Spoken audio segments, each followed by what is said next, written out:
listening to Jerry Royce Live Worldwide Podcast. Hi, I am recording artist Marilyn Dunn from St. Louis, Missouri. If you are looking for some soul-stirring, anointed, spiritual, and heartfelt music, visit my website at www.marilynndunnministries.com. Or you can also find me on CD Baby, iTunes, and Reverb Nation. For booking information, contact Mr. Kevin Dunn at 636-856-0551. That's 636-856-0551. Hi, this is Cindy Williams, and you are listening to Jerry Royce Live Worldwide Podcast. You are listening to PositivePower21.org with Jerry Royce.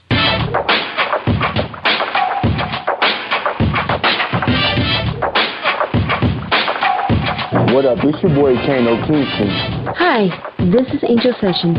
Hey, this is Scott. Hi, I'm Teresa Cowell. Hi, Jerry. This is Ira Stanbro Carter. Hi, this is Phil Powers. Hello, this is Teresa Bobby with Jerry Royce Live. Hi, I'm Philip Byrne. I'm live on the Jerry Royce Show. Hey, what it do? It's your boy Houston Saint. Peace, this is Dahlia the poet, spoken word artist. Hello, this is Lamar Marquise with Jerry Royce Live. All right, everyone. You got Robin Lynn, and I'm keeping it live right now on Jerry Royce Live. Hey, what's going on, everybody? What's up? This is a award-winning podcast with the greatest podcast on earth. Thank you for stopping by. I'm your host, Jerry Royce Live Worldwide on Internet Radio, where you get your positive on. So when it's all positive, it's all power. That's positive power. This is a worldwide podcast for growth, wealth, and success. Thank you.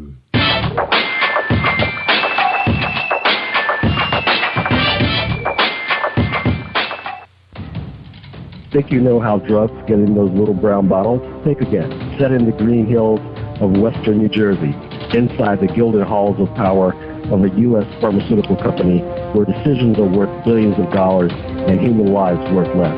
Nicholas Harding, a young executive at Marshall Pharmaceutical, finds his career, family, and life in jeopardy. The Farmhouse, a suspense thriller novel by Bill Powers, published by Donna Inc. Publications, available at Amazon.com or DonnaInc.org. Go to Bill's webpage at www.authorBillPowers.com. Are you looking for the next great read? A book filled with love, passion, betrayal, and intrigue. The award-winning novel, Season of Change, by Tamika Patrice Kane, is sure to satisfy your literary sweet tooth. Check out this must-read book reviewers are calling uplifting and emotional. And exceptionally great read, deeply intense and thought-provoking. Order your copy today. Available in paperback and ebook on Amazon.com or at www.tamikapatrice.com. Are you an author looking for promotional services or a reader looking for a great read at low prices? In this competitive world of books, Writing Royalty Promotions is dedicated to bringing authors and readers together to build a greater respect for literature through our various promotional services and online bookstore. So head over to WritingRoyaltyPromotions.com and check us out.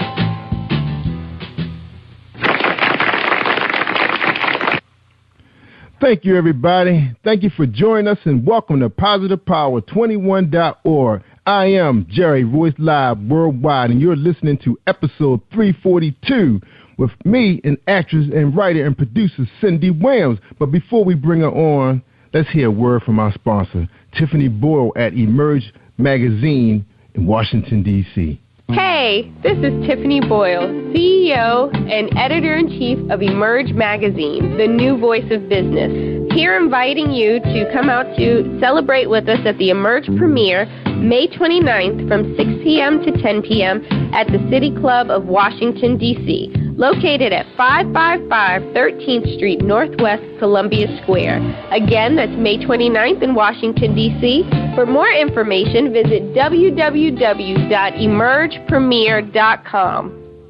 You're listening to episode 342 with Jerry Royce Live worldwide on PositivePower21.org with actress, writer, and producer Cindy Williams.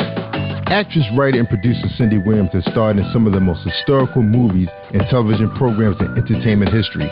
Her career began in the 1970s in prestigious movies like Travels with My Aunt with Maggie Smith, directed by George Cooper, American Graffiti with Ron Howard, Harrison Ford, and Richard Dreyfuss, and directed by George Lucas, and The Conversation with Gene Hackman and directed by Francis Ford Coppola.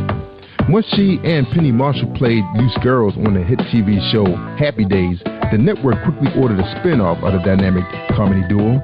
After changing their characters to blue-collar workers in the Midwest, they made their debut in Laverne and Shirley in 1976. The show quickly became the most watched American television program, surpassing Happy Days in popularity.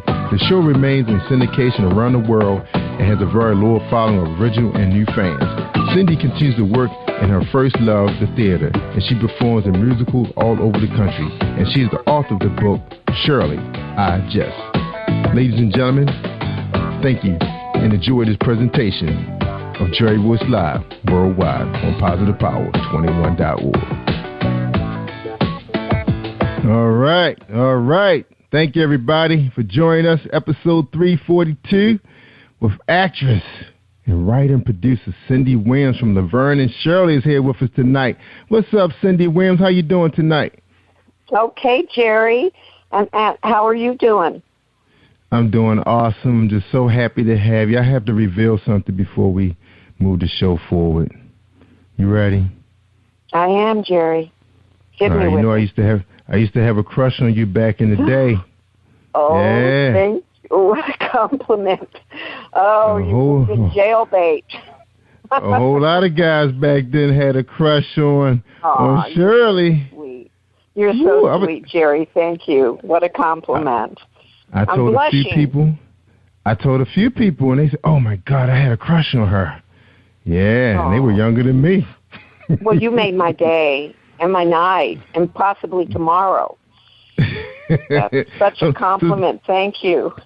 No, now did the Hollywood guys tell you that you had a huge African American fan base, you know, in the hood all over the United States? We did know, and you know, some of the most fantastic fans come out of the black community because they're just so everybody. It's the black community has such a great sense of humor, such a positive, fabulous sense of humor and sense of self-humor too. And it's just a joy. I mean, one time I was at this event with Penny. It was a big sports event in LA, and I was sitting down on this couch, and behind me these arms came and they hugged me, and someone whispered in my ear, "I just love you." And I turned around and it was Snoop Dogg. It was Snoop Dogg, and we weren't allowed to have. It was Snoop, and we weren't allowed to have cameras in this event. And I just begged anyone, you know, and Penny had her flip phone, and we took this picture. And I remember he had all this bling, you know, this I don't know what you kids call it today, but he had all this jewelry on, and I said.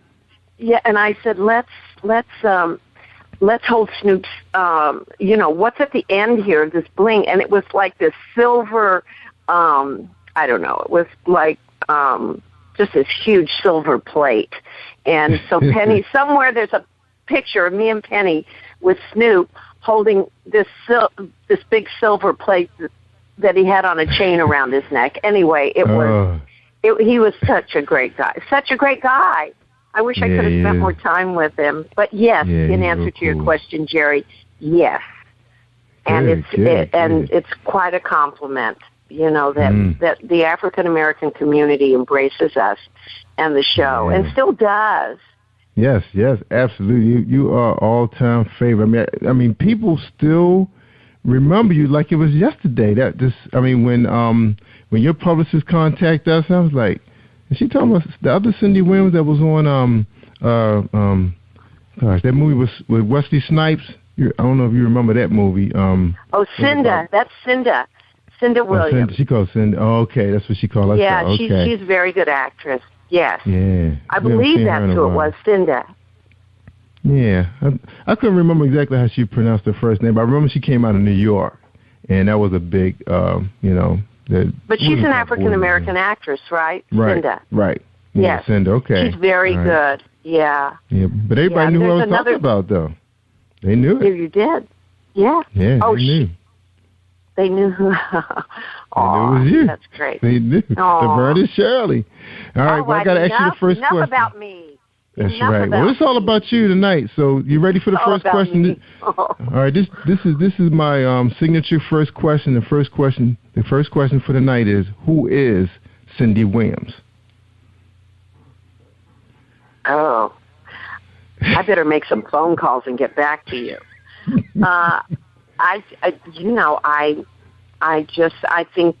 don't know. I like to think that I'm somebody who always has their heart in the right place and loves to laugh and likes to. Mm-hmm. The reason, this book is not a tell-all. My little book, Shirley, I Jest. I wasn't interested in writing about. I'm telling you about myself here. I'm trying to explain who I am.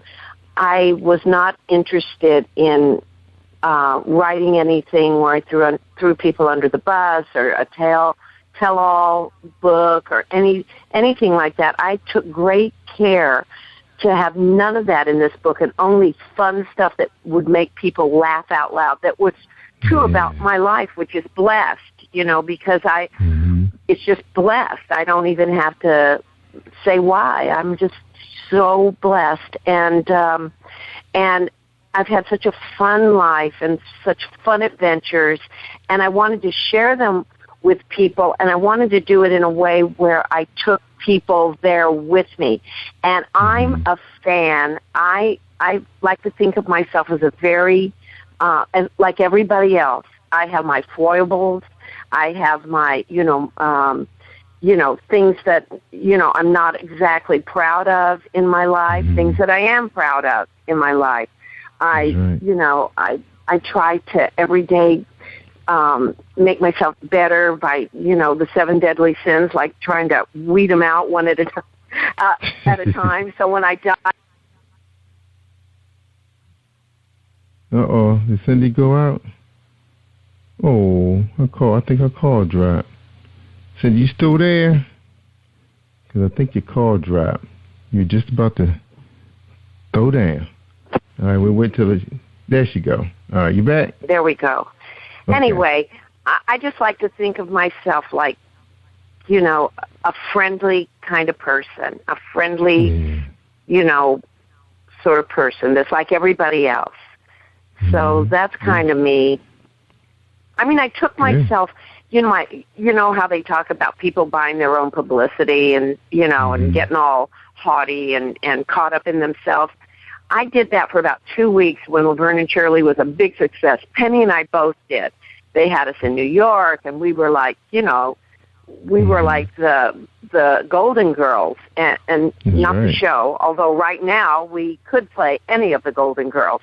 But we for 2 weeks, we thought we were really hot stuff, and it was so uncomfortable. It was just so uncomfortable because, and so it lasted about 2 weeks for both of us, and that was it. We went back because we couldn't have played those characters on Laverne and Shirley if we didn't understand exactly where those characters were coming from and what they were, with the wolf at their heels all the time and trying to scrape the money together for the rent and to pay the electric bill and sometimes not making it and having to buy, instead of buying Pepsi, they buy Blue Drink because it's cheaper for their party and stuff like that.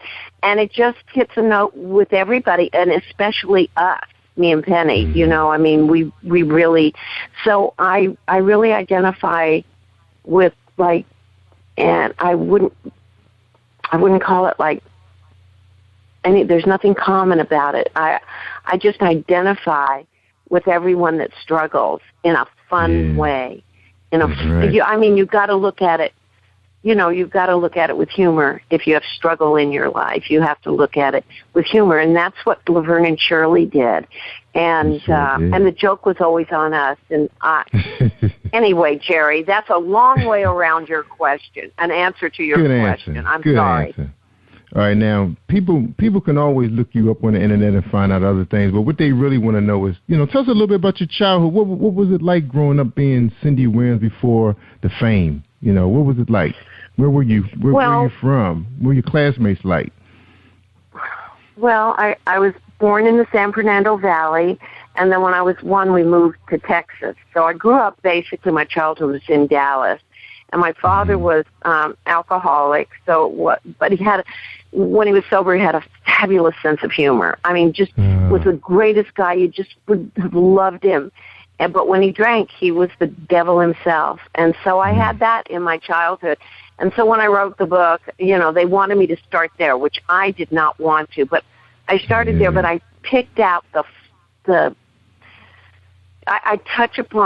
do touch upon, you know, living that childhood, but I do it in fun terms, in funny terms. And so when people read it, they don't come away going, oh my goodness. So it doesn't take anybody, keeps everybody buoyant.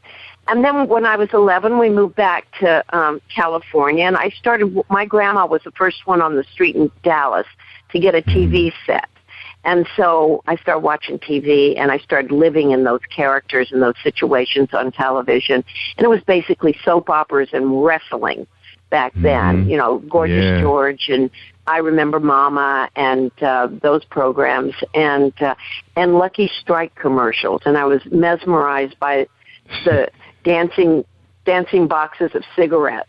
And so I started mimicking, you know, I started mimicking that, and then that just continued on. I just kept watching wonderful TV back in the 50s and mimicking. And then in church, when they had the ice cream social, I volunteered to do the talent show and produce it and, you know, gather all the talent and, of course, star in it, Jerry.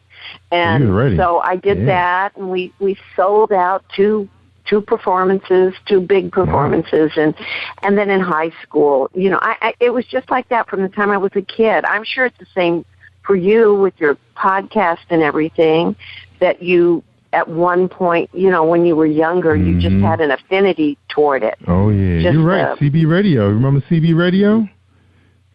Yeah. Band radio? That was my thing. Yes. It was like 7th, 8th grade. My parents got me one, and right after I graduated from elementary school, and that got me interested in broadcasting. You're right. All right. There you go. Well, it always starts somewhere like that, and usually when you're young, because you just are drawn to it. It's like God, that's what God intended. And so it just followed suit from there. In high school, I was in the drama, I took drama, and I wasn't a very good student. I wanted to be a nurse, but I just couldn't, biology, I was just awful in it. And I thought, how can I be a nurse with a C average in biology after I've taken it twice? So I thought, who wants that? I wouldn't want a nurse, only got a C in biology. So you said, oops, the wrong medicine. That dream was, pardon? I said, you said, oops, I gave you the wrong medicine. So sorry. Let me put a tourniquet on that real fast so it doesn't get to your heart. Yeah, and that would have been me. And I'm dyslexic and among a bunch of other things. So I just wasn't suited for that. But I'm sure that I'll go back to you again. I'm sure that you thought when you were in junior high and had your CB, I'm sure you thought, my voice, how my voice, this is dramatic, and this is mysterious, and this is adventurous, and my voice, how does my voice sound traveling out there?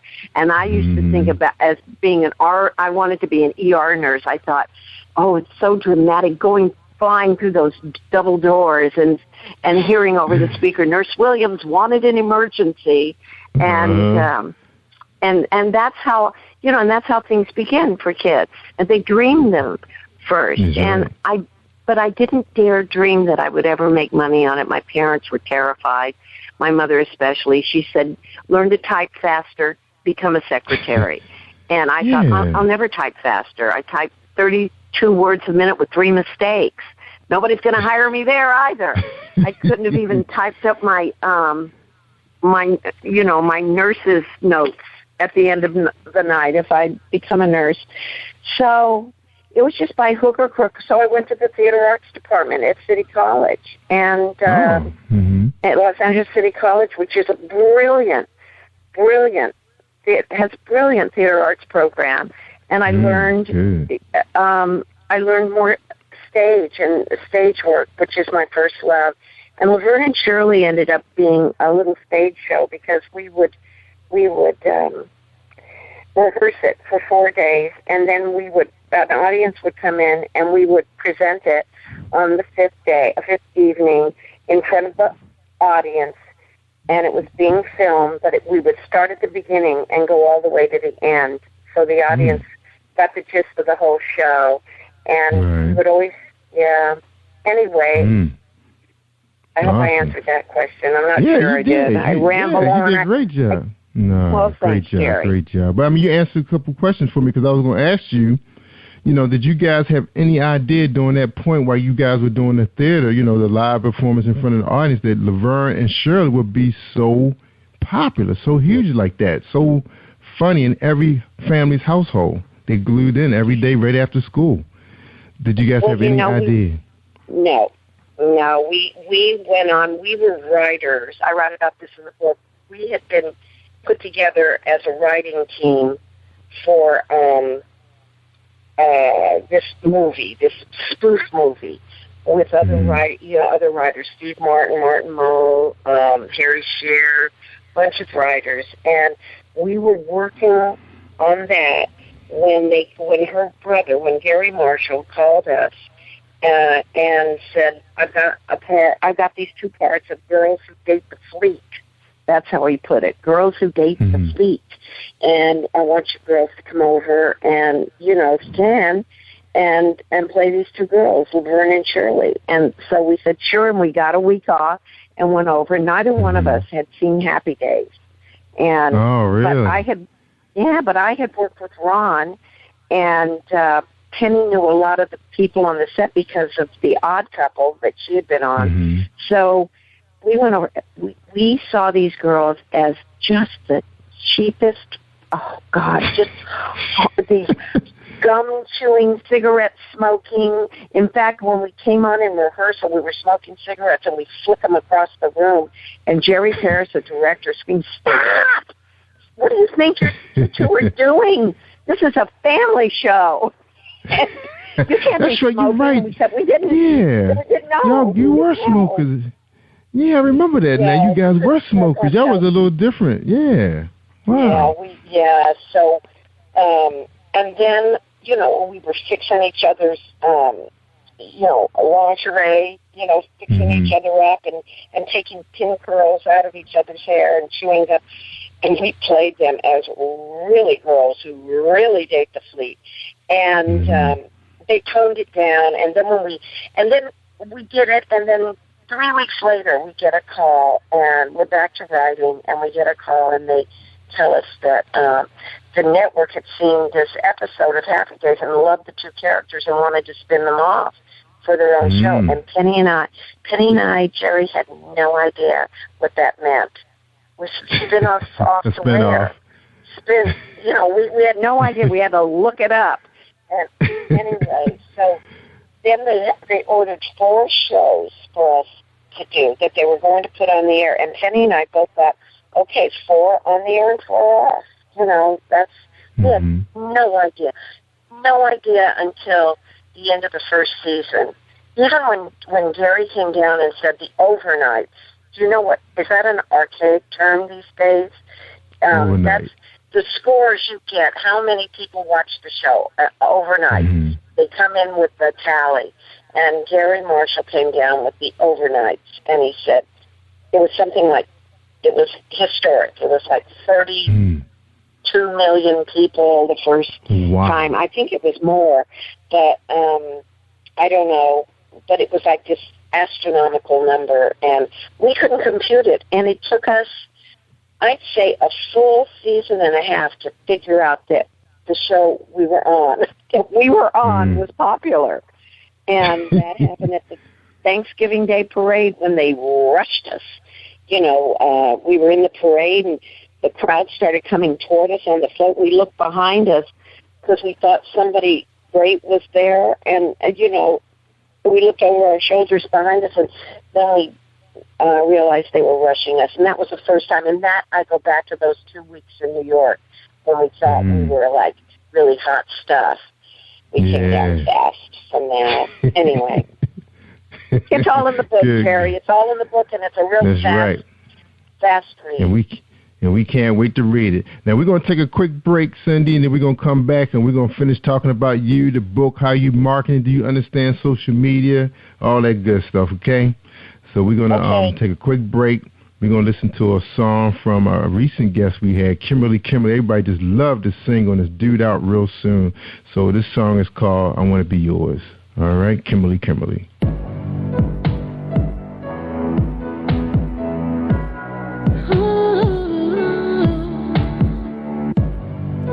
I'm on my knees, it's just you and me, Lord. I love you, Lord. I'm on my knees. It's just you and me.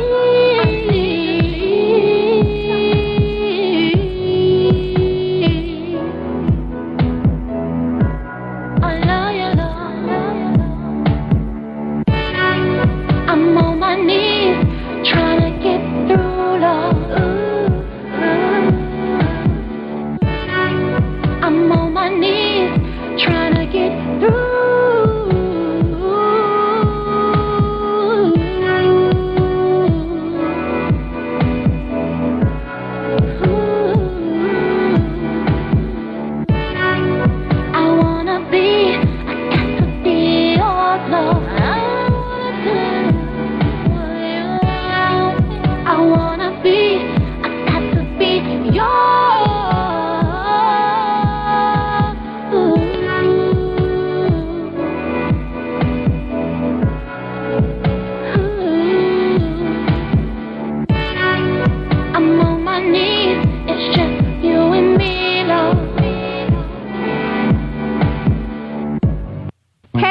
This is Tiffany Boyle, CEO and Editor-in-Chief of Emerge Magazine, the new voice of business.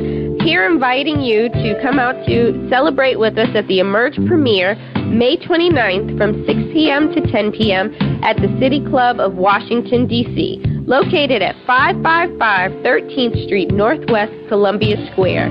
Again, that's May 29th in Washington, D.C. For more information, visit www.emergepremiere.com. You are listening to Jerry Royce Live Worldwide Podcast. All right. Thank you, Robert, for bringing me in. That was Kimberly. I Want to Be Yours. That single will be out real soon, so check us out on positivepower21.org. Did you like that, Cindy? You like that song? Oh, it gave me chills. It's beautiful. I know. I'm on my knees, Lord. It's just you and me. Oh, just gave me chills. She has a beautiful voice. I know. So I'm not the only one that felt that way. The first 5 seconds, I fell in love with this song. Oh, I want to. It's a song that, you know, the key to a great song is do you go away humming it? And I do. Oh, I have chills right now. It's beautiful. Where can you get that? Well, we don't know. We're waiting. She was on the show last week, and she's talking about trying to put 15 songs. The guy said, you don't need no 15 songs. You could release it now. You know, a lot of people still don't quite. Yeah, you know. I know what people. I'm sorry. Go ahead. No, you go ahead. you kind of understand that, people think they need 12, 15 songs to do an LP because back in the day, is that what you're going to say? Well, no, you kind of do now. You need 5. My daughter is a singer-composer, and she's in the middle of that right now, so it sounded just like my daughter Emily. Her name is Kimberly. Is that her name? Mm-hmm. Yeah, Kimberly, she calls herself. Yeah, well, she's kind of right about that, and she doesn't want to release it because then people will download it. She releases it over. She's got to be protected. The music business is so difficult, and a song like that, she's got something there. I mean, she's very talented. And, beautiful she wrote it, composed it. Beautiful. Yeah. She wrote it? Yeah, she composed the music, sat down with some musicians, and, it's kind of like humming it out what she wanted them to play. And she has another song that's similar to that, too, that's really, really nice. So we just can't. I mean, people are asking me at work, I heard the show, where's the song at? And I said, she didn't release it yet. She's just going on shows talking about it. And we just playing little snippets. I'll have to talk to her about that. Yes, you will, Jerry. Yeah, people that going crazy. Just beautiful, inspiring. Yeah. I get goosebumps when I think about it. I know. I thought it was just me. Whew. All right. Now we're going to talk exactly about what we're talking about with Kimberly. Now, the internet. How much do Shirley of Laverne and Shirley knows about the internet? Please. I'm totally illiterate. I'm going to invent a thing called an on and off button. On and off switch. And you just turn things on and off. Today I was monkeying around with my Gmail, and I couldn't find this email that I had with my whole schedule on it. And someone tried to explain to me that, well, that's because you set it up with the Gmail app and not the, and the Internet has lost it. And I said, please, just stop. I can't vision it in my head. What is it, ducks in water that are spinning a wheel or something? I have no idea what this technology is all about. And I'm kind of lost. Like, if you got an email from me, it would be connected onto your email. Wouldn't be any... Like a thread. Yeah, they call it like a thread. You see, go by the old terminology, like a thread. So it's like everybody that responds to the email is on a thread. So it's like it just goes down. As you pull it out, more and more emails is connected to it. Just like I had a thread with your publicist. We were going back and forth a little bit. And the hard thing about Gmail, it doesn't really operate like email and Outlook, like Microsoft Outlook. If you have that set up on your computer, like at work, you have to kind of Google the person's name or search their name, and then everything comes up. So that's pretty much how I locate my emails. I just type my own name, and then the most recent stuff will come up. So you may have to do that technique. Yeah. I may have to. Cool. That's what they were trying to explain to me today. But you can't, Yeah, Gmail is tricky. It's not easy. I know what you're going through with Gmail. Luckily, I have my sons around, my daughter. Now, tell us about are your children, do you have children or just the one child? Because you mentioned your daughter. I have a daughter and a son, yes. Oh, good for you. Good for you. So do they help you out with the smartphone and the computer? They try, but then they go, Mom, because I can't catch on fast enough. Mom, come on. Let me show you. My daughter did show me. I'm very good at texting, especially with Siri. And I can attach a photograph now. I know how to do that. Good. But I don't know how to attach things to Facebook. I set up this Facebook page. It was great the first 2 days. I had, I was really busy on it. I was having so much fun. Then I had to come and do this play that I'm in, this musical, and I just don't have time to see to it. And those old pictures that are up, I'm kind of embarrassed that I even started, because people must think, what a doofus. She puts this up and promises all these things, see you tomorrow, everybody. There is no tomorrow. I can't even access it, Jerry, to tell you the truth. I don't know how to access it on my iPad. You gotta have the app. You gotta hit that app. Yeah, Facebook app. I thought the app was here, but I don't see it. Yeah, you gotta move it around. It probably moved around. Yeah, you gotta get used to using the desktop. You know, I started out when computers. You know, you had to actually type out the whole command. They call that DOS. So I was actually in the IT for a little while for a publishing company, and I mean, and the guys used to try to sabotage one another by trying to seem like try to make themselves seem like they're the best technician in the computer room, you know, with the manager, because he used this pie system to determine who get the highest raise. So you had to make the next guy and the next guy look bad. So everybody would write their own macros. So you couldn't access certain things on the computer because you didn't know it or you couldn't memorize it. So when Bill Gates came out with Windows, I was like, yes. So you can't hide anything from me now because it's all on the desktop now, right? Oh, so that was yeah. a good thing. Yeah. And so, to get in, I thought it was to get into to go from, I know, it's just a press this and then that if you want that, and I can't remember it all. But Windows does help. Yeah, the best way to remember how to use your computer is to fall in love with a game. Find a game app that you like and play that, and before you know, that's like a teacher. That's like an aid, you know, one of those tools that get you familiar with, you know, sliding your finger across and, you know. Right. So that's the best way to do it. Most people start out by playing solitaire, and next thing you know, they can operate it. Yeah, yes, I've find seen a favorite game. Lots of people. Well, I tried to put up slot machines, but then they wanted me to pay actual money. And I said, no, I won't be doing that. yeah, leave that one alone. That would be dangerous, Jerry. Yeah, they'll take all your money. You'd be addicted. Yes. And it's all going overseas somewhere, and you don't even know where it's going. All right. To help build China. That's right. Build somebody's island. Somebody. All right, well, this was I think you kind of touched on this a little bit early, and we want to ask you about the process. You know, was it a difficult process? Was it hard to decide which stories you want to include in your book, you know, to keep it engaging? Well, it was difficult for me because I had like this cataract surgery and right before I started, and I thought, they said, you'll heal in a week. And instead, it was 3 months later. My eyes just closed because I got this terrible case of, you don't want to know, dry eyes. Anyway, but the point is I couldn't open my eyes, so I couldn't write. And it was just, so I lost 3 months. So I wrote the book basically in 3 months. But yes, I gnashed my teeth, wrung my hands, thought I was having a nervous breakdown. And especially, you know, when you write or you journal anything, you go through, and I'm not a journaler, but it's sort of cathartic because they wanted something about my childhood, so I started there. I don't really start the book there. I started in the middle and I go back. But just to go through all that it's a mental challenge. It's an emotional challenge, and I'm glad I did it. And I stuck to my guns, and I'm a very bad organizer, though. If I were going to give anybody advice about writing a book, make sure you map it out and put it on a wall, you know, or a big board on little 3x4 cards.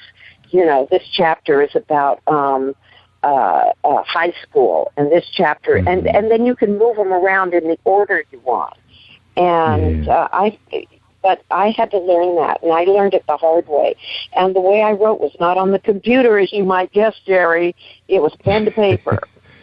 Oh, well, some people do that because I get a lot of people who were just released from prison that are now, you know, published authors, and they didn't have the opportunity to type their stories up on computers. They had to use whatever paper and little pencils they would give them. So you know, you're not the only person out there doing it.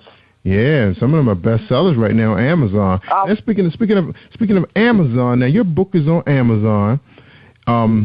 People can get the book. Now, is the book available right now? Because I know sometimes people do pre-orders. Is it available right now? Yes, it is. It's available right now. They're going to do a big thing at Amazon in the middle of the month. I don't even know what it means. It's something with the front of the store, and they put your book on a table. Everybody vies for that position, I guess. But anyway, they picked me, so I'm very happy about that. I have no idea where to get the book. The publisher sent me some, and that's all I know. And I'm in Michigan right now, and they're back home in Southern California in a box. And but I don't know if you could walk into a bookstore right now. I think you can go into.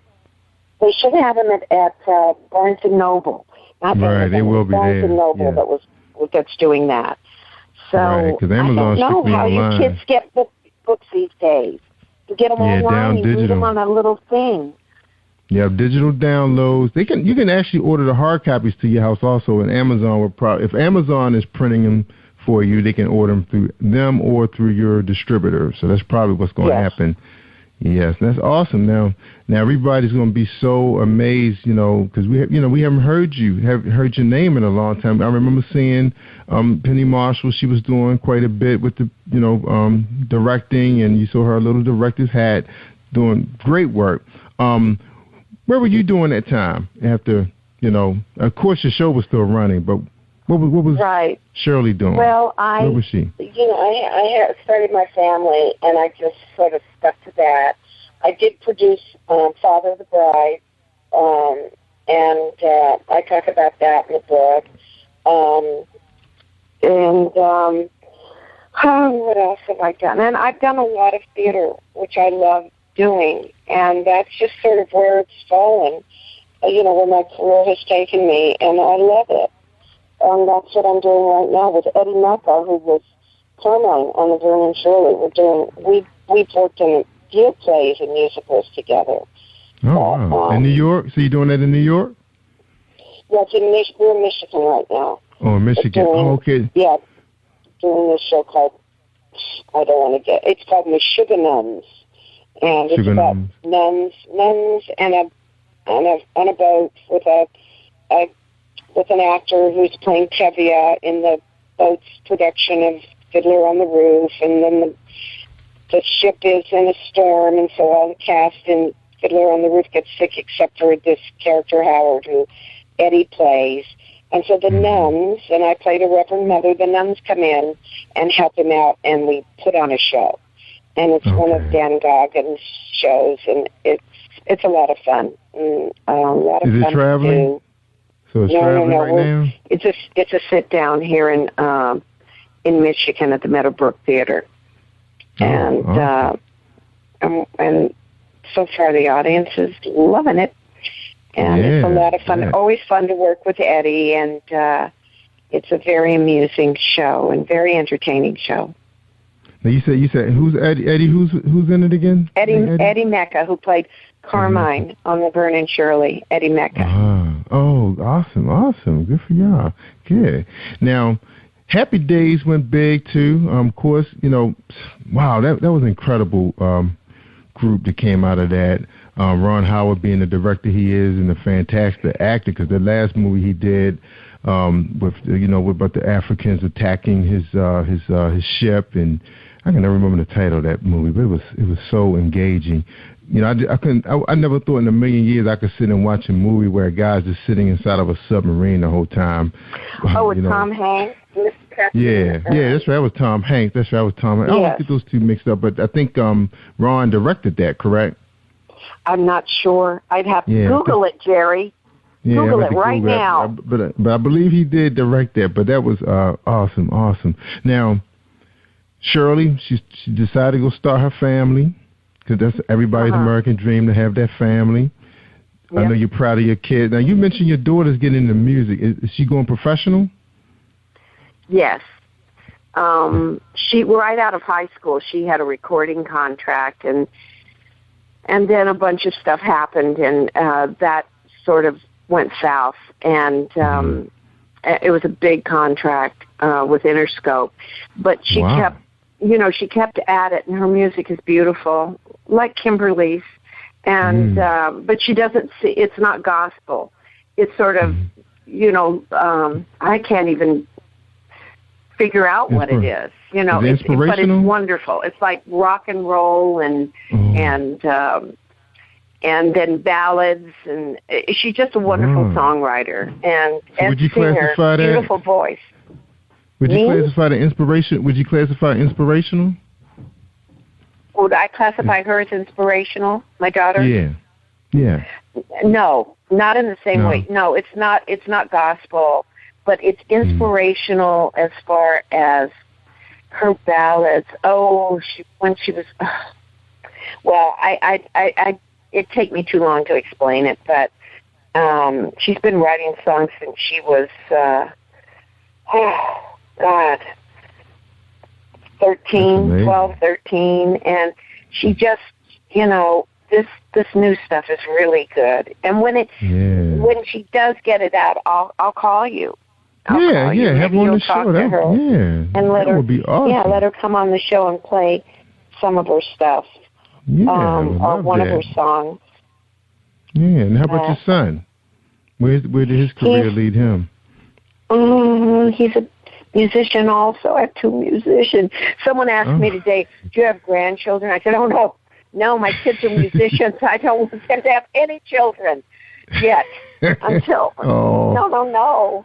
Because I'll end up with them. I'll have all the kids at my house. So he's a wonderful drummer, guitar player, and he's wonderful in his own right too. And so is he playing with a band? He's with a band? He has. He's toured with a band. God, I can't even remember what the name, Blue Jungle. But, some L.A. band, and they won the band that I can't remember because he's so secretive, and he never invites me to these things, but they won the Battle of the Bands. They were the number 1 band in L.A. or in the West Coast. I don't even know. He didn't even tell me. It's like one year he won the big Halloween contest with his... Anyway, I don't want to go into that. It's like a family joke.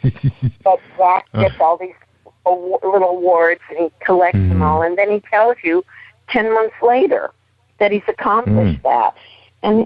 But they're both wonderful people, and I love them. And the major thing for me is that I always check in with them and make sure that they're saying their prayers and they're close to God. And I don't care what they do in this world as long as they stay close to God. That's right. Amen. Now are you promoting a book in Barnes and Noble, wherever you can find a bookstore? 'Cause I know a lot of bookstores are closing up, in some of your your malls and everything. Do you see yourself doing coffee shops or whatever? I mean, what's the plans? Washington D.C. Where I'm going to do drive-throughs, Jerry. I'm going to do Wendy's drive-throughs or Jack in the Box drive-throughs or McDonald's. I'm going to just do drive-throughs. Is Jack in the Box still around?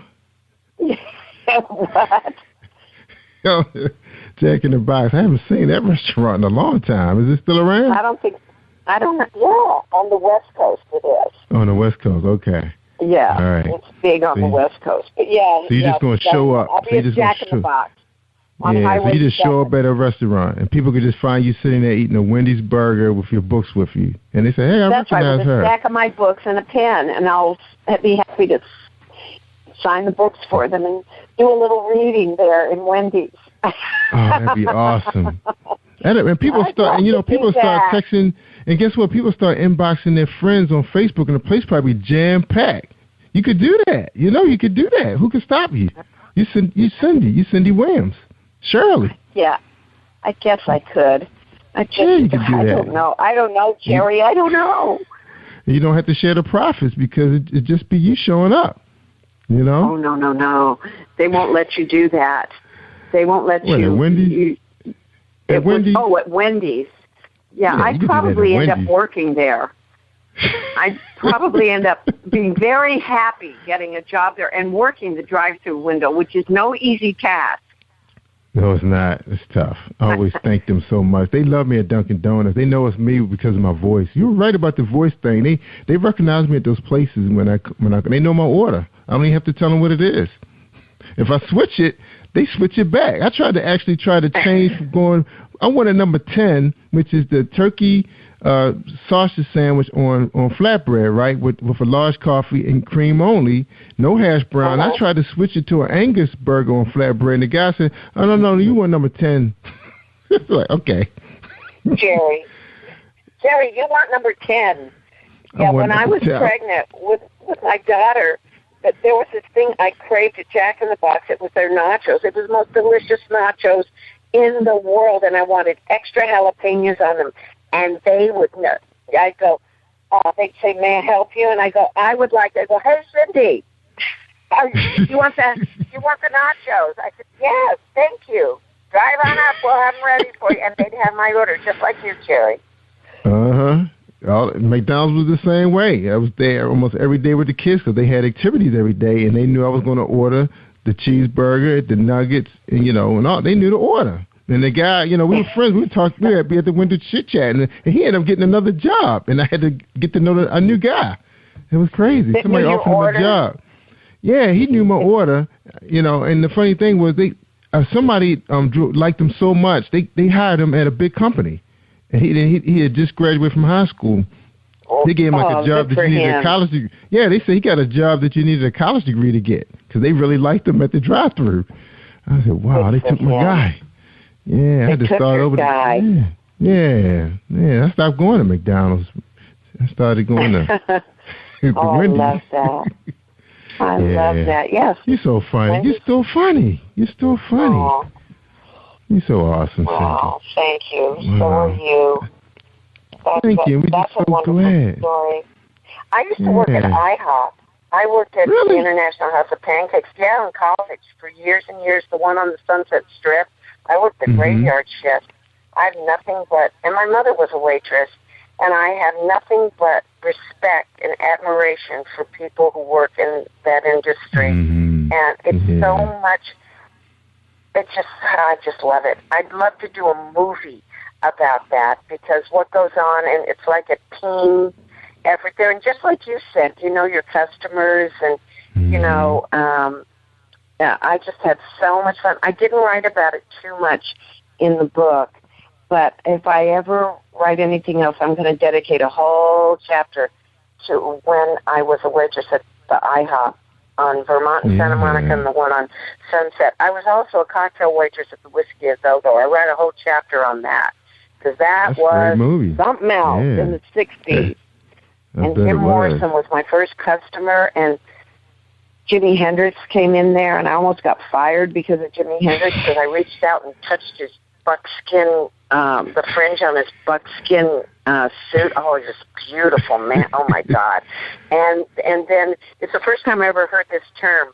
We had this bouncer, Arthur, and he looked at me when I reached out and touched Jimi Hendrix's fringe, and I stepped back with my tray, and because he was coming up the stairs, and I was standing on the side of the stairs, and Arthur, the bouncer, said, Cindy. And I looked up and I said, yeah. He goes, I'm on your case. And I said, what does that mean? What does that mean? Oh, really? Tell me what that means. I have no idea. This is the first time I ever heard that term. I'm on your case. I like that term. We should bring it back, he's watching you. Yeah, I guess he means he's watching you, He was. He was watching me. He knew what I was up to, touching Jimi Hendrix fringe on his buckskin, his beautiful buckskin suit.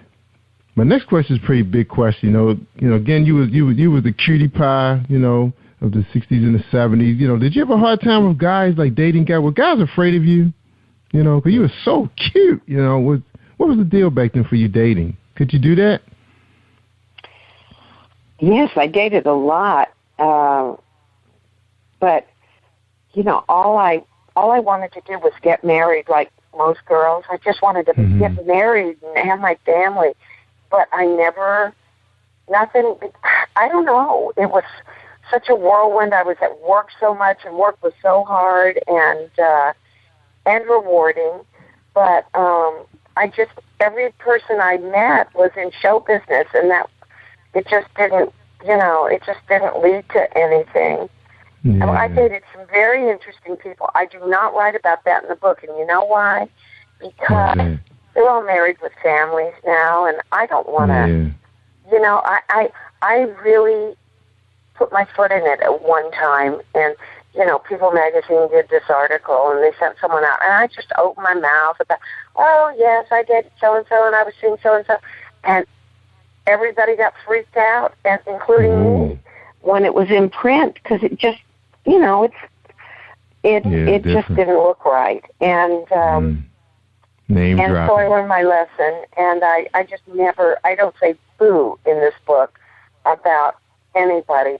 The only person that you might think that I dated is Andy Kaufman in the book, because there's a whole chapter on Andy, because he was a dear, dear friend. I mean, I met him, and we did date, but it's a very funny chapter about how I went to the comedy clubs with him in the very beginning, before he was big or anything, and he'd tell me what he wanted me to do on stage, but he didn't tell me what he was going to do, like a magic trick. Like one time he told me, when I start singing, get behind me and go dance. And I said, okay. And he said, just stay up stage with your head down and your back to the audience until I start singing. And what he did at Caroline's in New York was or maybe it was Catch a Rising Star, I don't remember which comedy club, but it was a midnight set. And he started reading F. Scott Fitzgerald, Tender is the Night. Or maybe it was The Great Gatsby. I don't remember, but the crowd went crazy. They told him to shut up, booed him, and told him to get off the stage. And I'm standing there, and I'm scared out of my mind now, thinking they're going to rush us stage and kill us both. And he said, and so then he says, "Oh, you don't like literature, huh?" And they go, "You better get off the stage." And well, maybe you want something else like entertainment. They go, "Yeah, we want entertainment." And he goes, "Well, maybe you want me to sing for you." And they go, "Yeah, sing for us." And that was my cue. And so I come down stage and I stand behind him, and he goes, "Okay, I'll sing." He slams the book shut and he proceeds to sing Oklahoma. You know that song, Oklahoma, where the wind comes traveling. And I go down behind him, and their mouths, their jaws dropped. Loved it. So did mine, except I was dancing. You know, I was doing the jerk and the hitchhike and the swim and everything. And I couldn't believe he did that. But it was so much fun.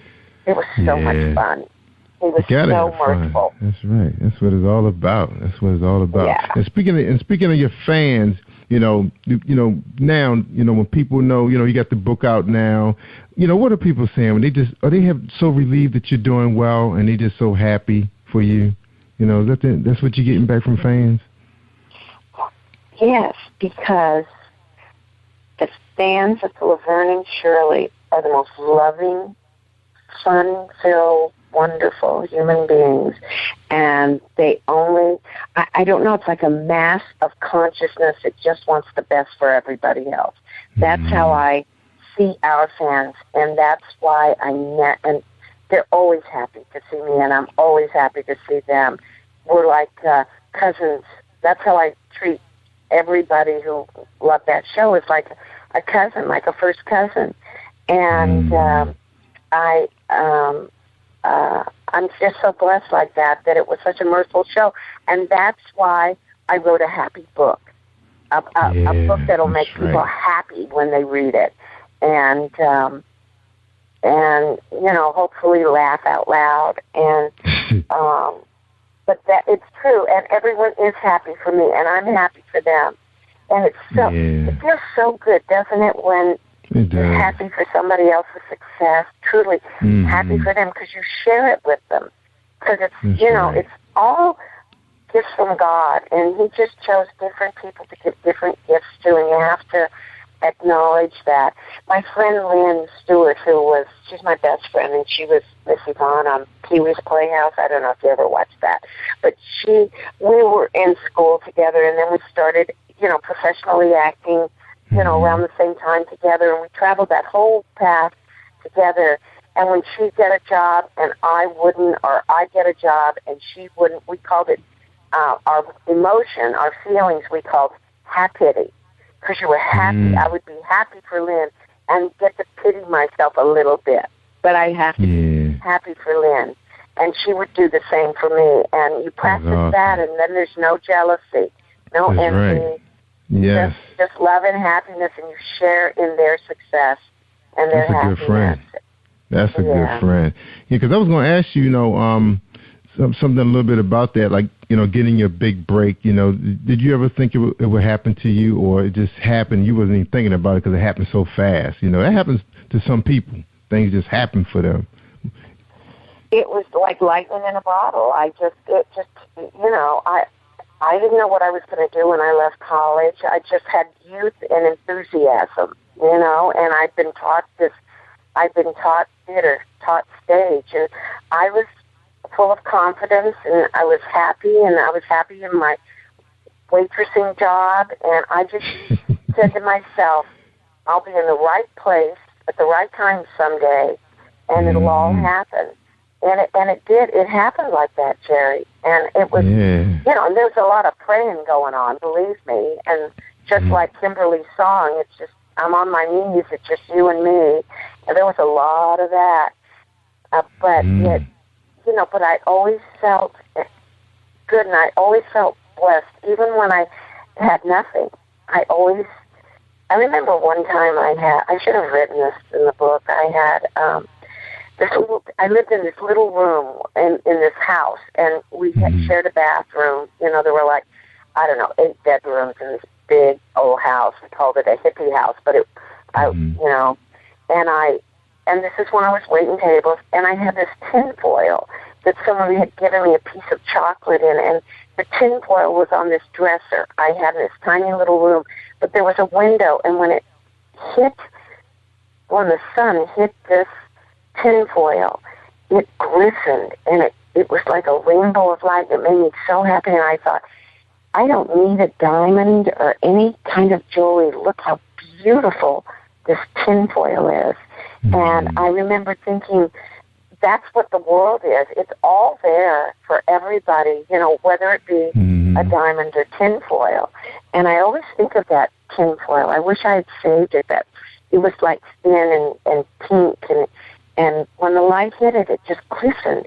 And I thought that would be a children's book. You know, someone has a diamond and someone has a little piece of tin foil, and it glistens and shines and dazzles just as brilliantly as the diamond. And so that's, you know, I don't even know how I got on that, but I'm just grateful for everything. That's right. Yeah, you sound like, I mean, you know, just looking at you on TV, you did come off as a happy person. You know, it's like you never heard any real negative press. Even though, you know, it's not like nowadays, you know, you sneeze and people know about it. They tweet it.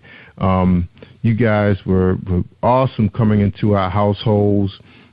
Gave young ladies an opportunity to see what it's like to, you know, how to carry yourself, you know, working girls, you know, doing your thing. And, of course, Happy Days was the show for the guys because of the Fonz. You know, everybody wanted to be cool and wear a leather jacket. That was such a big influence on the African-American community as well. And I remember guys actually were taking guys' jackets back then, you know. That's when the bullying really took effect. They think they're being bullied now, man. Just imagine coming home without your leather jacket that your parents, you know, took their hard-earned money to buy. So, dear.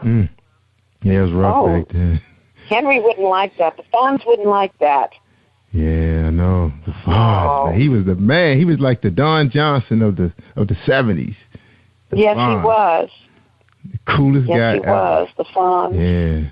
He was something else. Henry. Isn't it funny how that character and how Henry imbued himself with that character, and everybody felt that character. They felt they were part of that character. See, that's when it's magical. When everybody feels they're a part of that character and that character is a part of them, that it's that whole circle back and forth of energy going to the, and that there's beauty in that. And Penny and I would, when we come out all week long, we would work on the show and try and make the show laugh out loud funny. And our litmus paper was, if it didn't make us laugh in rehearsal, we knew it wasn't going to make the audience laugh because we were the audience. So we would work and work and work. And when we would come out and do something that we took a shot at and we'd hear that audience laugh, oh, Jerry, you know, in laughter, it's like a song. When everyone's singing a song together in church or wherever, or the national anthem together, you're all together. And when you laugh, when everybody laughs together, there's no disconnect. It's all one voice and one happiness, one ball of happiness. And that used to just be our that was our reward.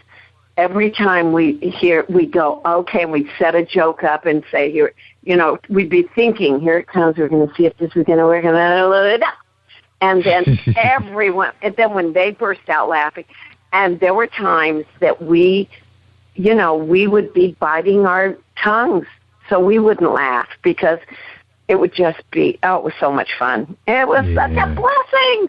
I bet it was. I know it was hard giving that up. Now, I have one final question for you before we take our break, and then we're going to get your final thoughts for tonight's show. We've been talking to you a long time tonight. I know you're tired. Now, my last question, this is a little bit social media. Now, I did Google you, and a lot of pictures came up, different, phases of your life. Now, your publicists, are they putting anything out there, like some of your old shows when you were on the Tonight Show? Can we find that out there on YouTube? You can't find it because they're all kinescope, and they lost them. That's what Johnny Carson said. And I don't know. I tried because I have a chapter in the book, again, about doing the Tonight Show and how terrifying it was. And I don't like doing talk shows, but I have to do them. But I wanted to go back and research this one that I did with the Amazing Kreskin. And I couldn't find it anywhere. I couldn't get any of the old Johnny Carson shows up. But I don't know why that is. Maybe it's because they're selling them. But Laverne and Shirley's coming on MeTV this summer, and they got us to. I suggested they have us each tell them our favorite shows. So they're going to run our favorite shows: Penny's, mine, and Eddie's, and maybe David's. I'm not sure. Oh, Lenny, yeah. That whole, everybody became successful. Because Lenny got pretty big also. Yeah, he got big. Oh, yes. Yeah. Michael. Yeah, he was. That was awesome. Those people were something. They were good. They were good. A lot of success came out of that group. Happy Days. Spin-off. Now you know what a spin-off is. Now I know. One. That's right. All right. We're going to take a quick break. When we come back, we're going to get your final thoughts for tonight's show. Leave our audience with something to remember you by while they search for your book. And, again, I can't wait to, Laverne and Shirley come out. Of course, everybody's so big into Netflix these days, so they want to sit there and look at all your episodes. And could that happen? Would we be able to find them on Hulu or Netflix? Is that something in the works? I don't. They're not on Netflix, I'll tell you that much. I don't know, but they just still rerun them. You can buy the seasons of the show on DVDs. But I don't know about it. I don't know, what do you call it, on Hulu or, over the internet. You can see episodes. Because I posted one on my Facebook. That's the thing I left behind. But you can. I guess if you go to, just Google in Laverne and Shirley episodes, it should come up. All right, good. All right, everybody, you heard that. All right, hold tight. We're talking to Cindy Williams. Her book is coming out. Well, it's out. It's out there on Amazon.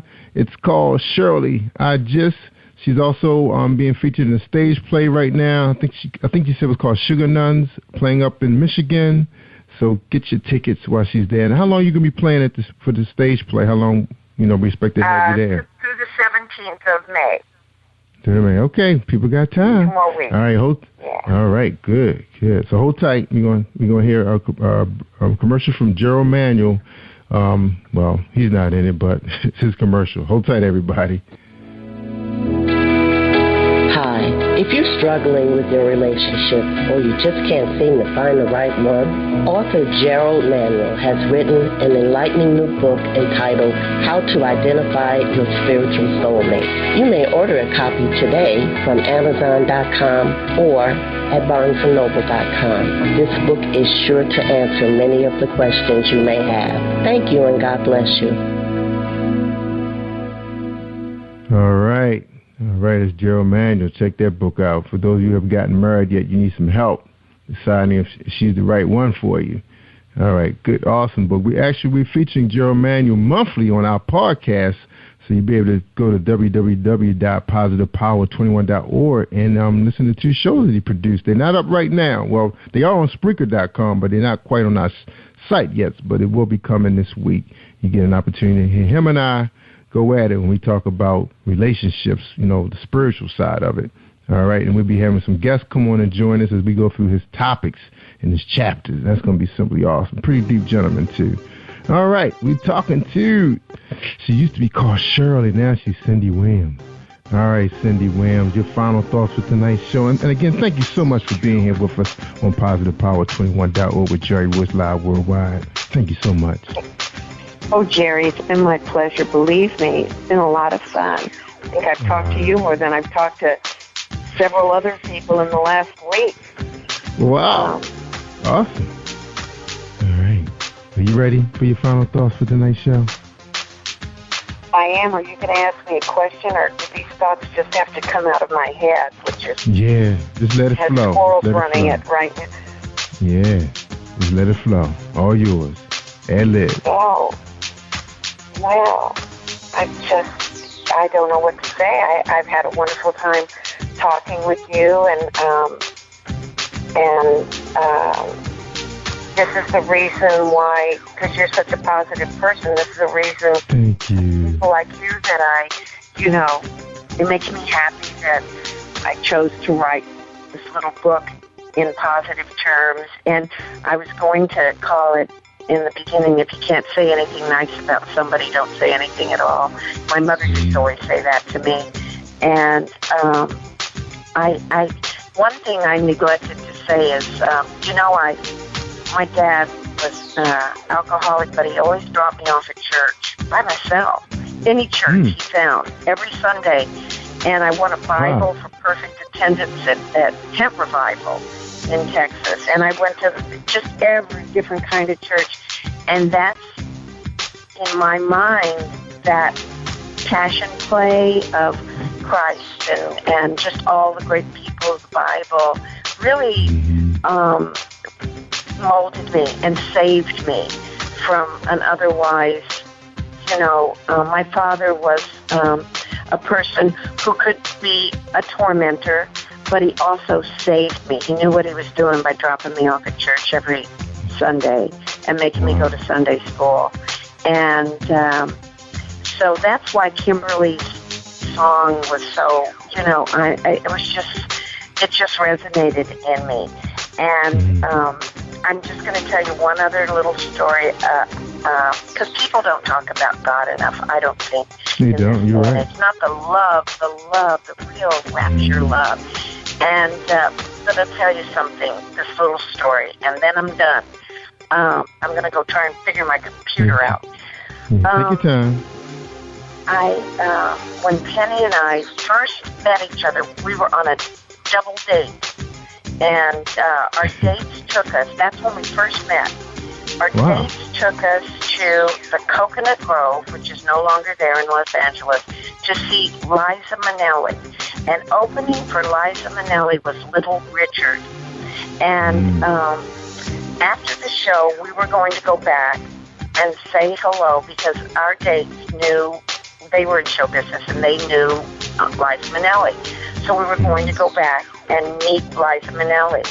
But to get to Liza Minnelli's dressing room, you had to pass through Little Richard's dressing room. And so our dates were ahead of us. And so Penny and I were coming through the door, through his dressing room, and he was sitting at his dressing table to the right of us, and he put his leg up to stop us like a toll gate, and he stopped us. And he said, "You two, I want to bless you two." And Penny and I immediately bowed our heads. And Little Richard said this beautiful prayer over us. And then he's like, "Let us go." And we we never told him how fabulous he was. We talked about that later. But years later, I don't know where Penny and I were, but I turned to her and I said, or she turned to me. No, I turned to her and I said, "You know why we were so successful, don't you? And she looked at me and she said, Little Richard. And I said, yeah. And I always think of him so fondly. He's a reverend. Pennymaker is his real name. Yeah. The Reverend Pennymaker. But it was as dynamic as he is as a performer. That's how dynamic that prayer was, Jerry. And I just always found that so marvelous that he said that prayer. Look him up. He goes, you too. I want to bless you too. And he said that beautiful prayer over us.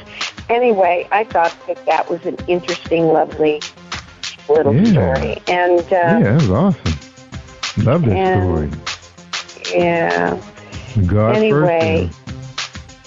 God first, always. Always God first, above everything.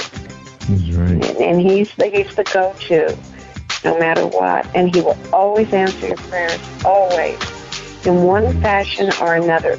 If you're really talking to him, if you're really, like Kimberly said, you and me, I'm on my knees. And you don't have to be on your knees, but it helps. Couldn't wait. Yeah. But you can talk to him anywhere, anytime. I wish if the whole world knew that, and believed that, or knew that, then it would be we'd be back to Eden, It'd be such a beautiful, beautiful place. But it's broken into such factions that sometimes, sometimes you get weak and anger shows its ugly head and all the, we have a song in this show that I'm doing about the 7 deadly sins, and it's like I can count them off, the ones that, I'm guilty over here, except for murder, but, but if you think about it, if God created everyone in his image, he must have a fantastic sense of humor. And he must be able to sing like nobody's business. And if you think of everybody's gift that they have in the world, and you think God created us in his image, then we have a little bit of that he is. And so imagine his sense of humor, Jerry. Yeah. Laughter all and you have to apply to that also when you're praying or you're talking with him. Anyway, that's about it for this old gal. Awesome show. Now, and I have to reveal one other thing too. I got a little bucket list too, so I can check your name off now. So I had Bunny DeBarge, if you remember her, Elder Barr's sister. I had a question her. I had Bernadette Stannis a couple of years in our first Tribe podcast, and I had her on here from Good Times. And then I had the great and awesome Cindy Williams. All right. Yeah. Oh, Jerry, you're so sweet and kind. Thank you.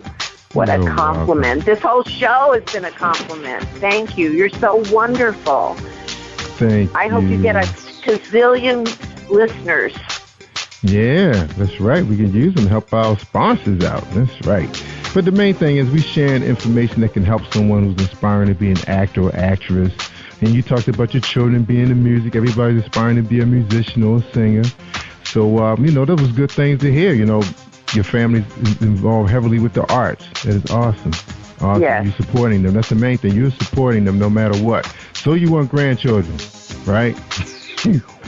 Later on, as soon as they're able to support them themselves. Yes, I do. You will get them. Oh, good for you. And we're so happy about you. And we're so proud of you. We're glad you're back among us. This book, I can't wait to read it. I'm looking forward to it. And good luck with the play. And we hope that they have an opportunity to record that so the world can see it on Netflix or someplace. So that, bring that up. Maybe that'd be a way for everybody, to see you at work again. That's really popular right now. Maybe they can figure out that on and off switch and send it out there into the netherworld of what you guys know to be the internet. That's right. Awesome.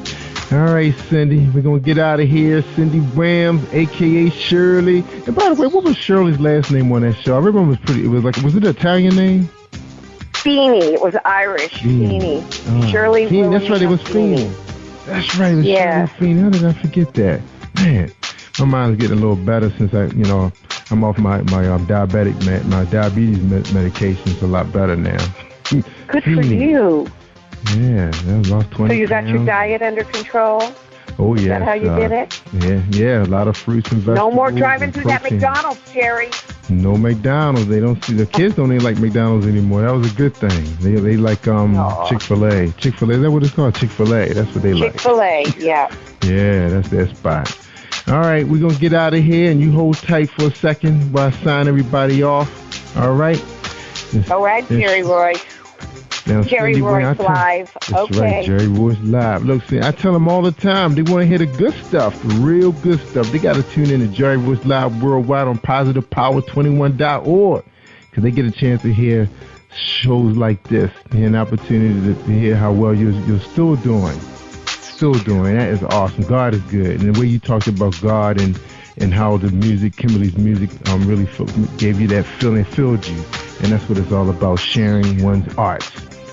And that's what it's all about. Yes, now, Jerry. I don't sing, and I do a little dancing. But it was just so awesome just to have this talk show, to have you on here. And I just thank God for that. Thank you, Lord. Thank you. Thank you. Amen to that, Jerry. And right back at you. All right, y'all. I'm Jerry Royce Live. I'm worldwide.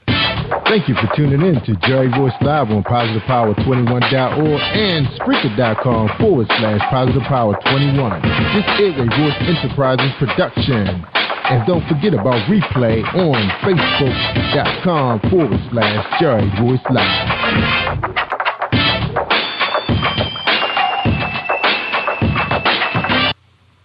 All right, y'all. Y'all share this show. You are listening to Jerry Royce Live Worldwide Podcast. Hi. If you're struggling with your relationship or you just can't seem to find the right one, author Gerald Manuel has written an enlightening new book entitled How to Identify Your Spiritual Soulmate. You may order a copy today from Amazon.com or at BarnesandNoble.com. This book is sure to answer many of the questions you may have. Thank you and God bless you. And this is Beverly Fells Jones on Jerry Royce Live Worldwide Podcast. You are listening to PositivePower21.org with Jerry Royce.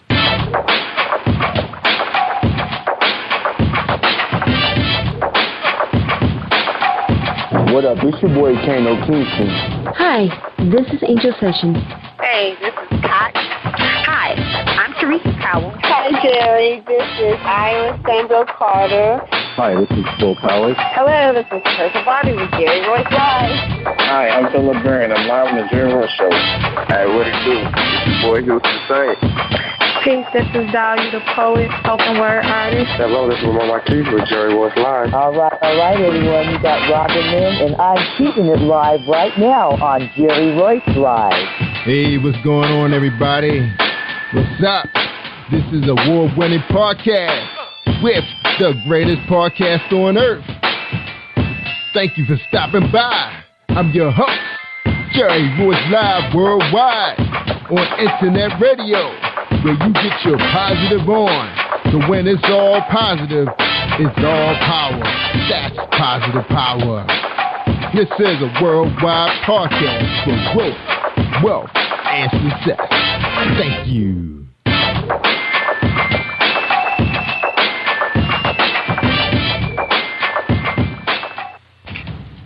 Think you know how drugs get in those little brown bottles? Think again. Set in the green hills of western New Jersey, inside the gilded halls of power of a U.S. pharmaceutical company where decisions are worth billions of dollars and human lives worth less. Nicholas Hardy, a young executive at Marshall Pharmaceutical, finds his career, family, and life in jeopardy. The Farmhouse, a suspense thriller novel by Bill Powers, published by Donna Inc. Publications, available at Amazon.com or DonnaInc.org. Go to Bill's webpage at www.authorBillPowers.com.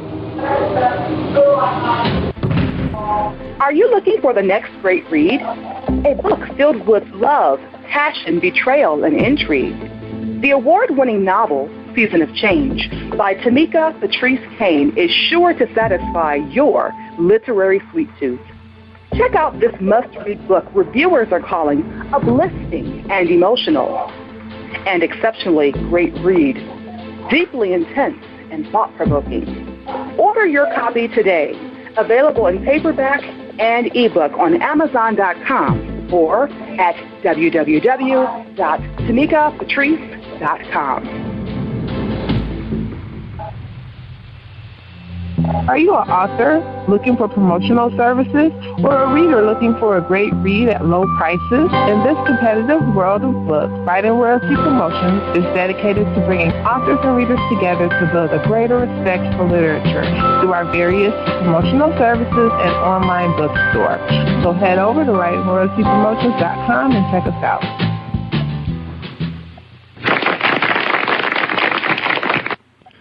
Thank you, everybody. Thank you for joining us and welcome to PositivePower21.org. I am Jerry Royce Live Worldwide, and you're listening to episode 341. That's right, 341, with Beverly Fells Jones, and her website is www.commandingyourlife.com. That's right. Okay. Now, before we bring her on, we're going to have a word from our sponsor. That's right, Reese World Publishing. That's right, we appreciate our sponsors.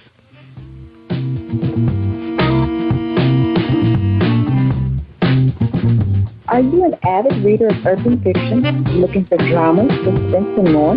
Reese World Publishing is dedicated to bringing the world's best literature to our readers. Urban fiction, erotica, sci-fi, mainstream fiction, and children's literature are just some of the genres produced by our diversified family of authors. You can reach us on Facebook, Twitter, Instagram, and at our website, www.reeseworldpublishing.com. You're listening to episode 341 with Jerry Royce Live Worldwide and author. You're listening to episode 341 with author Beverly Fells Jones.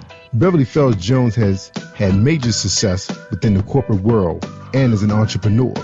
She has written and developed training courses for Fortune 500 companies and facilitates the advancement of individuals by the thousands worldwide. As a life coach, trainer, presenter, and author of 2 successful books, Beverly helps you learn and apply an active meditation technique to your life desires, enabling you to realize real change, mentally and physically. Using a proven process that taps into the alpha and theta brainwave states of mind, you learn how to become the master of your own destiny.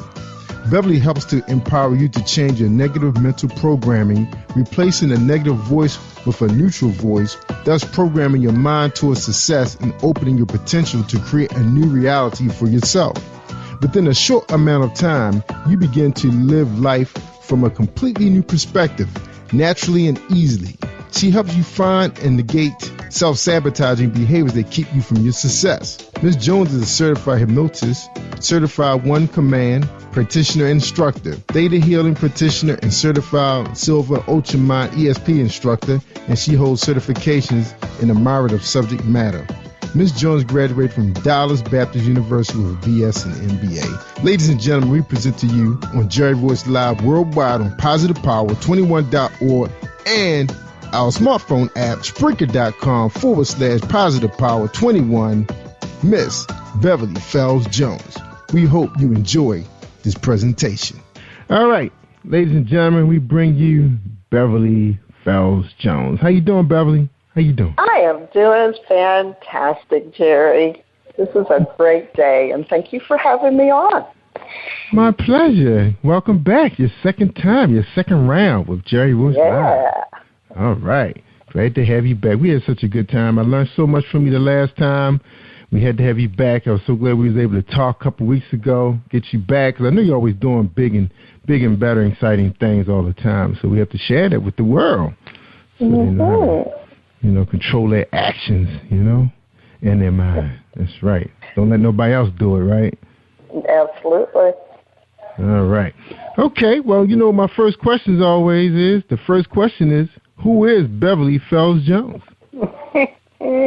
Oh, me. You did a good thing on the bio, but, I'm just a woman who enjoys life, who intends to live till she's 125 years old, and some folks go, what? I said, no, because I'm going to be healthy and happy the entire time. And we've got lots of examples out there of people being older. I don't know if you've seen recently, and you probably did, the woman at 78 years old, and she's the oldest champion bodybuilder in the world. Yeah, and black woman at that is doing it, and she's made transformations in her neighborhood. She said she opened up an exercise place and wasn't sure if people were going to come. She had some people who asked her to train, and she said sometimes it's standing room only. So she's working to make the change in the world we want to see. And that's getting us out there and exercising and becoming healthy and taking care of ourselves, because that's really important. It is. That mind's, because when you're a creative person, as you get older, when you find yourself in a better place financially, that you can finance a lot of these great ideas you have, sometimes your body just can't keep up with it. So a lot of times it's because we're not taking care of ourselves. We love what we love. We love our greens, and we love our pork, and we love our fried foods and salty foods, and I'm guilty of that. Right? So I don't tell people that they've got to stop doing things, but we need to start looking at the amount that we eat, and that we do need more fruits and vegetables in our lives. When Mama said, eat your veggies, there was a reason for doing that. So it's like more fruits and vegetables and less fried foods. You get your meat, you can eat your meat, you can have your bacon, you can have all of that. But the idea is that we need more fruits and vegetables, we need to drink more water, and we need to exercise more, even if it just means going for a walk twice a day. Yeah, that's right. 15, 30 minutes. And I really had to step it up to, I was a lazy bum for a long time. My son, he told me today, I asked him, I said, how long you been going to the gym? He said, I've been going since I was 8 years old. I was like, I'm like 208 pounds, just get down to 206, just doing 15 minutes of walking with a friend at work. And I said, why I can't get below 206? This summer, my son was playing football, so he was really, stepping it up, working out. And, he's 11 now. He's like, super fast, can do all this stuff. And I'm watching all happy, sitting there watching, chugging down lemonade, iced tea, raspberry tea. And then I had my salad on the side along with my fried whatever. And he caught up with me, Beverly. He caught up with me. Yeah, couldn't even think straight. I was like, what is wrong? So went on vacation for a week, came back, felt worse. Okay. Found out, get to work. I told my boss, I said, man, I feel like everything's moving. I'm just off balance. I tripped on a flat floor. So I went to the nurse, find out that my doggone blood sugar levels off the roof. And she said, whoa. She said, that's crazy because your vitals are good, So that's when she decided to check my blood sugar level. And that's when she said, we got to call your doctor. We got to get you out of here. So next thing I know, I'm on insulin and 2 or 3 other pills. Oh, goodness. So, and she said the good thing she said was, exercise and changing your diet will help. She couldn't give me any names of any people that had helped because she didn't know anybody that was doing it right. And guess what? I came back to see my doctor. I ran out of meds. This was in September. Ran out of meds. Went to go see my doctor in November because she wanted to reevaluate me. Found out she left the practice. Nobody would tell me where she had went. I thought she went back home because she was from India. So I'm talking to a coworker, and she recommends a doctor, good doctor. Just came back, moved here from Long Island. I said, oh, that's awesome. It'd be fun talking to her. My grandmother from the area. I know everybody. She checks me out. She said, wow, check my blood level, come back, and they give me a call, say, you don't have to go back on the medicine. Everything's fine. You're good to go. No diabetes. I was like, what? They said, what you do? I said, well, I walk up a 15 flight of steps every day. Because my family from the country of Maryland, the southern part of, they call it Eastern Shore, eastern part of Maryland. All right. And we used to eat tomatoes and cucumbers without being in the salad. I eat like an apple, so I'll be taking down tomatoes and cucumbers, and once in a blue moon I dip it in some vegetable salad dressing. I was really good about not overindulging in the salad dressing just because it's supposed to make your vegetables taste better. But I figured once you leave that sugar alone, everything starts tasting better. Absolutely. Yes, I'm here. I'm 190. Okay. Holding tight since November. That's so right. In essence, you got rid of sugar. You got rid of the sugar in your life. The bread. And the bread, yes. White rice, and white potatoes, French fries. Yeah. Oh. And I look good too. Yeah. I look good now. They think I'm in my 30s now. Hey, that's a good thing, right? Moving around but good. The idea, but the idea is, and I'm going to say this because it's been written, and it is that the diabetes diet keeps you diabetic. Really? Because of the fact that it still has you eating lots of carbs, and it has you eating these things. Now, there's a couple of people. One is a Dr. Fuhrman, F-U-R-H-M-A-N, or F-U-H-R-M-A-N, but it's Fuhrman. And he writes Eat to Live. He also writes the Diabetes Cure kind of book. And he has you eating a pound of fresh vegetables a day and a pound of cooked vegetables a day, but it's steamed, not a lot of oil. An ounce of nuts, beans, so you can have black-eyed peas, you can have navy beans, but not the way we're used to cooking them with all the tampons and so on. Right. I'll open a can of black-eyed peas or a can of kidney beans, rinse them off, and I'll put them in a salad. To have a cup because that has a lot of protein. So his diet is designed, and he really wants you to go vegetarian, but he tells you can eat meat, and it's about 4 ounces. But his diet is designed to normalize your blood sugar and all that. See, we've been brainwashed to think that diabetes is here forever.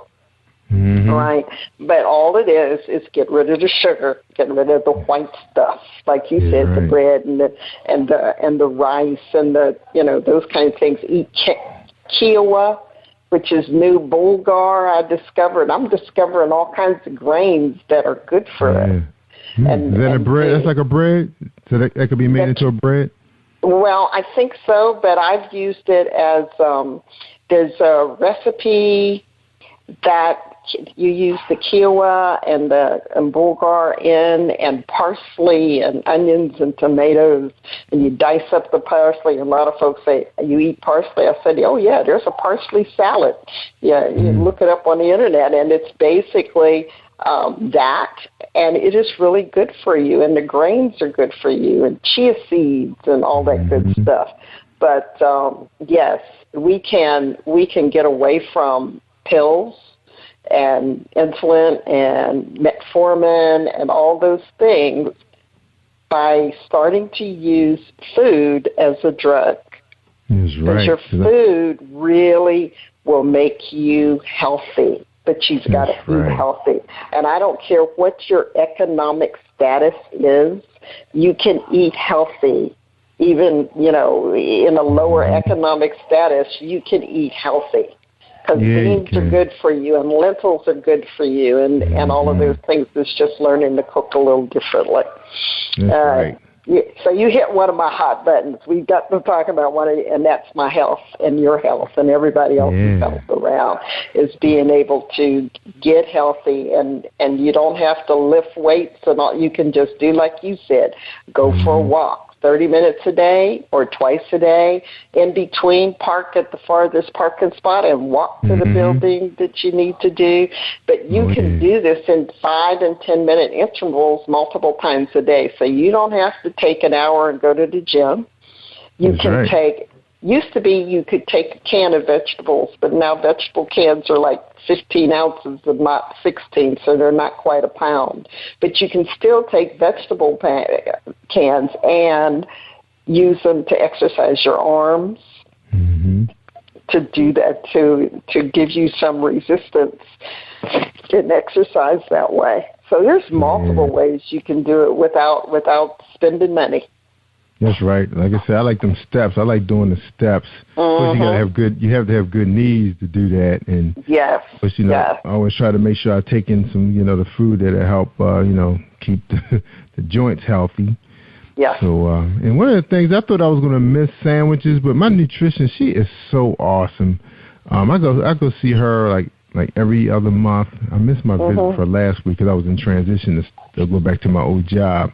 And she told me, it's okay to have sandwiches, but she said don't use bread or, sometimes some people try to replace it with like pita bread and flat bread. But what I do, I just use the organic romaine lettuce, the little big leaves, and you can stuff it with tuna and sausages and anything you want to stuff it with, and it's so fresh and it's got water in it, and that's what I do. I just stuff it, especially I like eating tuna, so I may go buy a tuna and bake it and flavor it with lemon and I love oranges, so I always put oranges on everything.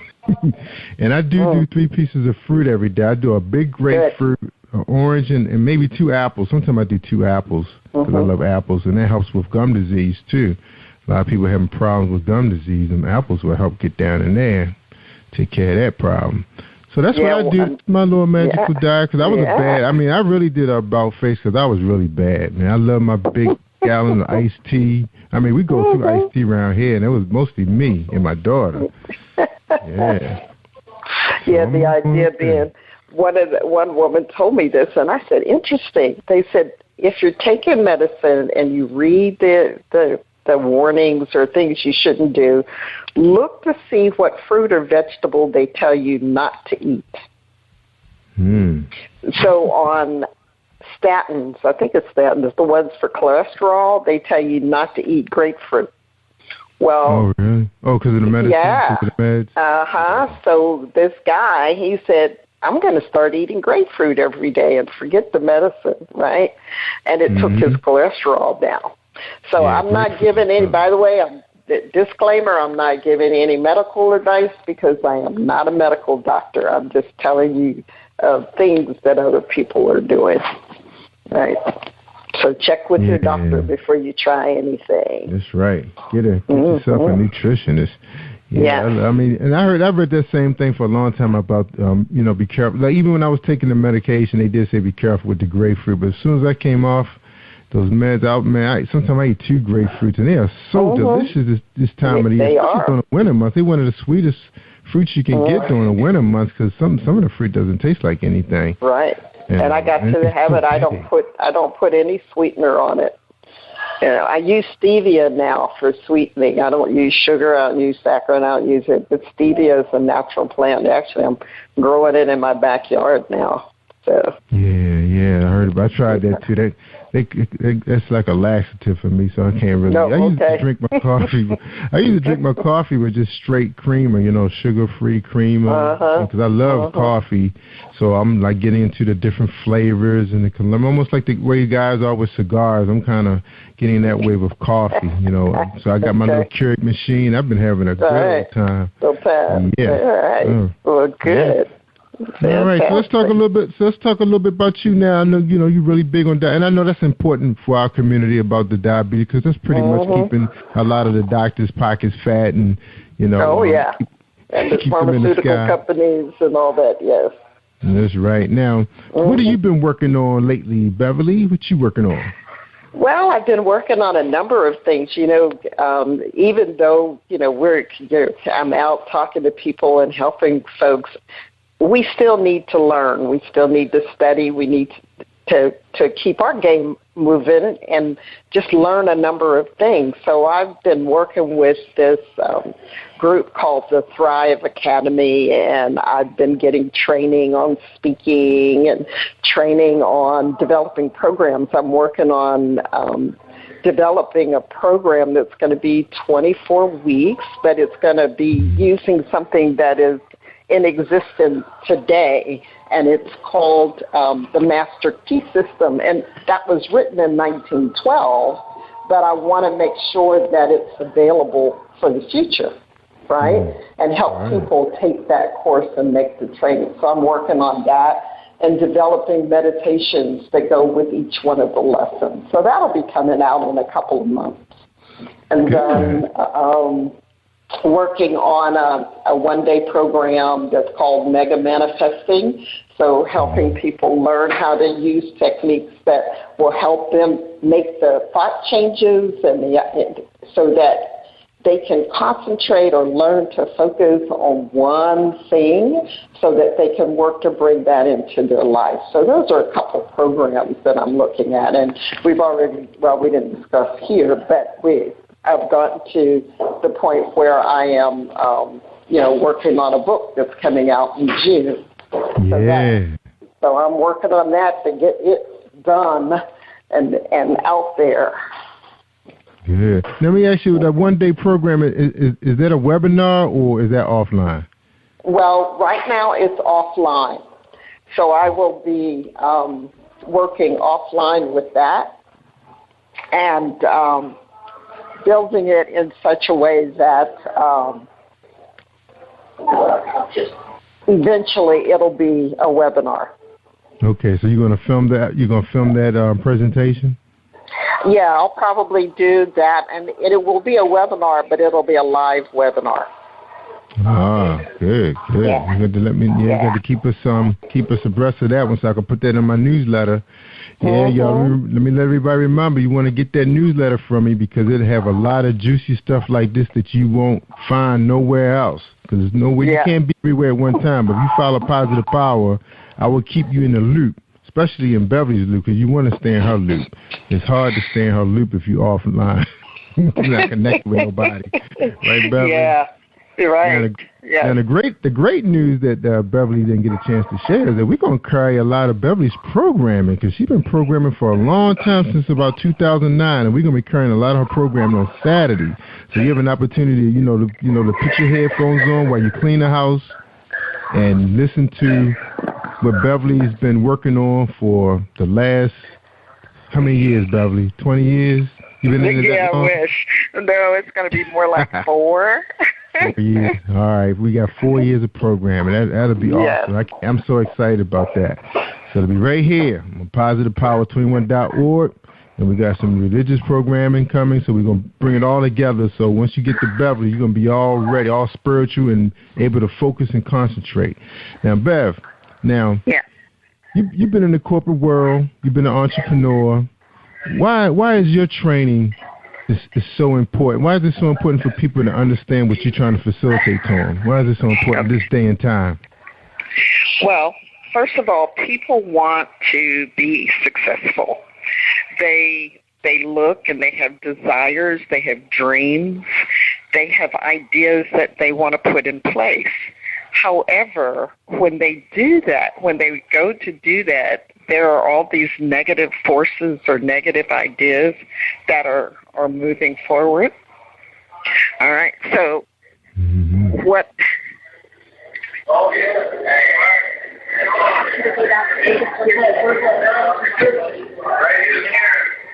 Are they getting started?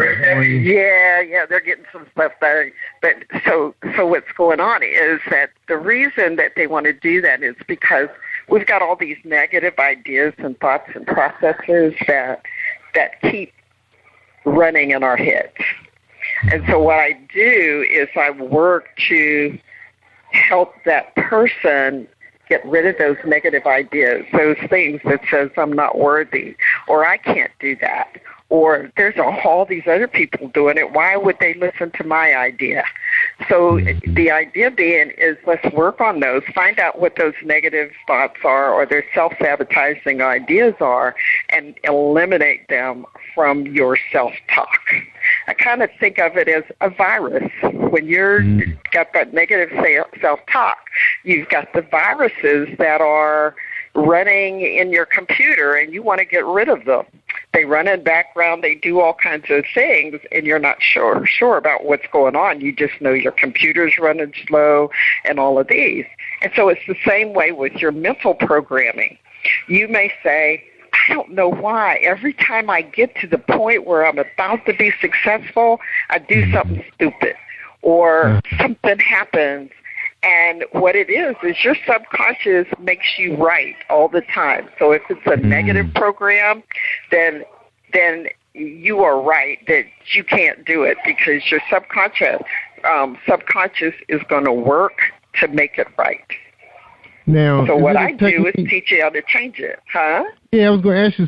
So you teach a technique that as soon as it tries to entertain your brain, that like you say, you're almost on a tip of success, about to get that promotion. They like you. They're about to hand it to you, but then that subconscious negative thought hits you. How do you get away from that?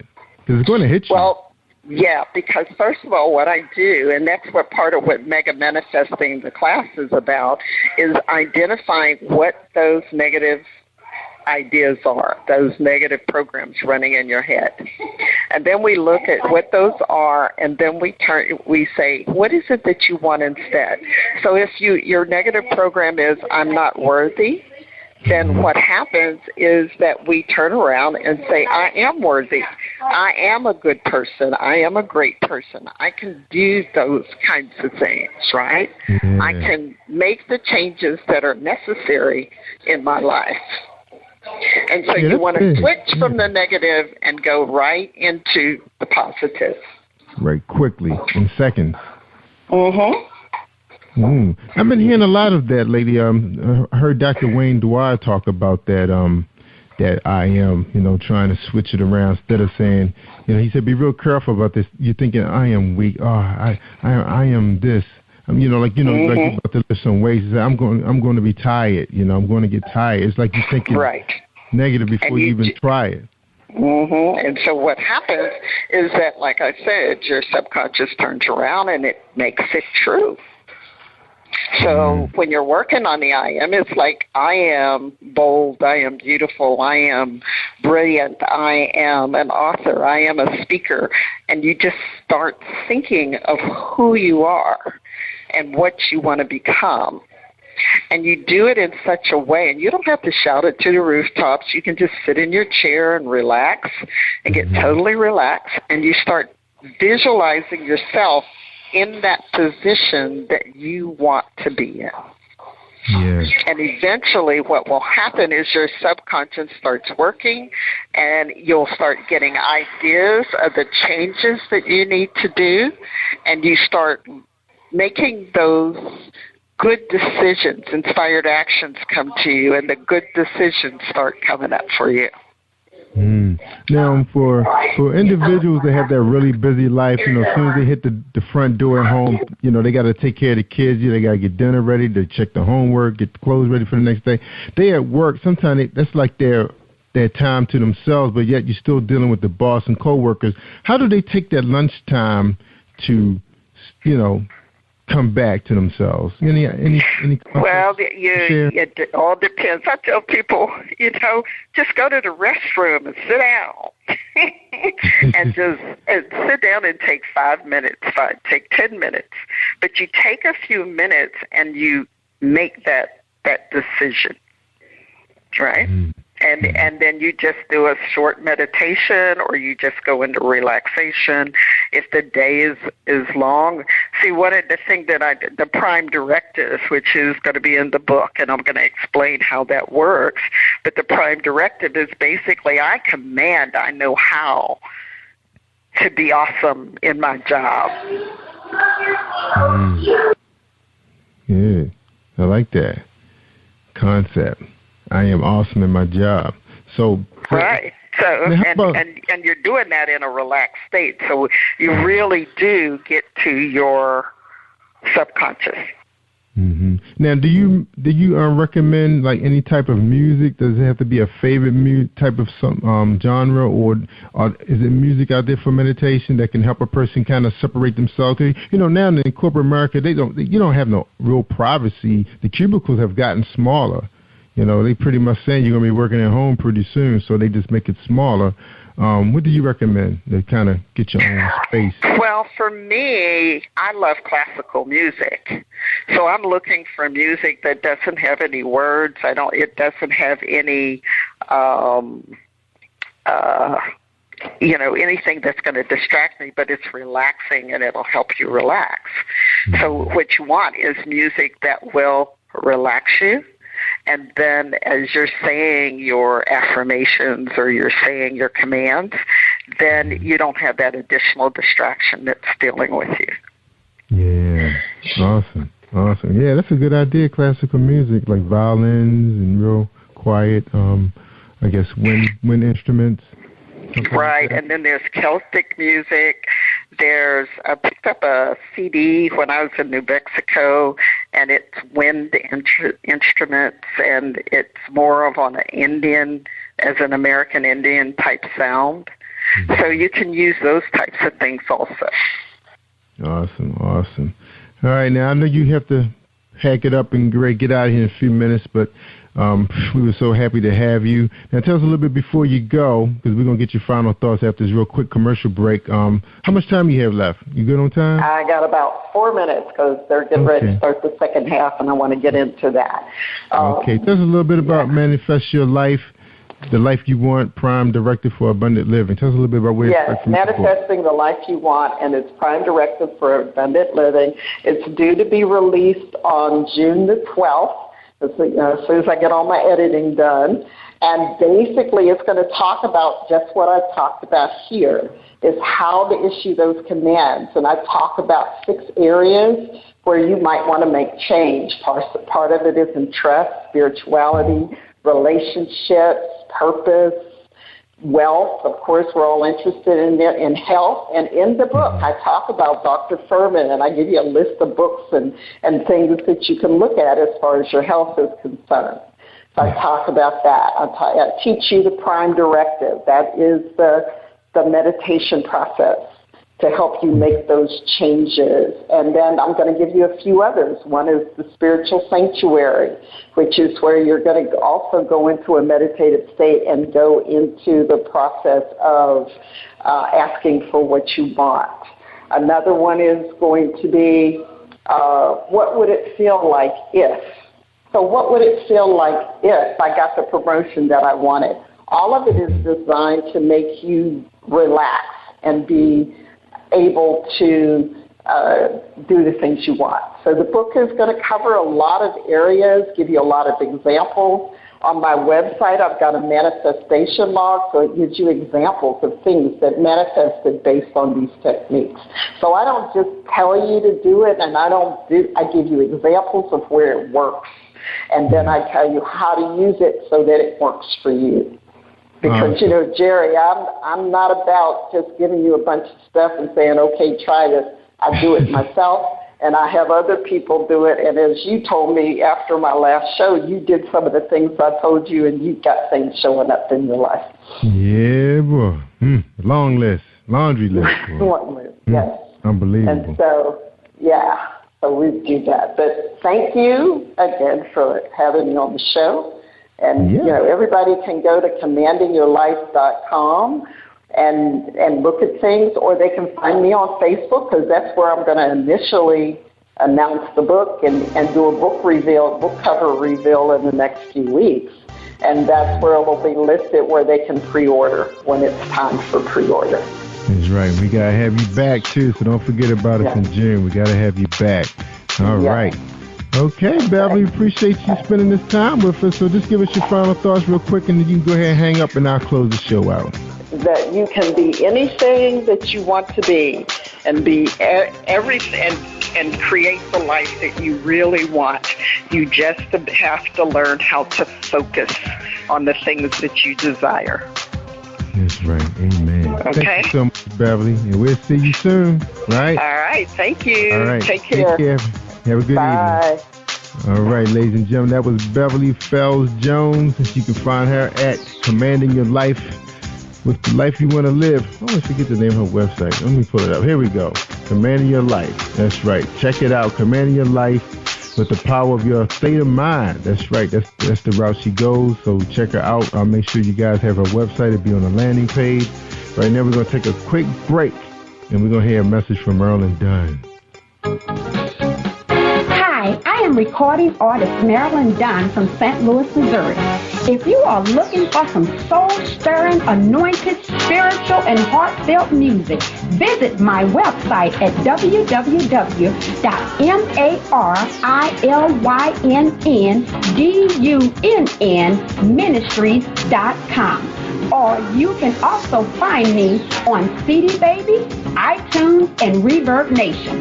For booking information, contact Mr. Kevin Dunn at 636-856-0551. That's 636-856-0551. All right. That was Marilyn Dunn. That's right, her husband Kevin Dunn. Awesome couple. All right, we just finished talking to Beverly Fells Jones. Her website is commandingyourlife.com. And again, Beverly is a life coach, trainer, presenter, and author of 2 successful books. She will help you learn and apply active meditation techniques to the life you desire, enabling you to realize real change mentally and physically. We talked about eating right, exercising, because you have to take care of yourself. And I tell you, I had so many super great ideas, high on life, but then, the eating and the drinking sugars and the bread and the white potatoes, those were the foods that kept the weight on, no matter what I was doing, because I was lifting weights, drinking protein, you name it. I was doing everything the young boys were telling me to do, but I just didn't change the diet, right? So I got me a good nutritionist. She is simply awesome. I see her every other week. Bad me, I did miss a visit. That was only because I didn't get to go get the blood work done yet. But, that's just a lesson there. You have to, keep up with your doctor's orders. And I did add a lot of fruit, and I replaced the bread. Now, once in a blue moon, I do some flat bread because I do like my breakfast sandwich. But, I'm trying to keep my calories up, because if you don't keep your calories up, and you have to find out what your calories you need to carry every day, too, when you follow these kind of diet plans, because you find yourself losing a pound a week. And I didn't want to go below 190. So I try to keep my calorie count around 2,600.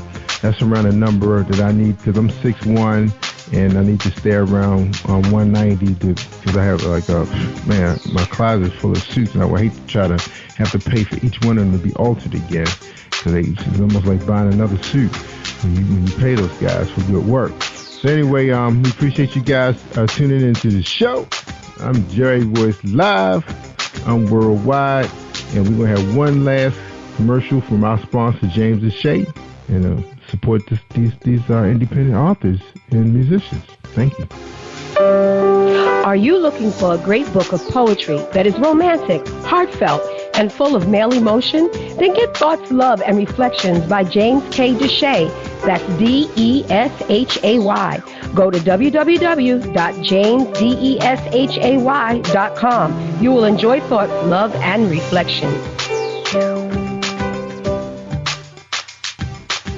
Hi, this is your girl Cotton, the softest voice in poetry. And when I'm online, I listen to Jerry Royce Live worldwide on PositivePower21.org. You should be listening to Jerry Royce Live. All right, everybody. Thank you for tuning in to Jerry Royce Live Worldwide. Continue to support PositivePower21.org. Check it out. We'll be moving into other podcasters joining us. We already inked a good deal with a man up in New York, Curry Hines, the Hair Show. He runs every morning for about 3 hours. We'll be carrying his show on Friday night, so you get a chance to hear his show, his program, and also you have an opportunity to listen to our gospel music radio. They play 24/7, so if you want to hear gospel music, I mean some very outstanding independent artists. Man, every time I tune into that show, I hear a song, and I wasn't really big into gospel music at one time. It used to give me a headache when, too many people singing at one time. But now you're finding these people are programming their music, composing it just like they, in the secular music, and really nice beats, beautiful voices. So check him out at iGospelMusicRadio.com. And then again, you can check him out on my show Sundays when we run it 20 hours. That's right, 20 hours all day on Sundays. And then we're going to be picking up another program called Elation. That's right, Elation. Let me get you ElationMagazine.com. They have a program that runs on 1010 on an AM station, terrestrial radio over in St. Louis, Missouri. We're going to be running that program, and with Kimmy Robinson. That's right, she's the CEO of ElationMagazine.com. It's a Bible-based Christian magazine. And her slogan is uplifting souls worldwide. And the purpose is uplifting the name of Jesus in the form of writing for his glorification. We will use our writing as a divine tool to feed the new saints, revive mature saints, and bring lost souls to his word for his glorification. Amen. And that'll be Kimmy Robinson. So we'll be bringing her program in real soon. She broadcasts on Monday, where you can hear her. She's also on a website. I can never remember the name of that website, but you can catch her show like 7:30 in the morning. But some of us can't do that because we be driving at that time of the day. But and then that program is not offered on demand, but it will be on demand right here on PositivePower21.org. And that's the good news. You guys in the hip hop, you got to check out iUrban.org. My man Dion Cheese. That's right. He's you can find a lot of fiction authors, books being displayed on his website, advertised. So if you're looking for a good fiction book, check out his website, and that's iUrban.org. All right, and he's gonna be carrying our show on his website. So there's a whole bunch of stuff going on, guys. And also Emerge the Magazine coming out of DC with Tiffany Boyle. That's gonna be dropping soon. It's gonna be a big party in May, red carpet event. All the shakers gonna be coming out. The makers and the shakers gonna be coming out in DC. It's right, Maryland, Metro, Baltimore, Virginia, Northern Virginia, where all the big money at. Gonna be joining her as she celebrates the release to her publication, Emerge the Magazine. All right, so check that out. It's a website out there for you too, the EmergeTheMagazine.com. All right, congratulations to Tiffany Boyle, and congratulations to Kimmy Robinson and Dion Cheese. Because you know his story. Dion was incarcerated for more than 17 years. He was a hip hop king, rapper, MC, DJ. Got in trouble trying to finance his business. Trying to keep his head above water. That guy actually went to college for chemical engineer. That's right, but he was trying to help his brother out. They had their own label. Back then, in the 90s, man, the labels weren't that great to those guys. When CDs hit the market, they just got greedy. And now that we got MP3 downloads, they're getting theirs now. They don't know what to do about it. So now you got these new internet streaming services like Tidal coming out, so they don't have an idea how to keep you guys from streaming their music for free. I know it's just the way these systems digital. It's digital. What can you say? All right, guys. I'm Jerry Royce Live. I'm worldwide. Like I always say, stay awesome all week long. Peace.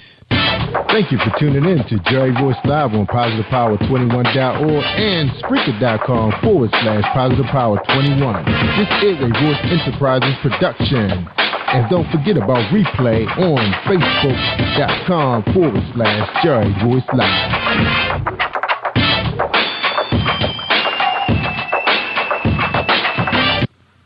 All right, we outie. You are listening to Jerry Royce Live Worldwide Podcast. Hi, if you're struggling with your relationship or you just can't seem to find the right one, author Gerald Manuel has written an enlightening new book entitled How to Identify Your Spiritual Soulmate. You may order a copy today from Amazon.com or at BarnesandNoble.com. This book is sure to answer many of the questions you may have. Thank you, and God bless you. This is Kimmy Robinson, the CEO of Elation Magazine. I'm listening to Jerry Royce Live Worldwide. You are listening to PositivePower21.org with Jerry Royce.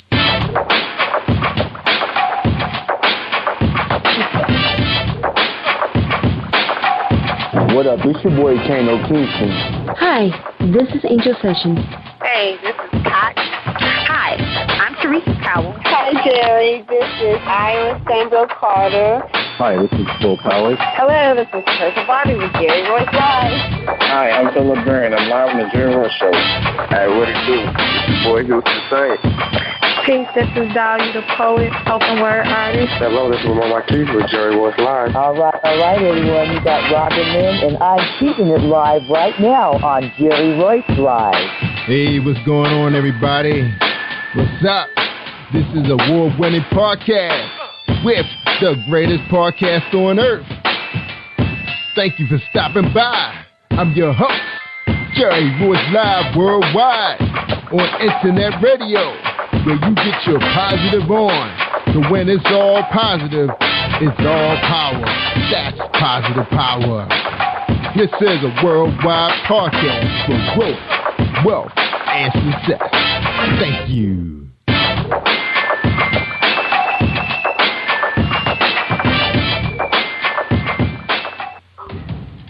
Think you know how drugs get in those little brown bottles? Think again. Set in the green hills of western New Jersey, inside the gilded halls of power of a U.S. pharmaceutical company where decisions are worth billions of dollars and human lives worth less.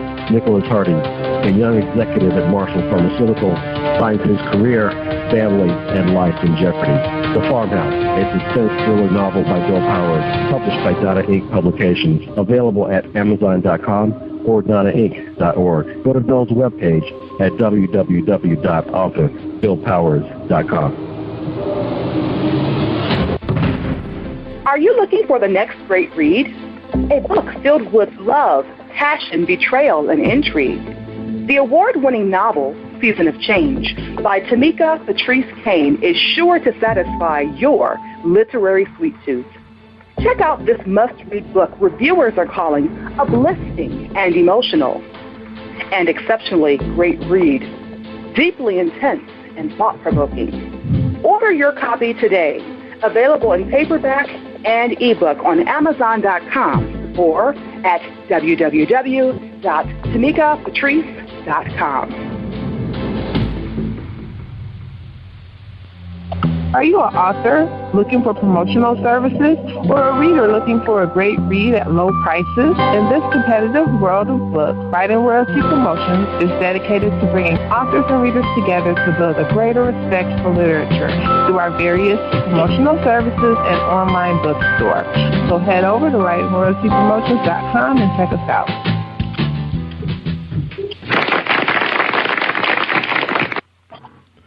Thank you, everybody, for joining us, and welcome to PositivePower21.org. I am Jerry Royce Live Worldwide, and you're listening to episode 340. That's right, 340 with Kimmy Robinson, CEO of RelationMagazine.com. It's a Bible-based Christian magazine, and her slogan reads, Uplifting Souls Worldwide. But before we read her bio, we have a message from our sponsor, and that'd be Reese World Publishing. So check them out at ReeseWorldPublishing.com.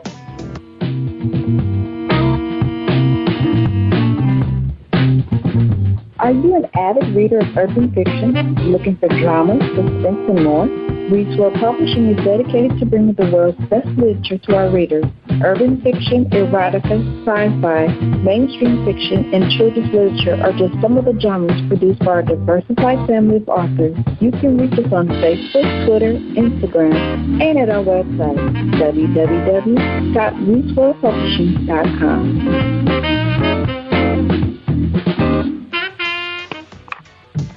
Hey, we're back, y'all. Thank you for joining us. And we want to thank everybody for their prayers that went out for the Marylanders, the Baltimoreans, everybody that was going through a little bit of mayhem. But they working with the young people. We got all the clergymen, all the community leaders, all banding together. This is something that probably should have been happened. Sometimes it does take something like this for us to understand what we need to do. So it's going to be some dialogue with the City Hall, because I had an opportunity to work with City Hall, working with the health department a few years ago, and I know those guys are not in touch with the community. I mean, they're thinking about, the things they think about, but sometimes they forget about our young people. When you start closing up recreation centers, parks, and pools, something's going to happen. They're going to cry out because they don't know how to communicate, and people never listen either in any way. So anyway, that's enough there. But if you want to check out a little bit of what's going on with CNN, check out our website. We did record some of the segments today, some of the positivity or the positive things that's moving forward. All right. Right now, we got Kimmy Robinson on the show, Elation Magazine. Their main purpose is to uplift the name of Jesus in the form of writing for his glorification. He will use our writings as a divine tool to feed the new saints, revive mature saints, and bring lost souls to his word for glorification. All right, and Kimmy Robinson was born in St. Louis, Missouri. She gave her life over to the Lord at the age of 12. Although her purpose by God was given, she wanted to do things her way. She believes when God gives you a purpose, there's nowhere to turn or nowhere to run. She has two wonderful daughters, Candace Wheaton, who is 9, and Hannah Wheaton, who is 6. She is also fired for the Lord. Motherhood is her proudest ministry. Kimmy is an accountant, but her passion is serving the Lord and others. Elation Magazine was founded on the principles of basically serving the Lord in spirit and truth. This magazine's main purpose is to showcase to the lost, last and the least, that they can have life more abundantly through the love of Jesus Christ. Elation Magazine focuses on empowerment through the spiritual writings of many experts in their respective field. Kimmy believes that Christians can have fun in many ways. She showcases talented artists, authors through the format of Elation Magazine and Elation Radio. She can be found on LinkedIn, Facebook, and Twitter, and her email is krobinson@elationmagazine.com. You catch her on Gmail and all the other fun social media outlets. All right. Kimmy Robinson, welcome to Jerry Royce Live Worldwide. How you doing today? I'm great. Thank you so much for having me on your show. I feel so honored. Oh, my pleasure. So glad to have you. I know it was short notice, but no, we came I love short notice. Yeah, all right, good for you. I know some people are just so busy. They got a whole list of schedule of events, and so they need to catch a breath. But I was glad we were able to make this happen. All right. Yes. Now, yes. We only have one script question. The rest of it is just based on your answers and what you got in your bio. Well, it's okay. That's how our show rolled. I pretty much told you what the format was. So we're going to talk a lot about you the first 10, 15 minutes of the show, even though we kind of ran behind time today, but, we was having such a good time chatting. But anyway, yeah. So if you're ready, for the first question, the first question is, who is Kimmy Robinson, the CEO, or the person? Kimmy Robinson, good question. I am a quiet, meek servant for the Lord, first. Secondly, I'm a mom. Thirdly, I am a person who is on fire for the community. I love young people. I love reaching out to them because, we need them. Like you were saying, they need places to go, like parks and recreations and after-school programs, and when the government closed those things down, it tends to allow them to do things that they're not supposed to be doing because we had those, outlets when we were young, and I think, when you do close those type of after-school activities down, it tends to, allow other things to happen that we don't want to. So I love the young people, and most importantly, I love to read, write, sports, I love people, I love being around people and, working together for a common good, And I do give you all of my prayers to Baltimore. I was so hurt on Monday, but Tuesday we turned it around. That's right. So I'm on fire. I love the unity that was displayed on CNN and the other networks, and I was very proud to call myself. I am black, so and I'm a woman, but I was just so amazed just to see everybody coming together for the common good, which is to bring justice to the Gray family. And now I'm okay now. Yeah, yeah, that's right. it was an eye opener because you don't know what city could be next. I mean, everybody's probably just like a propane tank ready to explode. I know. I noticed that. Ferguson was August. Missouri. So I'm hoping that Baltimore can really be an outlet for the cities who have already experienced that, even though you're going to have more of those incidents, unfortunately, because, it's bigger than us. It's bigger than us. It's love versus hatred. That's right. That's the main thing.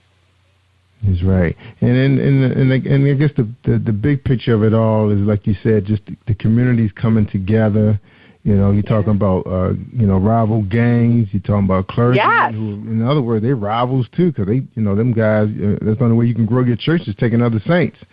So everybody's coming together with government officials, because nobody really knew what to do. They didn't know what to do. No one's been successful with riots. I mean, we saw what happened, in Alabama, in several of the southern cities that had demonstrations where the police whipped out the water hose and the rubber bullets and tear gas, and they just, their way of, fixing the problem was just, busting up innocent protests. A lot of times it was the police that, that incited the fight, the violence, not the innocent, nonviolent protests, especially during the King era, Yes. So. And you need to talk about those Oklahoma, Tulsa, That's right, yeah. So, it's always been that way. It's just the fact that, unfortunately, when the history of, I love everyone, don't take this the wrong way, but when we don't know who we are and other people know who we are, there's breakdown. So when you understand who you are as an individual, you understand what is at stake and what is, really required by you, because they know who we are. We don't know who we are. So that's that. But I know it's going to be better. I mean, it's going to take a big miracle, but really all we want is justice. That's it. Mm-hmm. That's right. Fairness. Justice. Fairness. That's right. We're not looking for favoritism. We're not looking for to be, on the superior side. We just want fairness. And that is all we have been fighting for since day one, since we came over to the United States. We just want fairness, to be treated the way you want to be treated. So that's the bottom line of all of those circumstances. Michael Brown, I was just down the street getting my hair done when that was going on. But they forget to mention that he was on the streets for 3 hours or more before they came to get his body. So, that was awful. Just laying in the street. Yeah, that but was awful. There's hope. That's right. I mean, you hate to have to turn everything over to the federal government, because, I mean, they're the worst too, but, it's what it is. Let's put it like this. I've been racial profiled when I was in a car with a good friend of mine, and based on what he was driving. So I understand that there are some authorities who take their power out of hand. They utilize it for their personal greed and not for the protection of the community. And that's what they're supposed to be doing. But sometimes they tend to take it, personal. And that is what we're having issues with right now. Yeah, it's rough. Yeah, my friends, we were actually part of some police brutality ourselves when we were in our first year of college, and I think my other friends were in their last year of high school, when we were jumped by some undercover agents and police officers. Yeah. See? Yep. Yeah. Crazy so time. You had personal experience. How did that? I'm not interviewing, but how did that? I might have to do a show on that one. Yeah, I mean that's okay. To make it real, just to sum it up in a nutshell, friends of mine, we was in a store making a purchase. Okay. I think we had just some of us had just completed our purchase, and it was a shoplifting ring that was going on. So the police were under pressure to try to bring it to a close, because a number of the stores were being shoplifted by this ring of these bands of outlaws, and they couldn't catch them. They were too slick. And then they saw a group of young men you know, and we were in college kid. One of my friends was just out the military, and we were in the store, we weren't rowdy or anything, and these guys just jumped up on us for nothing. These were black officers that started it, but it was a white manager that pointed us out and told them to go get us, you know. So that's when everything escalated, and they called the precinct in, and a number of officers rushed in, you know, not knowing what's going on, and things went crazy. And it was moms that were there, not our moms, but it was other kids' moms were there that was trying to help us and protect us because they couldn't figure out what the heck they was jumping us for because they saw us in the store, you know. So that's what happened, and luckily we didn't get charged. You know, all the charges were dropped, and you know, and of course, I'm so sorry to hear that. A little money out the deal, not what we should have gotten because we had bad lawyers, but yeah. But you know, you learn from that. You learn. So I luckily, do apologize for that. It's a society, you know. They don't understand the brothers. No. I do. Something going Why on? not on your level, but I see it. I do. The injustice. Yeah. Yeah. That's right. It was there. But thank you so much, though, for, you know, listening. All right. Now, we're talking about you now, so tell us a little bit about your background. How did you grow up in St. Louis? You know, home of the Rams. Are they still home of the Rams? Because they move around. Yeah, they're trying to go to L.A., but I'm hoping that they don't because I like football, but I'm really a Chiefs fan, a diehard Chiefs fan. If you ever want to go to a good football game and tailgating, the Chiefs. I'm telling you, that is the best experience I have ever had. I heard. You know, lucky for us, it's quite a few people from Kansas City lives up this way because of the feds, the federal government jobs, and they showed us how to barbecue. So we throw down, too, at our Ravens tailgate party. We throw down hard. We throw down. I love to barbecue. Yeah, barbecuing is fun. It's amazing how it's so good. Yeah. They have tailgating. They have. I was going to say tailgating can hurt you during a 16-game season too. Because I think I went from like a 185 to 230 pounds in 2 football seasons. You've been eating a lot of meat, and well, you know, it's okay because you guys can like lose your weight more fast than we can. So yeah, okay. I got it off down to 190 now. Yeah, see. But it's okay. I love to eat too now. I love my barbecue now. Hey, right. I do moderation with my meats, but I still love my ribs. I'm sorry. I am a rib person. Oh, yeah. That's the key. Same here. Had my share this past spring. We went to a couple of rib joints by the beach. Yeah. Don't say the beach. I'm so jealous. Oh, my goodness. Okay, but just about me, I'm just Kim. I grew up in a strict environment. My mom didn't allow me to spend the night with friends. I, been in church all my life. But guess what? I like hanging around with the trouble people in high school. Not trouble people, but people, they didn't have curfews. They could stay out late hours. So what did I do? I would sneak out the window when my mom would go to sleep because she would take something for her back to make her feel better, and so she can't hear anything. And my dad worked, the third shift. So I would go out with my girls and hang out and then come back just in time so that she wouldn't notice that I'm not in my room. So I grew up something like that, I was curious, curious because I had a curfew. But I never got caught until one day it was like I went to McDonald's to get something to eat, and my mom went to the bathroom, and she heard somebody coming through the window. So what did I do? I jumped out the window and waited till she, closed the door, and then went through the back door to go downstairs and pretending that I was sleeping on the couch. But so I grew up that way. But you know what? As I reflect back on my upbringing and why she did those things, I'm very appreciative because I understand it now. So that's why I tell young people, your mom and dad may be a little bit, strict, and they may scold you and direct you to the right path. And they do know those things. They just may not want you to make the same mistakes that they have made. So I grew up in that type of environment, and, two brothers, they used to beat me up.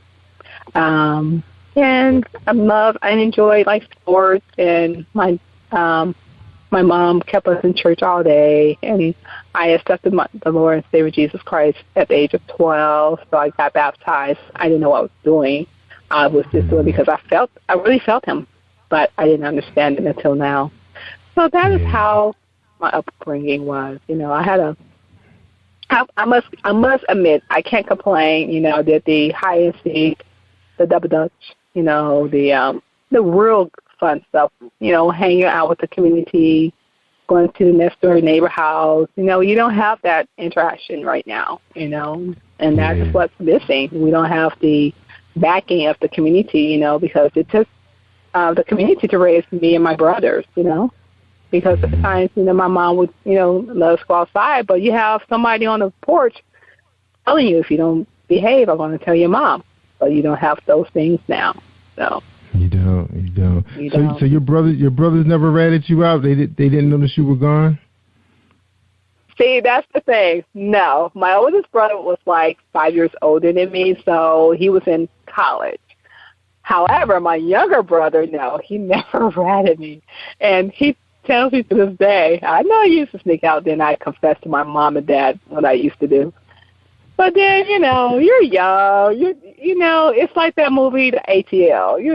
You're curious. You wonder why your parents I'm not privileged like that, but my parents were just that strict. They didn't want me to do certain things, and I wanted to be rebellious. And when you're rebellious, you tend to mess up and make mistakes. So it's funny, you hear these stories all the time about strict parents. Even when I was going to church, you hear kids say their parents are strict, and you see those kids in the neighborhood. But those kids never turn out the way the parents think the strictness is going to help them grow up. No. They kind of erratic. It's like they want to see everything. I just tell you about when I was in Atlanta. But when I was to school in Atlanta for college, oh my goodness! So what happened? Okay, when I graduated from St. Louis, Missouri, I moved to Atlanta to go to Morris Brown College. So you got the Black 4 colleges in one. You got Morehouse, Clark, Spelman, Morris Brown, then the ITC, which is the theological school. Okay, those colleges are within walking distance. Yeah, I had a great time. I kept myself in school. But at the same time, I went to parties, a homecoming, and hang out, and done the things. No curfew, of course. How do you manage stuff like that? So I tell my story just to tell parents that it's okay to be strict, but over strict can really cause someone to not understand the true being of being in the world. Because when I went to college, I was surprised about some things that I saw. And when you have parents who tell you it's my way and a highway, you don't learn from that. And that's the type of upbringing that that I was under. I love my mom and dad, and that's how they were brought up. So I'm teaching my girls to come to me. I'm not going to be as strict as they were, because when I went to college, I was blindsided. I was like, wow, people do this? Darn. Of course, my friends in high school smoke weed, but I'm talking about the entire people do weed. I've never done it, but I was like, wow, that's interesting. So you learn things that, you don't normally learn when you're under a strict, household. And I want to be able to facilitate an open relationship between me and my two daughters. So that way when they're in college, they'll be more prepared. That's right. So even with you sneaking out at night, you still didn't see enough in the street that you weren't completely shocked when you got to college? You have ATL versus St. Louis. No. Atlanta is very progressive. They were just growing at the same time, and, people are just moving there. But now, of course, everybody knows about Atlanta. But back in 1992, oh, my goodness, I was, like, dumbfounded. I was like, oh, dumbfounded. I didn't know that, so many things you can do and so many places to go. And then you're in college, you go to step shows, you go to Spelman, you go to Morehouse and Clark to kick it. And then, downtown, oh my goodness, I was so blindsided. So, but I had a great time. I was going to ask you, how was your grades? Oh, I did well. I was a B student. I should have been an A student. I'm more of an A student, but because I didn't apply myself, like I should have, but it's okay. Yeah. I had fun. Good thing you didn't go to school in D.C.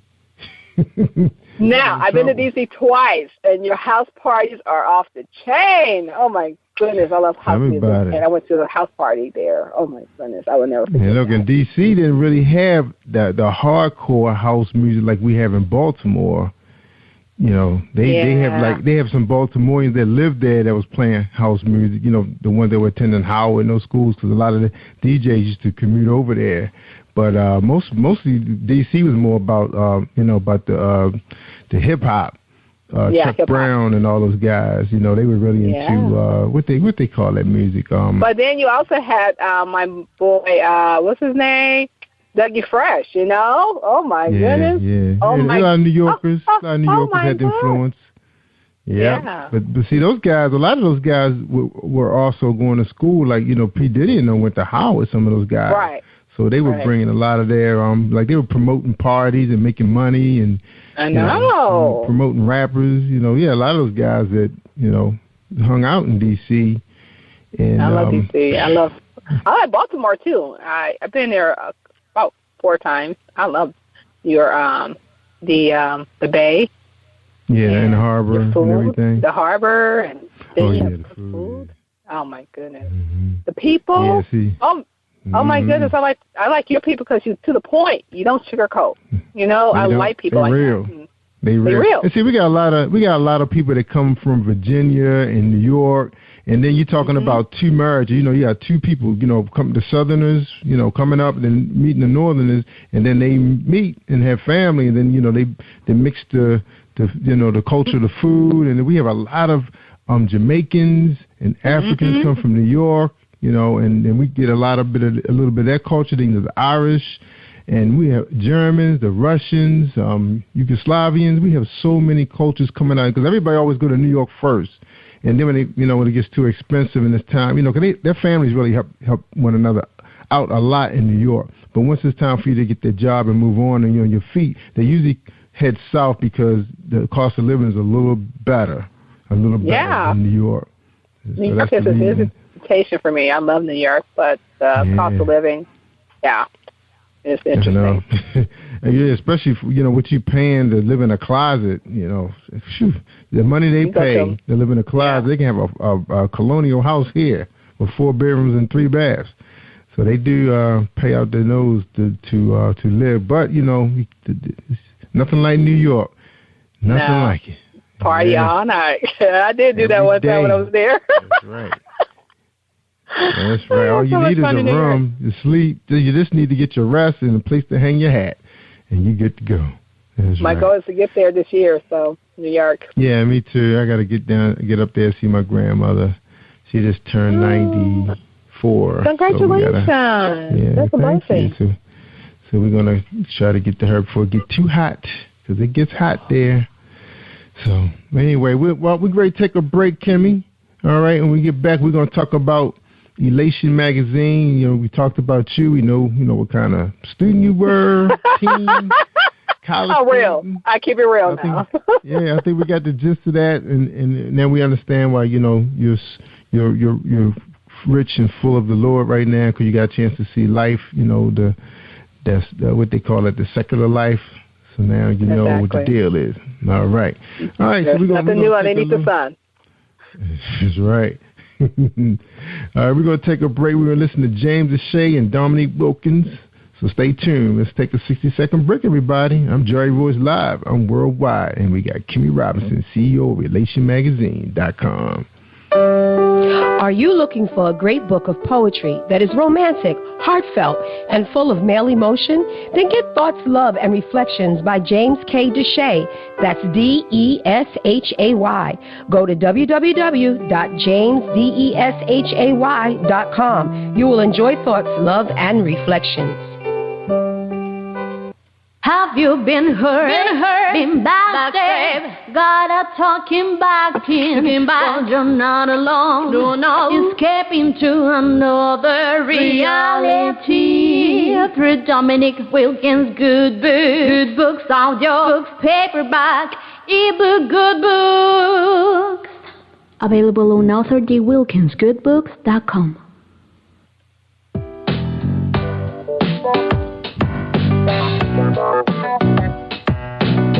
Hey everyone, this is Tanika Gonzalez, spoken word poet. Whenever I'm online, I'm always listening to Jerry Royce Live. You can find Jerry on www.spreaker.com. Positive Power 21.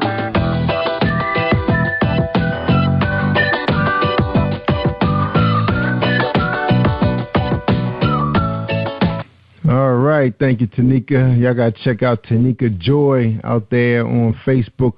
She has some beautiful poems out there. She runs some videos. She's about to drop a new CD soon and a couple singles for those of you who are looking for comfort. And she definitely has the voice to do it. She's like Sade of poetry. All right. And right now we're talking to Kimmy. She's a publisher, CEO of Elation Magazine, and now we're ready to get down and talk to her about this Bible-based Christian magazine, which is uplifting souls worldwide. So that's what you're doing, Kimmy. You uplifting souls worldwide. Yes, he's using me now, so I had to submit to him. Yeah, it's been a really great time. I'm having the best moment in my life, giving my life over to him, finding the purpose that he has given me, and not me finding what I'm supposed to be doing. And secondly, it's just been fun, meeting people like yourself, Mr. Jerry Royce. I listen to you on the radio worldwide, and just networking. It's beautiful. It's a beautiful thing. That's right. So that's right. Nothing like meeting another podcaster, right? Networking is key, and I love people. So that's it's right. been a blessing. Good for you. All right, so let's talk about this magazine a little bit now. My family, we've been in publishing since about 92, 93, so I know the business. I think we released our first publication in 94, and I know, it's not easy. And we were just a community-based publication. So are you exclusively online, or are you in hard copy? Where are you, offline or online? Currently, we are online, but my goal is to become print, and my goal is to be the household magazine for Christian education, bringing people to Christ, because, it's all about him. And but I'm just blessed to have the opportunity to start online, because you can reach so many people. I have a writer in Africa, and I have another one I have two, one in Nigeria and one in Kenya. So, that's God moving, He wants everyone to come to him, and you can still have fun. I'm having fun. I am having so much fun. So you're enjoying this, huh? Enjoying the ride. So how long have you been publishing Elation Magazine? We are we've been doing research for the first year, for a whole year, and we're on our third year. And, they say they give you 5 years before you can call yourself a true business. But we're not a business, we're a ministry, and I know God's going to keep on, blessing us to write and minister, and hopefully my goal is to be printing in bookstores and Christian bookstores, and, spread the good news gospel, because Elation, main purpose is to uplift souls worldwide. We just want to, let people know that, God loves everyone. And it's not a color thing. God is not going to say when you go to heaven, you're black, you're white, you're Asian. He's not going to say you're Baptist, you're Muslim. He's going to be more so concerned about your relationship with him through his son, Jesus Christ. And that's what it's about. Men tend to allow the division between Baptists, Church of God in Christ, and, Catholics and things of that sort. But that is not of God. He's just going to be concerned with your heart and your soul, And that is the main purpose. I don't call myself a Baptist, but even though I was brought up in Baptist church, I'm just more so a Christ-like individual. And I love everybody. If you tend not to wear pants, that's on you. But I'm going to wear pants. If you don't want to wear makeup, that's fine. I'm going to wear makeup. But, it's just all this, division and these quote-unquote rules that man made. They're not of God. So God is more concerned with your heart and, your relationship with him and how you treat his people. And that is what elation is truly about. Good for you. Now, so after the 5th year, it's like, okay, this is real now. It's time to play, put the big girl pants on now. So how many, what's your staff like? How many people you have working for you right now? Oh my goodness. It's amazing. I've been getting volunteers like left and right. I mean, I have people in their perspective field, like people in health, beauty, pastors, people who write poetry. Oh my goodness, it's been counselors, PhDs, educated people who are on fire. And guess what? They are doing it as a freelance, and it's been amazing. But I'm not the type of person I would want for them to do that on a continuous basis because I believe in, pay. So I know God is going to bless Elation Magazine so that I can have the ability to have a paid staff. But currently, everyone is on a freelance volunteering basis, and that is from God. When you understand your purpose and you follow your purpose that is given by God, he will provide you with sources and more resources, and you would be amazed how many doors can be opened based on, doing what God has called you to do. It's been a great ride. Yes, it has been. I'm on your website right now, and I see everything. Lighten up the page. Beautiful website. Thank you. Website. And we are under construction. We're going to have a new look, hopefully very soon when all the kinks are ironed out, and it's going to be even more fabulous. We're going to be mainstreaming. We're going to have my brother out of Chicago bringing in more people who can do live streaming. I'm putting the radio station on to the website. It's going to be amazing. And I know God is going to allow me to print very soon. Yes. That's right. Happy for you know it. And it's funny, once you start, asking for those things from him, it happens so fast. It's like people just show up, just like they just fell in your lap. Bam, yes. You get these things moving. Because, we haven't been in business but more than just a little over a year ourselves. Wow. December 2013 was our launch date. That's amazing. And everything. I was meeting people that had programming skills and so much knowledge in podcasting and business, and then I met a group of authors, and they know Facebook like the back of their hand. And one of the things I find that helps, that's really going to help you is understanding how social media work, because that brings the right people to you at the right time. And but I think you doing really well right now. Just your publicist is an outstanding individual alone. Right? Just dealing with him will open up a lot of doors for you. Yes, he is amazing. He is amazing. I am blessed to have him on board. Yes. Yeah, that's right. It's been a very good ride. Awesome. Great guy. We always talking about our kids, his boy, and you have to support each other, business and family. You just can't always hit up people all the time about business. Ask them how their children are doing, how their spouse is doing, how was your day? And I always like the fact that he always start out, Happy Tuesday, Happy Wednesday. He don't just demand something or tell you something. He always start out with, a greeting for the day, which is awesome. And that's what I like about him as well. You're right. He is an amazing man of God. He's amazing. Little things like that. Little things like that matters for you never know what people going through during that day. We wear many hats around here, and me working with the government, and supporting my two kids, with their activities, and then managing the podcast. You're all over the place, So So sometimes it helps to have somebody who understands, what you're going through. Yeah. It is helpful because one thing I was taking about your conversation right away when you asked me about my children, I was like, wow, he's cool. Well, I like Mr. Jerry. Okay. That's right. You go into my Facebook page, you see mine. They always say, that's one of the special things they said about Facebook is that you can mix business for pleasure. That's one of the few places you can. Yeah. Yes. So you want to engage your audience in a way. You don't want to just be asking for stuff all the time. Give them a little something. Show them you're real, that you're human. You're not just virtual. I mean, it's bad enough we all running virtual businesses. You have to give them something. That's right. Be real. You have to be you, true to yourself. And that is one thing I learned by Malcolm X. One of my favorite leaders, Malcolm X. He was misunderstood, but he was real. Real. He was. So real. He was. All right. Now tell us about the platform.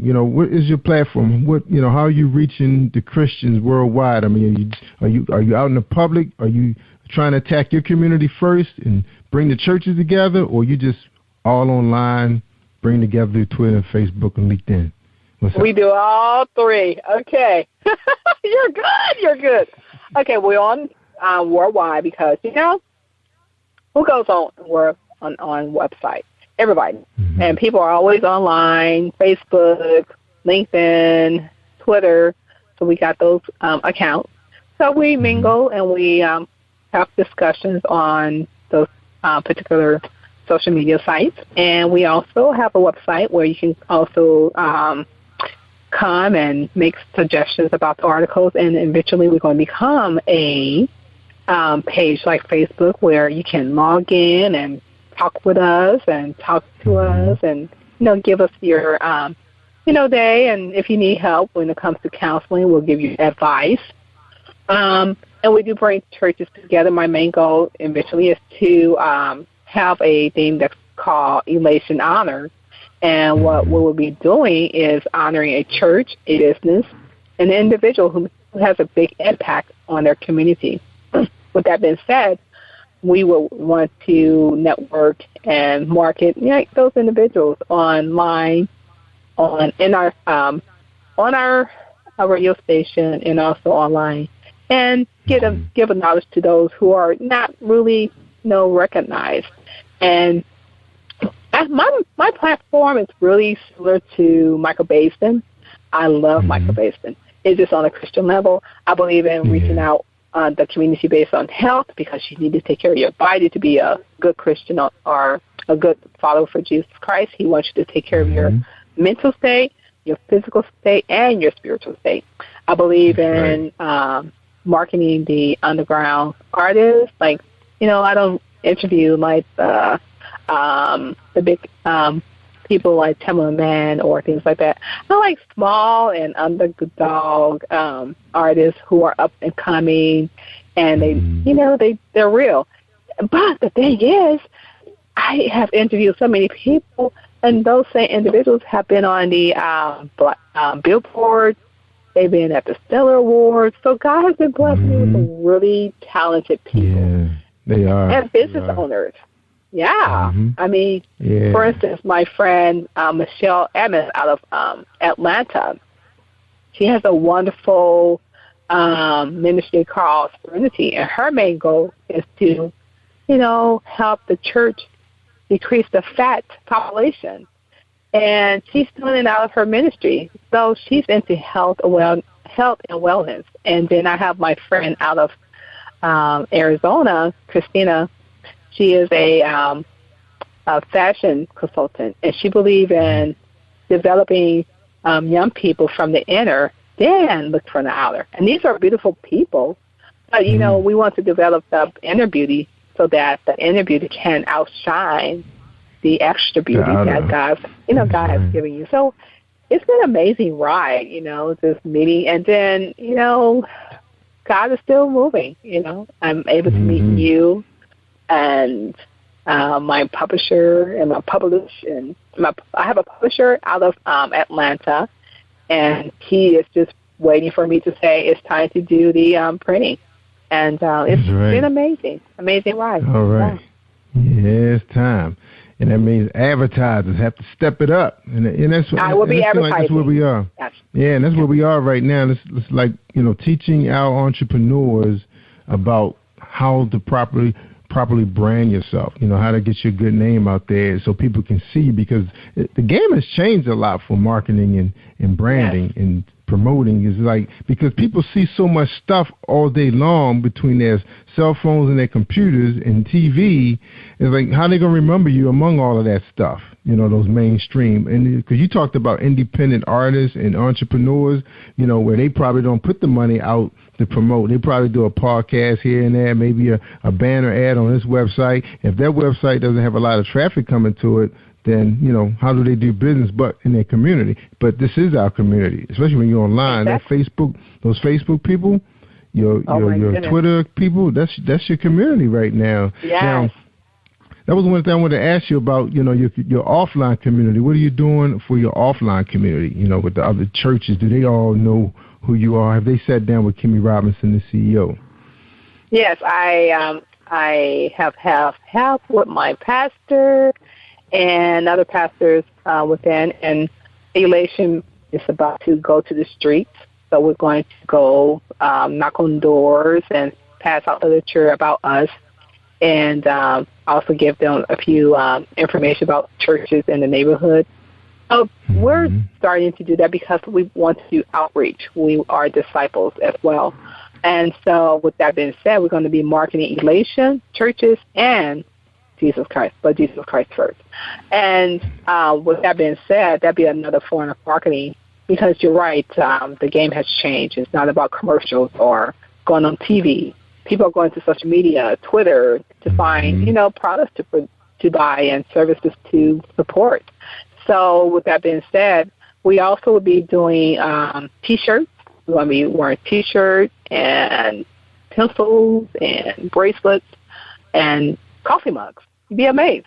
People, will have like conversations about, what is Elation Magazine? And you can start marketing by the word of mouth, because word of mouth is power.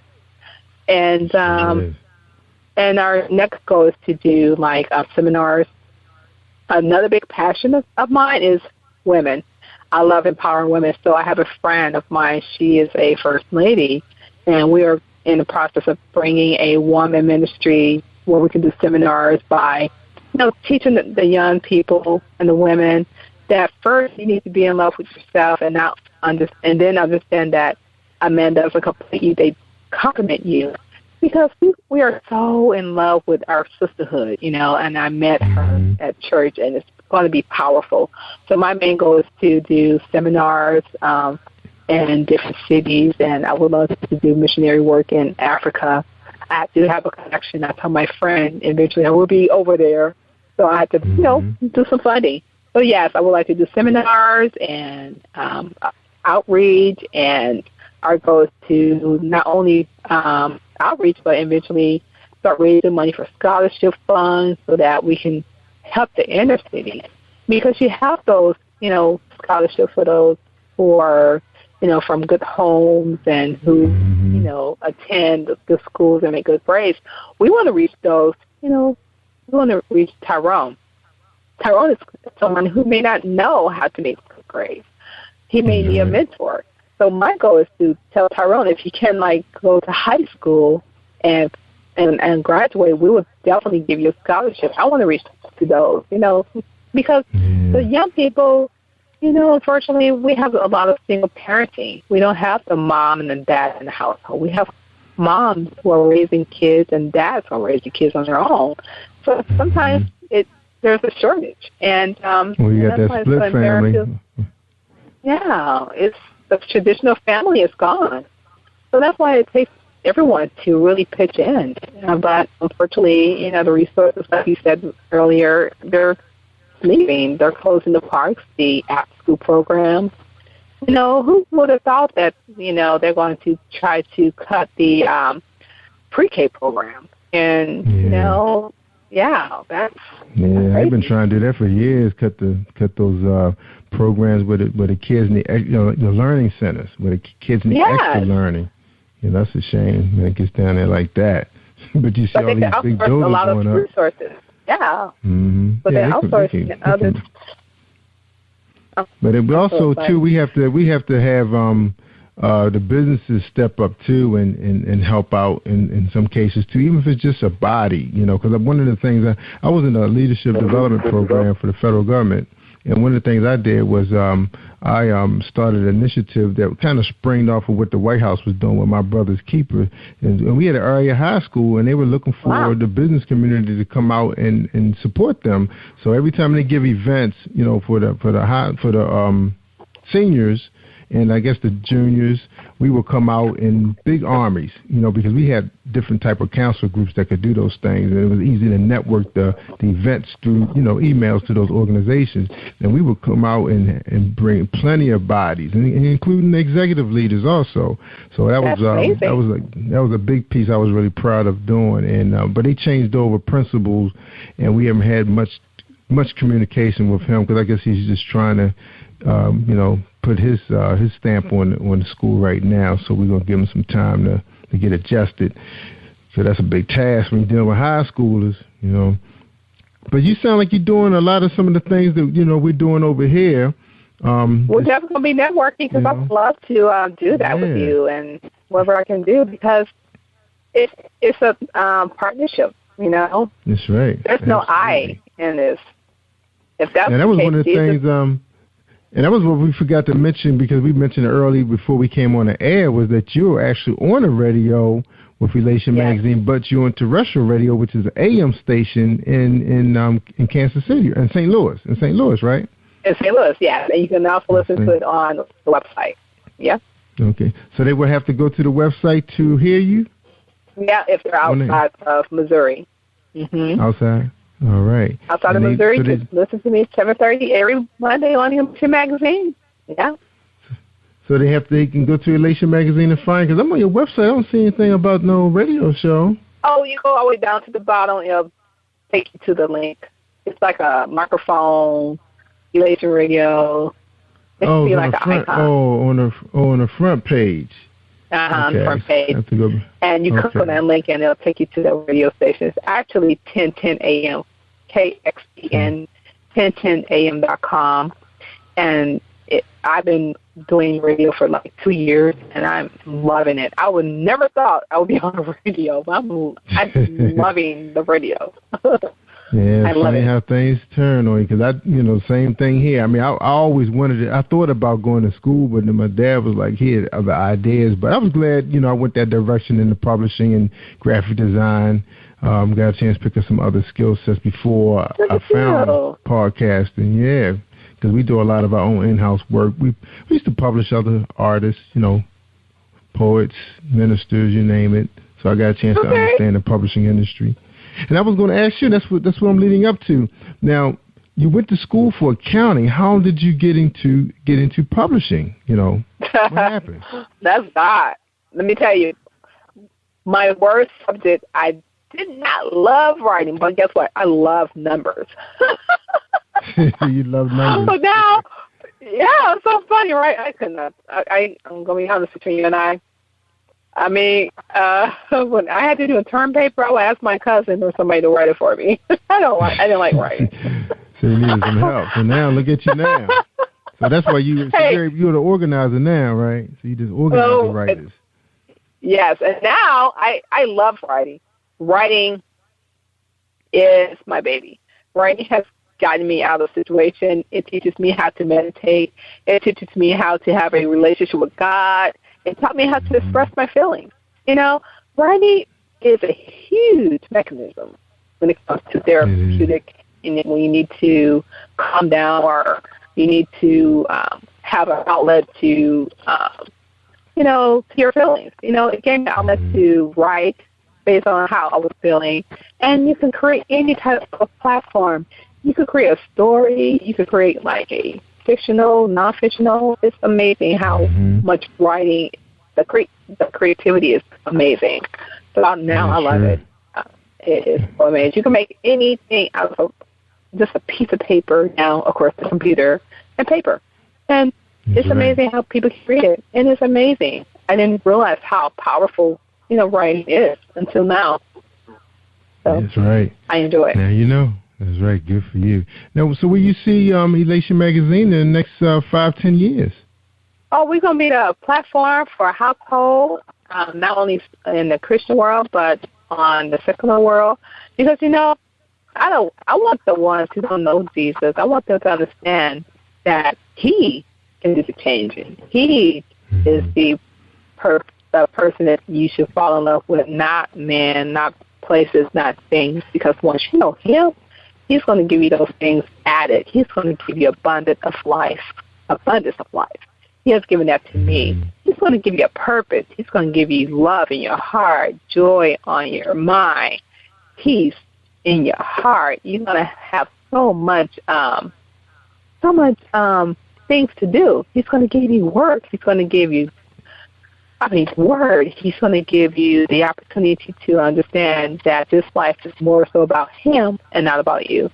So when you let yourself go and let Him in, it's really easy living. Don't get me wrong, you're going to have, trials and tribulations that tend to try to distract you of life. That's common sense. You're not going to have problems. You wouldn't still have problems.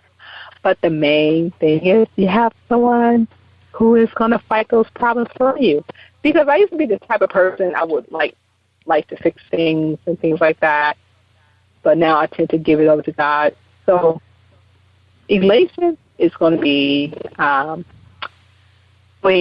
missionary. I would love to continue doing the writings. Of course, my next goal is to get another city to do Elation Radio. And also print. Print is my next step. That is what I want to do because everybody doesn't have a computer. Right, I got to print. Right. No, everybody doesn't have a computer. So with that being said, I want to send literature to the jailhouse, to the nursing homes. Those would be donated, and then bookstores, of course, and church bookstores and Christian bookstores and households, And I think they're the only ones that have bookstores are the churches. The other bookstores are closing up now. Everybody just went online. That's so I think true. That's where they're going to find you in the church. Yep, church good place to distribute publications like this.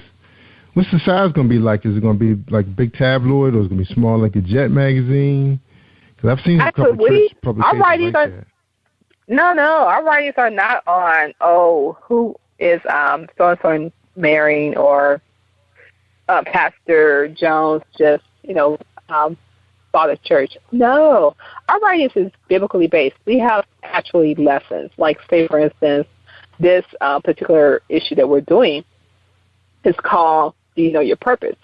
So we will get, scriptures from the Bible that is a correlation with that goes with the title, and then the writers and other people will write based on that topic. Of course, there's exclusions such as counseling or someone who is in the pastoral corner. We have a pastor corner where they can write based on what the Holy Spirit tells them. But we're just doing the word. It's like a church, churches, they don't talk about people, they talk about the word. So when you see our writings, there's always a word that you can read. It's about inspiration and inspiring, teaching, preaching, poetic readings based on the Bible. It's biblically based. And we don't do gospel, we do the gospel. And I did a lot of research, and I was really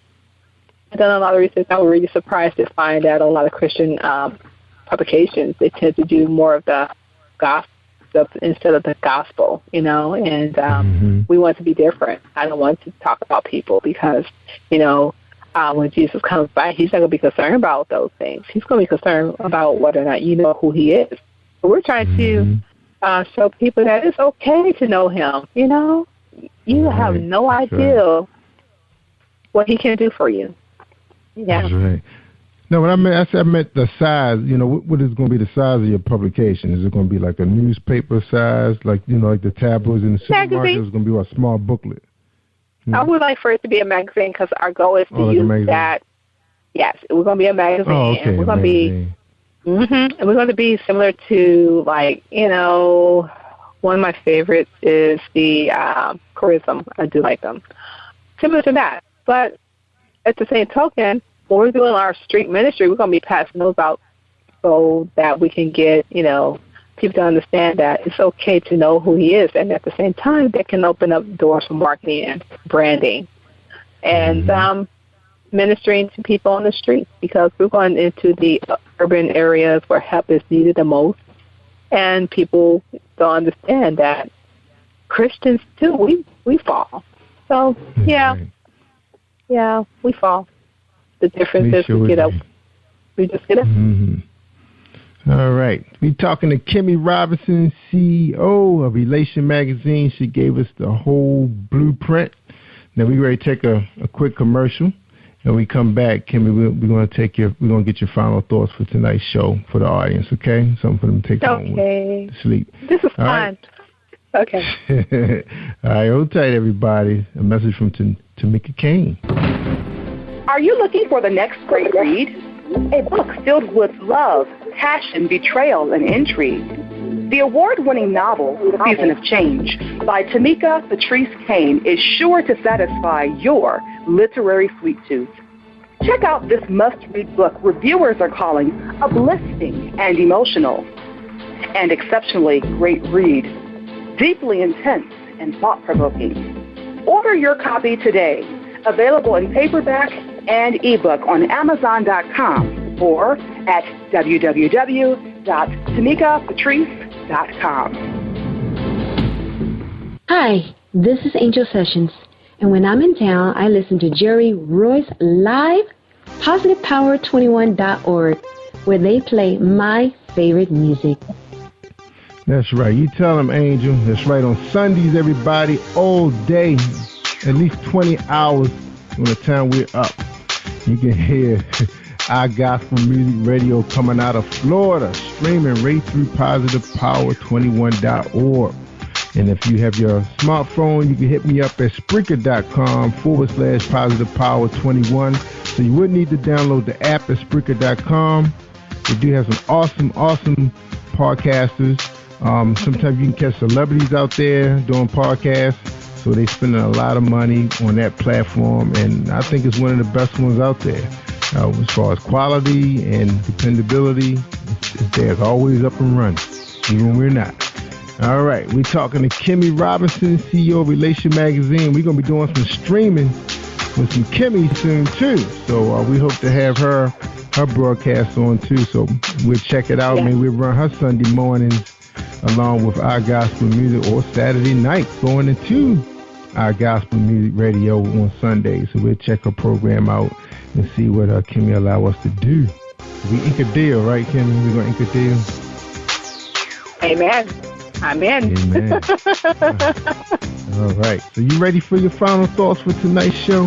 You ready? Oh, it's been a pleasure. I'm so honored just to have the opportunity to talk with you. Thank you for having me on today. You're welcome. I want to thank we gotta have you back. We gotta have you back when you got something else going on too. You know, when you release your hard copy. When you anticipate that happening? So what's your timeline for that? My timeline is within a year, probably a year or so. But we gotta have you back before then. Yeah. Maybe we have you back when you get your new website up and running. Launch of your new website. We'll have an online party. Yes, that'll be fabulous. I would love that. Yeah, that'd be fun. We gotta support each other. You know? And I'm in with you as well. Whatever we can do and feature your business on elationmagazine.com, and also to you as well. I would love that. That will be that will be an honor. Right. Yeah. All right, that's right. We got to teach people. See, you hear that, entrepreneurs, young people? See, we're gonna be doing some stuff together. You know. Yeah. And our audiences. That's right. Is she on the Christian side? I'm on the business side. He take but on guess everybody. what? Well, one thing I like about God, He can bless. He can bless you and me at the same time. Now, I don't have to be hating on you. You know, that's how good He is. That's right. That's right. It's about love. That's right. Online love. So you're doing that thing. Now, Kimmy, then you mentioned something about no makeup. I saw your picture. You don't have any pictures on your website. Well, that will be changing. And I do have a picture. If you go I am on Facebook. My name is Kimmy Robinson. I am on LinkedIn. I have a personal Twitter account, and I also have an Elation Twitter account. Please like us there. And I also have a group and a like page on Facebook, LinkedIn group for Elation Magazine. But yeah, catch me, Kimmy Robinson. I'm everywhere. And I was trying to be your friend on there, but it wouldn't allow me. It said you had too many friends already. Well, what I can do is see what I can do. I'm going to send it your way again. I'm so sorry about that. I would you got to kick somebody off. Yeah, you got to kick somebody off. For you, I'll do that. Yeah. That's right. Bunny did that for me. Or Elder Barr's sister, she kicked somebody out for me. She's my friend. Yeah. She's cool. I like Bunny. She's cool. Yeah, she is. Yeah. She is cool. I know you're going to do a big piece on her because she's lived such an incredible life. Oh, my goodness. I sometimes look at when I'm on Facebook because I read Facebook from my phone. But there are times I do see some of her posting. They're so inspirational. Yeah, she's very cool. Yeah, I can't wait to get her back on. It'll be a 1-year anniversary be in July, so I have to make something happen. She was my 100th show. Wow. In July, yep. So now you're 340. Yeah. Well, I heard that. I was like, congratulations. Yeah, I'm so honored to be a mommy. Don't forget the little people now, okay? Yeah, we can post you out there. I just need to get a nice glamour shot of you so we can post you on our billboard. Oh, okay. So everybody know what episode. That's right, the CEO of Relation Mag. I know you don't go on titles and everything, but our young people gotta know that if you're gonna be running your own business, you gotta have a name. Okay. People recognize. I am people recognize. That's right. Yes, that's right. Like power. Right. And you can be according to Jack Welch, you could be a nice CEO, nice executive, be nice to your first line managers and all your subordinates. You don't have to be a mean CEO. People always. No. Yeah. You be good. You're okay. You know what I like about Jesus? He was the best leader. You know why? Mm-hmm. He worshiped his disciples, and he worshiped them by washing their feet. Basically, he used to say, I'm not that big enough not to be able to serve you. So I'm a servant for my people who help me because it's been amazing. Believe it or not, I am very shy, but God has taken me out of my shyness. And I needed some errands to help me because I'm a Moses. I was making excuses like, no, I'm not good enough. I'm not smart enough. I don't know anything about magazines. What? Because I thought I was going to have a CPA firm helping Christian businesses. So I was like, whatever. Here, we're going to turn that clock around. You're not doing no CPA? Mm-mm. And I was like, okay, God, really? You made me go through accounting, and I'm just writing. Really? Okay. But that's a good thing because, you know how to keep your money in order and keep track of things, make sure everybody get paid, the right people getting paid and the right people not getting paid. So, I am blessed to have that skill. It's just the fact that you do so much studying and you're realizing that's not what God called you to do. That's why it's important to pray on it. But I learned that prayer works when it comes to what profession that you're doing because God may detour that to another area that is totally different than what you're studying. So I tell people, like young people, make sure that that's your purpose. The purpose before is to be free. And I was going to ask you before you, give us your final thoughts. I was going to just tell you, my sister's actually, she's working on her CPA now, so she helps me manage my accounting. And my brother, he was basically the publisher of our online magazine, which I'm actually bringing back. I didn't let the audience know that yet, but they're going to be receiving, I'm bringing back the Rock News magazine, which was really big in Maryland at one time online. I stopped publishing around 2006, but we're bringing that back. I would love to help. It's going to be full of motivation. Mostly it's going to be other people's stuff. So mostly a lot of video and audio. So it's going to be one of those kind of things. I'm really big on audio and video. I know you're not there yet because you're heavy on content as far as the written content, and you have writers. I don't know if I want to take on that beast anymore, but so much already out there that can be used. The people are so visual these days. They are. And we're going to be changing that to our site. That's what we're doing. We're doing more visual stuff. Good. We like to see that. So, yeah, see you in the office, among your people, that kind of stuff. People like seeing that. I do that sometimes. I do a little piece in my studio sometimes when my kids in here working. We all working and everything, having fun.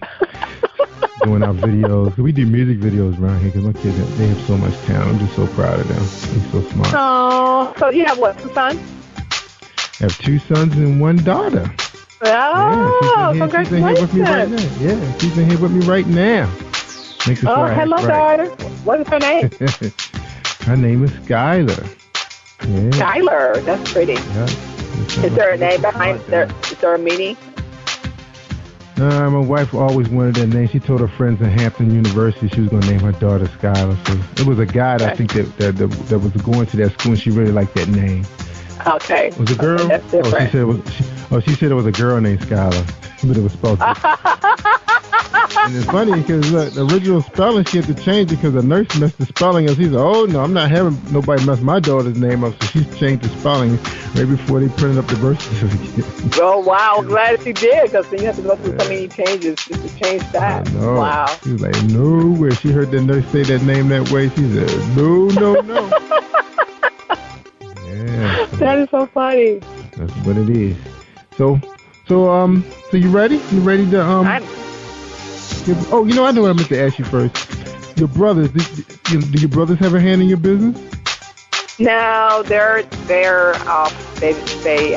just say whatever they can do to support me, but they are into the engineering side. They're more engineers than anything.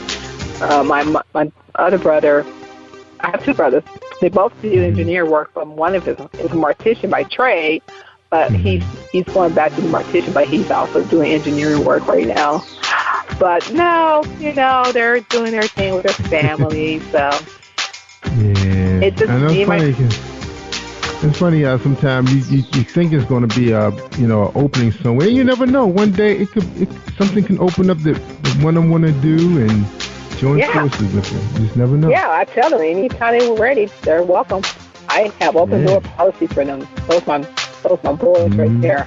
I love them. Yeah, that's right. I'm waiting for my brother to return. I think he's working on some other stuff with his wife right now. So we both went to high school for engineering, and then I ended up going to school for corporate communication and graphic design and video and all that stuff. And my oldest son, he went to school for AV at Morgan State University, audio visual. Yay! He's really insightful and all that stuff. Yeah, that's right.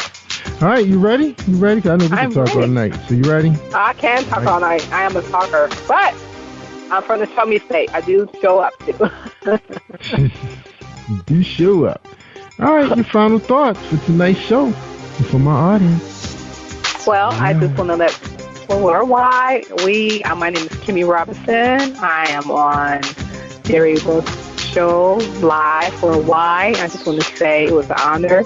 My final thought is never give up on what God has called you to do. It may take years or decades before that vision is really revealed, but in the long haul, the work is worth it because you're doing a purpose that He has given you. And just know that God loves you, and He loves every bit of you. And no matter what you're going through, He will never put more on you than you can bear. And Elation Magazine has taught me that I can step outside of my comfort zone and do the work that He has called me to do. My Lord and Savior Jesus Christ. I'm having the best time of my life. I love people. And I just want to also give a shout out to my Baltimore family. Just know I'm praying for you, and there's nothing that my God cannot do. We're in this together, and justice will prevail for Mr. Gray. And if you don't mind, please like us on Facebook. We have a like page. Please tune in to Elation Radio every Monday on KXEN 1010 AM. And we have wonderful insight on different issues and topics. And I've just been so grateful just to have the opportunity to spread the good news gospel of Elation Magazine on Mr. Jerry Royce Show. And whatever I can do to become involved on your end, please let me know what I can do But the final thought basically is just never give up on your dream, and always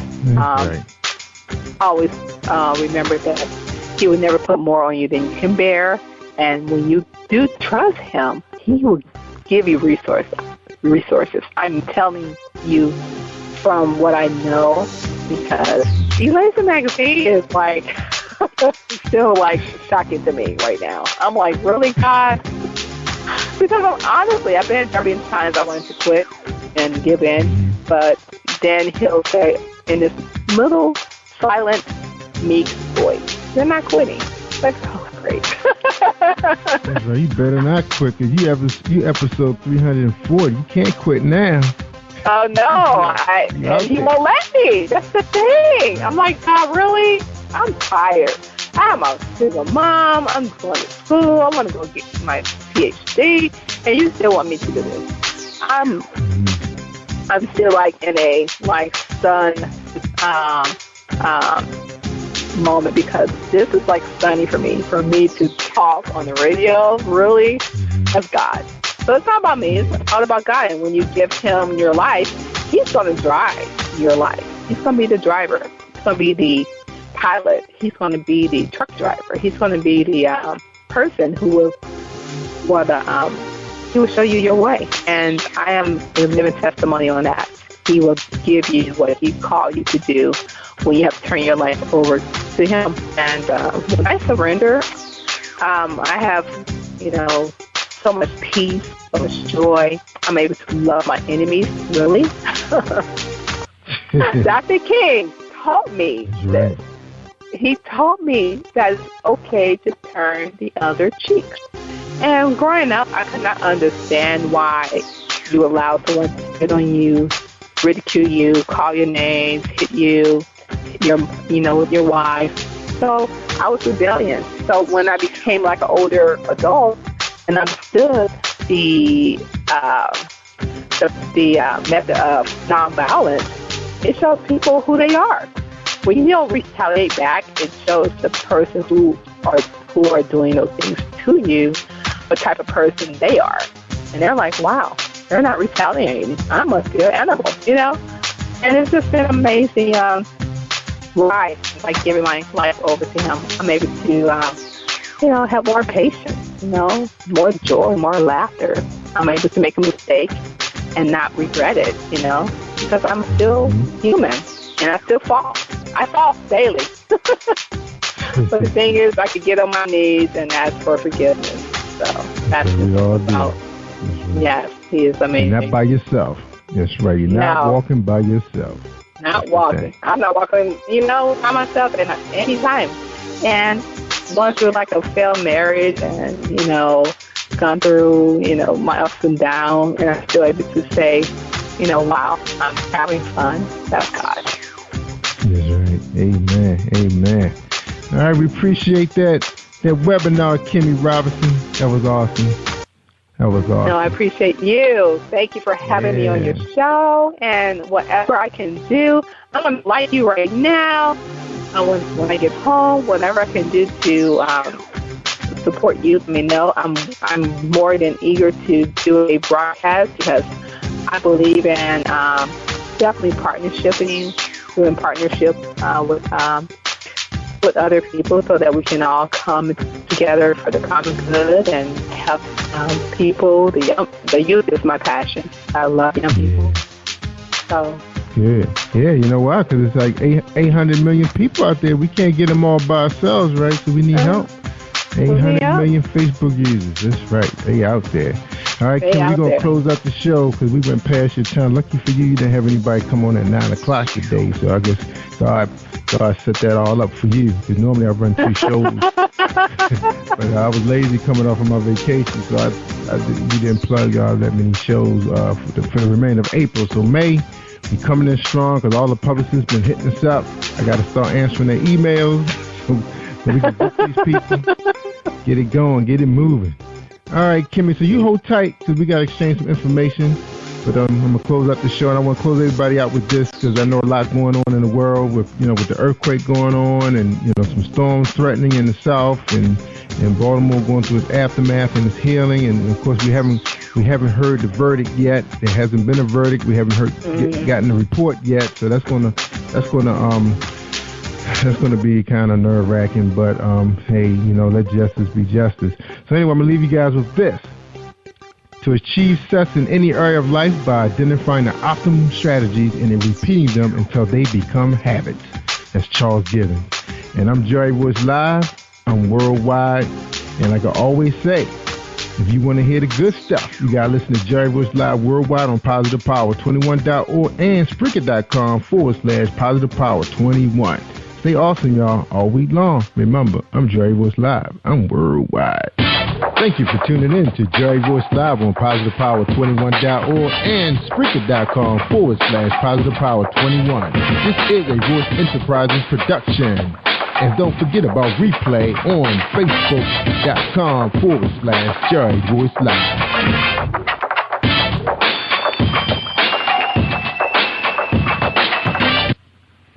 All right, that's a wrap. Hold tight. You are listening to Jerry Royce Live Worldwide Podcast. Hi. If you're struggling with your relationship or you just can't seem to find the right one, author Gerald Manuel has written an enlightening new book entitled How to Identify Your Spiritual Soulmate. You may order a copy today from Amazon.com or at BarnesandNoble.com. This book is sure to answer many of the questions you may have. Thank you and God bless you. Hey, it's Robin Lynn from Robin Lynn's Productions, and you're now listening to Jerry Royce Live Worldwide. You are listening to PositivePower21.org with Jerry Royce.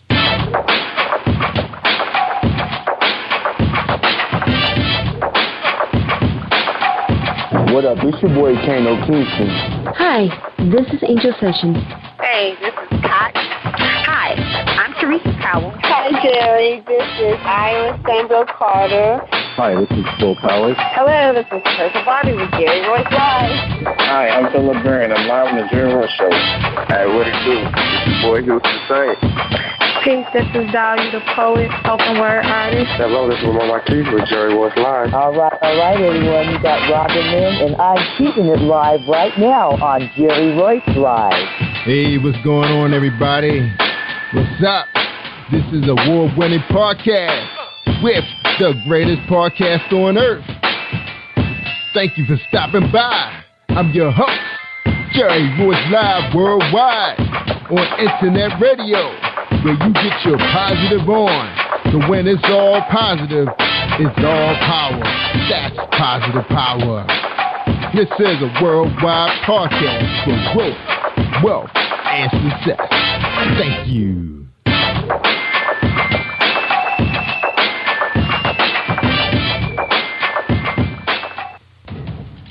Think you know how drugs get in those little brown bottles? Think again. Set in the green hills of western New Jersey, inside the gilded halls of power of a U.S. pharmaceutical company where decisions are worth billions of dollars and human lives worth less.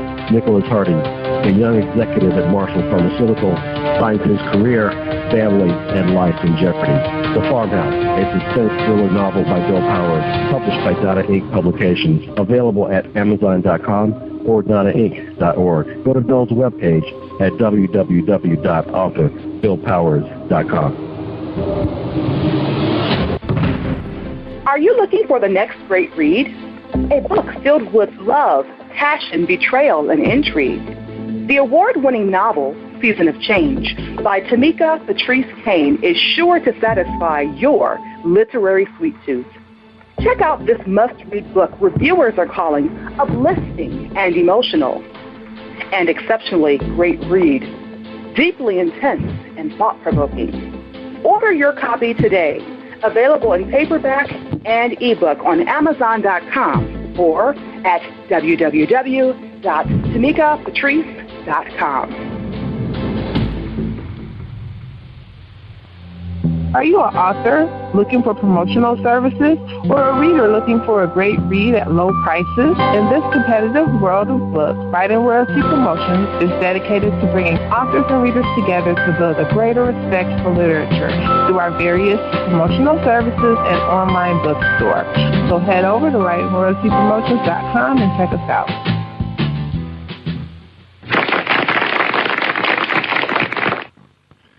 Thank you, everybody. Thank you for joining us and welcome to PositivePower21.org. I am Jerry Royce Live Worldwide, and you're listening to episode 339. That's right, 339 with Robin Lynn. Robin Lynn Productions from Vibe Live. Bricket.com is here in the studio for us tonight. But before we bring her on, listen to a word from our sponsors. All right, so everybody hold tight for a few seconds while we hear from my man, James Deshay. That's right, the poetry man. He's romance. Are you looking for a great book of poetry that is romantic, heartfelt, and full of male emotion? Then get Thoughts, Love, and Reflections by James K. Deshay. That's D-E-S-H-A-Y. Go to www.jamesdeshay.com. You will enjoy Thoughts, Love, and Reflections. All right, everybody. Thank you for joining us, and we want to say thank you so much for being part of PositivePower21.org. To see everybody hitting up on our YouTube video. Yes, Jerry Royce Live in the community. That's right, Saturday, hanging out at Dan's Cigar Lounge with some positive brothers and some positive sisters. Of course, they were having a good time with their good cognac and their expensive cigars, and we enjoyed some listening pleasure with Jazzy Blue out of Washington, D.C. will be coming to Blues Alley, I believe, in June. So we're looking forward to that. Of course, we can get in because once the word get out, we love our jazz here in Baltimore and D.C. That's right, the whole Maryland area. There's not a lot of those groups, but when they do perform it, everybody do show up in big numbers. All right, tonight we have Robin Lynn on the show. We had her here before. She's here for a really good cause. She's based down there in Florida, doing her thing. She's one of the top podcasters in the country. That's right, worldwide. We're learning from her. But she's here to talk about a really, really hot topic called Man Up. What's the urgency for men to man up now, especially what's going on, because almost every other week, according to the president, a brother's going down by the bullet of a police officer. And of course, it's even worse when it comes to crime, black on black crime. That's right. They always say, black lives do matter, but we all got to step up. We need our clergymen, we need our community leaders, we need our teachers, our principals, everybody, local, federal government. Everybody got to come together. It's time. And the good thing that happened with the group that I'm dealing with, Inner Sanctum Group, which I'll tell you, group of local and federal police officers and entrepreneurs and some lawyers and owner of Dan's Cigar Lounge. They're talking about these kind of things, and we're going to be joining them in some of their meetings to find out what are some of their ideas they're coming up with to try to reach some of these young people. That's right, so they can have a future in this world. That's right, good future, just like we have, the way we came up, and be positive. Now she's going to have Judge Joseph Brown on her show tomorrow night. It's going to be Wednesday, April 29th, between 6. I'm not sure how long the show going to run, but she's going to give you all the information you're going to need. The calling number is going to be right here on the landing page on Spreaker. We'll try to get out on our website for you also so you can join in tomorrow. They're going to be talking about this group called Family Distress. That's right, they serve men, women, and children in all areas of life. And they include mentoring, coaching, and development. It's their goal to provide the whole community spirit and bring resolution to violent situation, natural disaster, community organized response to emergencies, as well as working with educational entities and mentoring children and parents in the community. They invite you to support their vision of their foundation by purchasing a copy of some books that they are going to be releasing. They are a 501c3 organization, so everything is tax deductible. Their website is www.familyindistress.org. And they have a phone number for you. It's 305-316-3772. And again, that will be on the landing page if you have the app for Spreaker.com/Positive Power 21, or just come out to PositivePower21.org and you will see it on our home page. Okay, no further ado, Lady Robin Lynn, what's going on? How you doing tonight? I am doing great, and so are you. You did such a good job, world's greatest podcaster. I don't even need to say that more. Thank you. Good night. Oh, I just love it, Robin. Just love it. You know, especially now. You know, we got. You know, it's like a. You know, we need what we're doing. You know, we found our purpose. You know, dealing with the community, putting the word out there, because people listening to us, all over the world. Internet travels, and you know more than anybody how it travels because you do so well with it. So tell us a little bit about Robin. So who is Robin Lynn? Before you get into, talking about Distressed Family, we want to know again, who is Robin Lynn? Well, I'm a minister, first and foremost. I love God, and I love spreading the word of God. But I have a passion for helping people.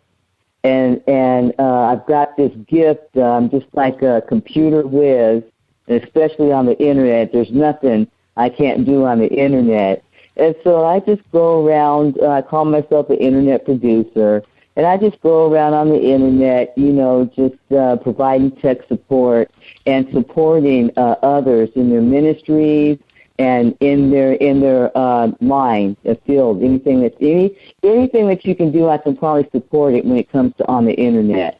So if you need a website, if you need exposure, airplay, promotion, several radio stations, radio blogs, and all that. But as much as I'm out here co-hosting and blogging, I'm really more of a behind-the-scenes person. And I'm happiest in the support role. So, I call Robin Lynn Productions a cornucopia of entertainment, education, network, and support services. You something else. You are something else. I always tease you about I need that video, but I know you're working hard, making things happen down in Florida. And it's good that, you're down that way, up here. I'm meeting some people trying to do the same thing. A guy, he's networking through New York to West Virginia, trying to do some things with some people in that area.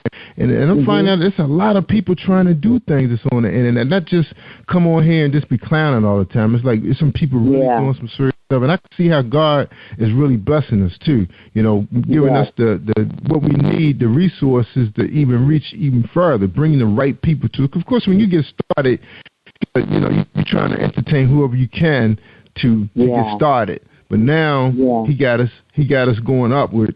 Now we got to do our thing, and you doing your thing, lady. That's why I call you Lady Robin Lynn. You ain't no just Robin Lynn production. You Lady Robin Lynn. Oh, right. Man, start calling you Madam. Shoot.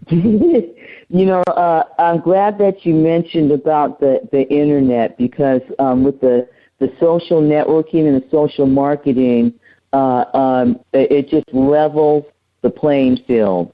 And it gives everyone really a fair shot, and you don't even have to have a lot of money to do it. And the internet, everything is going to the internet and the mobile platform. Everyone is getting their entertainment and their content on demand, and so you need to be able to get to those mobile devices and on the internet and all of that. And again, podcasting, it's just the way to go.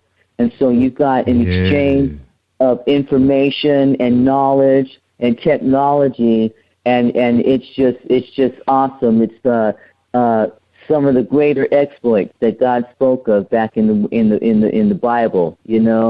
Greater exploits. Yes. Absolutely.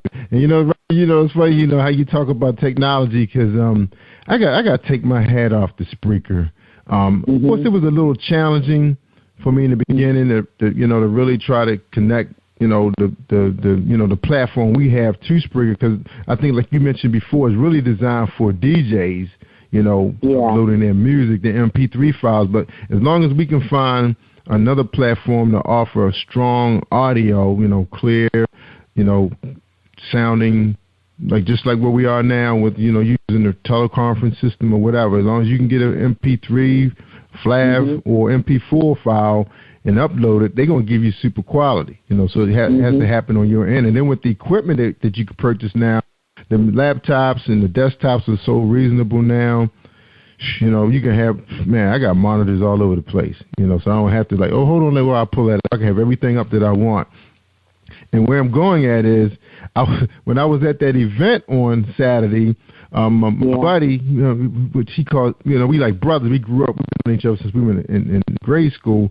He was going around telling everybody, we broadcasting in 15, 20 countries. You got Jerry Live right here, because I was putting it on my YouTube channel, but I was actually recording it, But then this one guy walked up on me. I guess he had a couple cognacs and some cigars. He was feeling that. He walks up on me and say, "Jerry Royce Live. You're not live. I'm on your website right now." I was like, uh-oh. I was like, uh-oh.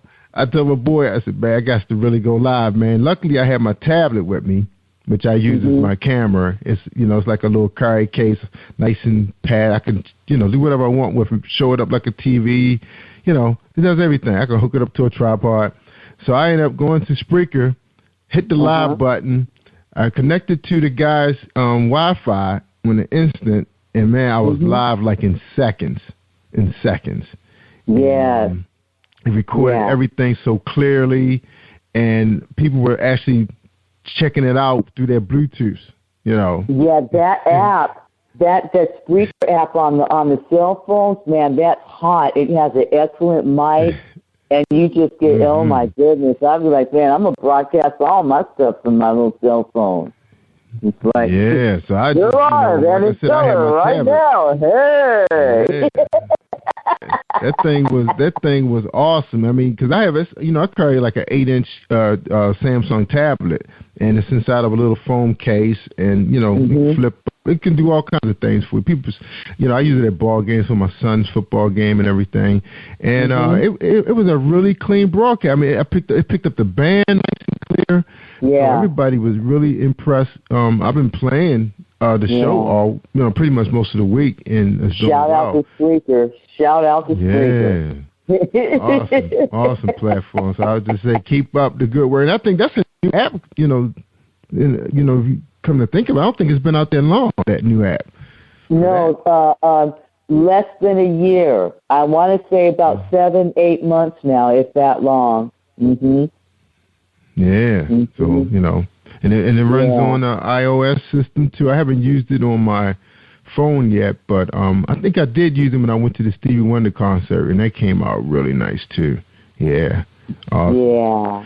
And I didn't cheat Stevie by going live, though. I just recorded it for my own listening pleasure. I didn't want to do that. Man, I ain't even going to front. I will broadcast live. I will take Vibes Live on the road in a heartbeat. I don't care. I'm doing what I do, Jerry. I'm just gonna have to. I'm right with you. Yeah, but I'm right with you now. I said if I'm out there in the community, and I think I told some people, that Brandon is actually entertaining the idea. Well, he actually has started the paperwork, the process, everything. His smoothie truck is in the process, and Jerry Royce Live going to be on the road with him when he does these events. So we're looking to have everything probably in motion probably by this summer. So we're really excited about that. Helping him out and going live right there on the smoothie truck. That is awesome. I'm the Productions and Promotions Manager for Freedom Doors Ministries blog talk radio show, Jesus in the Morning. And Evangelist Barbara Matt, she used to double back in the afternoon. And so she would go to downtown Jacksonville, where are we at, Florida, and she would take sandwiches and food and pass the bags out. And then she would call. I'd be on the other end, and I'd fire up the show again, and we used to do shout out to Jesus in the afternoon. And so as we were passing, as she was giving the food out, the people would come on the air and give a little 2-minute, 2-second shout out, shout out to God. And so that going on the road is really, it's really exciting, and it's always a great element. You'll always have content, and that's really going to draw a lot of people, both listeners and content for your show. So that's a brilliant idea. You run with that. Yeah, right. Yeah. That's right. Yeah, that's yeah. right. And that's a good idea too, because. Mm-hmm. Now, I was going to say that's a good idea, too, because you have a lot of strong Bible studies with men going on Wednesdays and Thursday nights. You got a lot of discussion that people probably would love to hear. So that's one of the things I was looking at doing to see what's going on right here in my community with some men groups and see if they would be interested in, being involved with a live podcast for what they're trying to do for God's people. Yeah, good idea. Yeah. Awesome. See, we got to step it up, right? Yes, the family in distress. I love these guys so much that I actually moved to Florida so that I could serve and work with them. So that's how much I love them. And so they've got the weekly radio blog on Wednesday, and they talk about different topics, and we'll have guest speakers as we can. They do the mentoring and development coaching and stuff. They've got an awesome Classy Ladies program every other Saturday, and then they've also got Rated M for Manly, and then we've got the Sunday sermons and Bible studies and things like that. And so, these are the things that are really empowering in the network, in the community. I'm sorry, I'm stuck. My head is a network. Everything is network for me now. So still a network. It's still same thing, just offline. Still a network. So when you're and it's all about giving back. God blesses us to be a blessing, and a lot of times when we overcome and rise up and start doing good and stuff like that, we kind of tend to forget where we come from, see, and then all we want to do is just sit up and have 5 cars and a big old house and all. You can only drive one car at a time. Your butt can only sit in one chair in one room at a time. And we don't. I gotta get one back. Is that what you say? I gotta get one car back. No. But what you want to do is if you see someone in need, go on and give them what they need, and with no qualifications too. Don't make them jump through no hoops. Don't judge them and how you got in this place and how you're going to get yourself out of it. If you got it to give up, give it up, because somebody did that very thing for you. God did. So I'm just saying. I'm just saying. I can give them a car payment too. Then, what we gotta do to help our people. Get them to, show them the way, show them how to do it. I always think about that story in the Bible where it talked about how Jesus fed everybody with one loaf of bread, or he showed them how to fish so they'd be able to feed themselves. I always think about that. Showing people how to do it, provide and be empowered. To empower is like, giving people stuff all the time is not empowering them. It's okay to do it, but I say, let's show them how to do it for themselves also. Let's give them something even more powerful than just one meal for that day. Show them how to be able to provide for themselves and their families. Like I like what some of the NFL players are doing. Those guys just don't show up on Turkey Day. They have foundations that are providing ongoing efforts. That's why I feel so bad when those guys get traded off to another team, because then now that program is gone.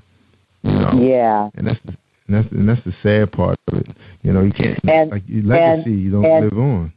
And see, the sad part. Now, this is the sad part. It's really great that someone is doing that they're giving these turkeys and they got the ongoing things like that. But what's sad about it is that's an extraordinary thing. See, we all should be seeing about each other like that on a daily basis. That it should be no extraordinary thing that we're giving kudos because somebody steps up. That's right. And so, I don't know, I kind of think differently than everybody else, but, Yeah. But I always look at it like this: when one guy step away, another one step right in his place. God has another one with even more money to step right in his spot and keep it going. I heard Ray Lewis was coming to town because he always claimed this to be a city. And I thought that was real big for him to just put aside or whatever he had going on. I think draft day was going on. He was supposed to be up, I think, Chicago. He's like, forget that. My city needs me, and that guy is here. Because I think I heard him talking to somebody. Now, he wasn't trying to, be on the platform with the mayor. He didn't ask for none of that. He's back there in the scene with the clergymen trying to mobilize and get those guys. Because sometimes you do need that one leader. Sometimes a guy, they're all leaders in their own church, but they may not know how to lead other leaders. And people forget about that. Martin Luther King was leading other leaders. He weren't just leading the people. He used those guys to do that. And we don't really have that guy. That's what people think. Do we have? And then, they're looking at the mayor. The mayor's like, this never happened before. Nobody know what to do. Even the governor, he just started. He didn't know what to do. He was called Martin the mayor. He never experienced a doggone riot before in Baltimore. I mean, the guy that was here in '68 is not here. So nobody knew what to do. They didn't know. They couldn't call to Ferguson or call to the North Carolina and say, what did you guys?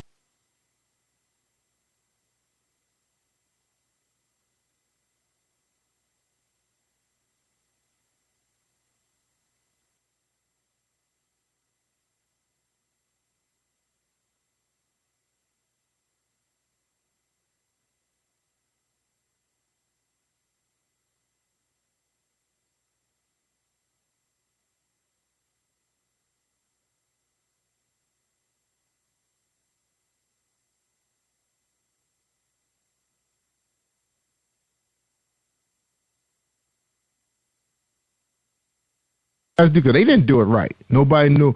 Then now the government probably got to step in and say, okay, we need to put a plan in effect to handle rioting and looting. Because it's all the same. They all react, from frustration, of something, This is why I love, I didn't mean to interrupt you. Yes, I did. This is why I love Joe Brown, because, see, his show is not running anymore. He could be sitting back and just watching everything, okay? Yeah, but see, when he got the call, and we said, would you please come on and talk about what is the urgency? And it couldn't be at the timing couldn't be better, about the urgency for men to man up and step up. That's right. See, and going out there fighting and looting and rioting, that's not manning up, people. It's not.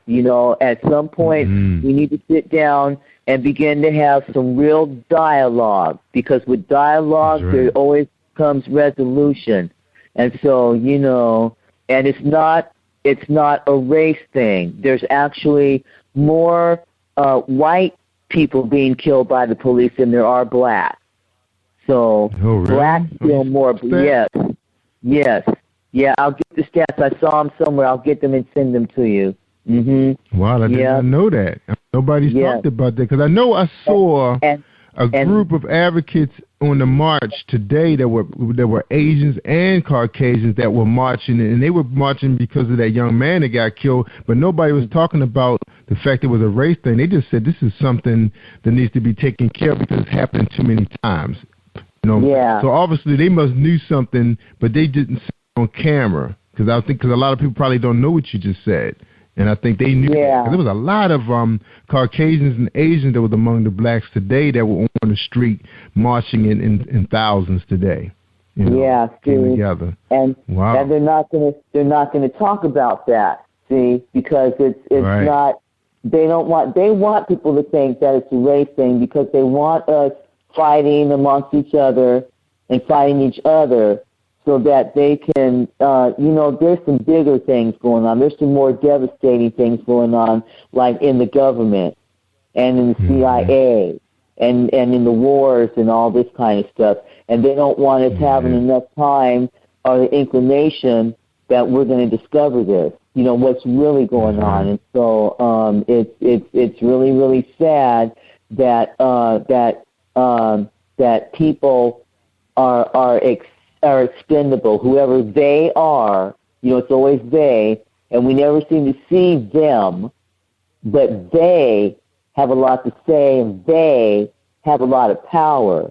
And it's just really sad that they will let people be expendable and pit them against each other, and then the next thing you know of, our finances are collapsing. Yeah. The housing is collapsing. The job market is collapsing, and everyone is really surprised. But if you open your eyes and look around, all the writing's on the wall. So pay attention. So I'm really appreciating Judge Joe Brown coming up. Don't you want to ask me how I landed Judge Joe Brown? Well, you did kind of tell us that he was just sitting around, and he wanted to step up. But I'm gonna ask you. I was gonna say, we're gonna come to him on the second half of the show. We're gonna take a quick break, and we come back. Okay. We're gonna talk about your special guest, Judge Joseph Brown, my man. That was my stepfather. That's my father-in-law's favorite judge. So he was a little disappointed. But he had a long run, though. He had a really long run, which was very good. So we're going to bring him up on the second half of the show because we want to keep our audience tuned in for the entire show. We don't want to just give them all the goods early, and then they ban the program, right? Okay. All right, so hold tight, Robin. Be patient now. All right, y'all, this is Jerry Royce Live and Robin Lynn. That's right, Madam Robin Lynn. We on Positive Power 21.org, so hold tight. We got a message from Reese World Publishing.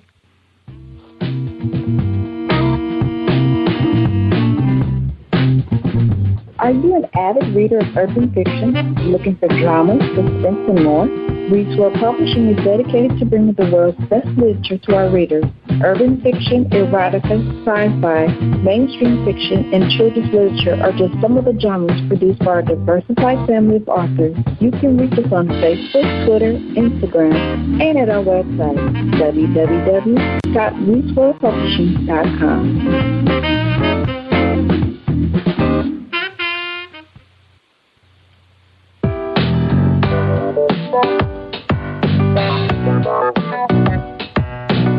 Hey everyone, this is Tanika Gonzalez, spoken word poet. Whenever I'm online, I'm always listening to Jerry Royce Live. You can find Jerry on www.speaker.com. Positive Power 21.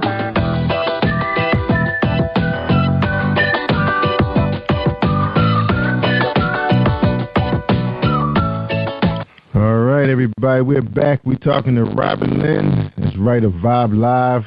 She's on Spreaker.com /show/family in distress. And she's going to have a special guest. The call number will be 857-232-0159, and your PIN is 473012. It will be on the landing page on the show, so don't stress yourself. Her special guest is Judge Joseph Brown. He was everybody's favorite. Everybody. Of course, there's a few of them were out there. But people love court shows, and that is a fact. And let's read a little bit about him. Raised in South Central Los Angeles, Brown graduated at the top of his class at Dorsey High School, then earned a bachelor's degree in political science, and in 1973, a Jewish doctor in degree at UCLA. While attending law school, Brown worked as a substitute teacher. He's a member of Alpha Phi Alpha fraternity. Brown became the first African-American prosecutor in the city of Memphis. He would later open his own law practice before becoming a judge on the state criminal court of Shelby County, Tennessee. Judge Brown is well known for his syndicated show, Judge Joe Brown, an American arbitration-based reality show that premiered on September 14, 1998, and ran through 2012-13 television season. And he will be on Madam Robin Lynn show tomorrow night. So again, the number is on the landing page. So don't forget it's at 6 o'clock p.m. and it should be available on demand. Is that right, Robin? Oh, yeah, it's going to be available on demand, and I'm going to be resharing it, reposting it, and everything. You won't even have to Google it. Just turn on. If you turn the computer on, it's going to be there, I promise. We're going to just start talking to you. That's right. All right. That is awesome. So how did you land the great Judge Joseph Brown on your show? I mean, I know you are the podcast of the year on Spreaker.com, so it wasn't that hard to do. But how did it happen in your own words? in my own words, I have a secret weapon. 2 words. Da'id Oba'id.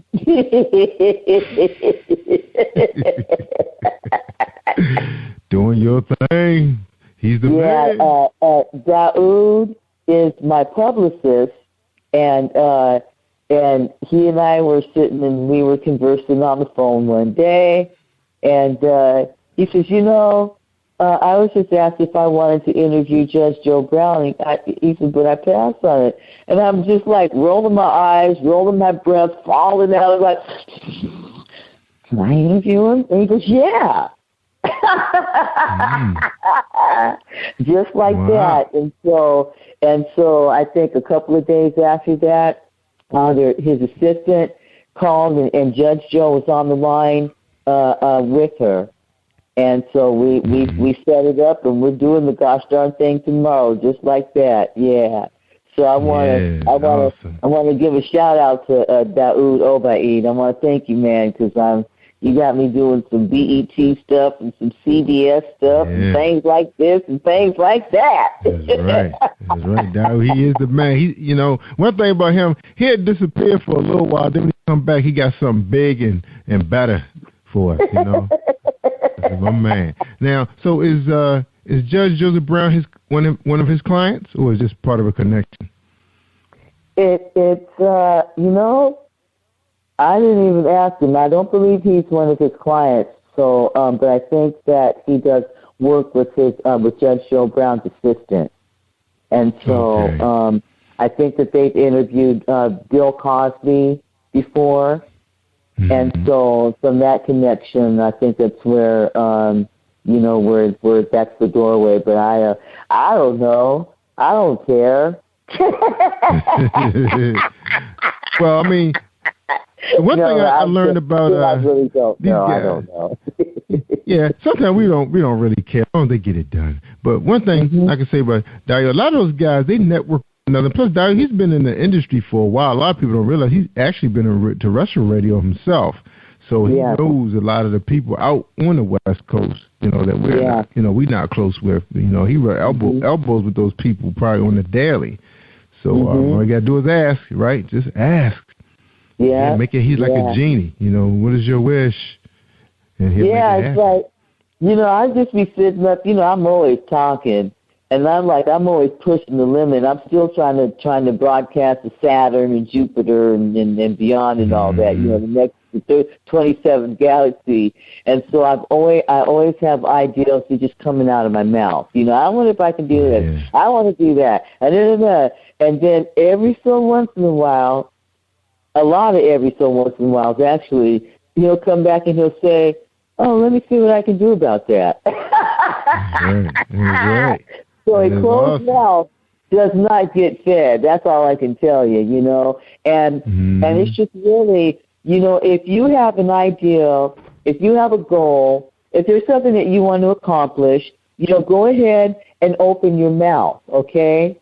Don't look at people like, I'm not going to say nothing because they don't know nothing about it. They would never know what to do. You never know who it is, okay? Right. And so, and if it's me, if you come and bring your idea to me, and maybe I don't know nothing about it or I can't do nothing about it, but I bet you I know that somebody that does, you see? Right. And we all have that in common.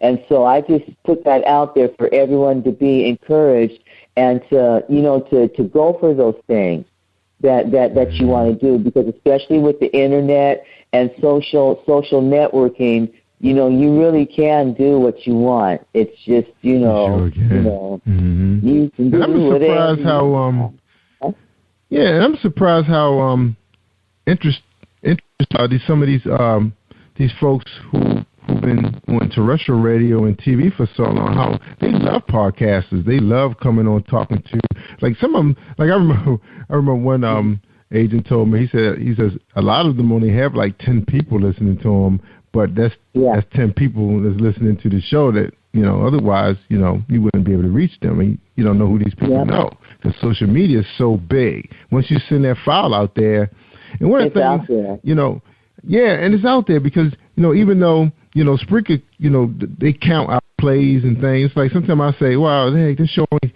had 20 people last night, and next thing you know, the different shows are starting to add up, and next thing you know, you had about 3,000-4,000 plays for that week.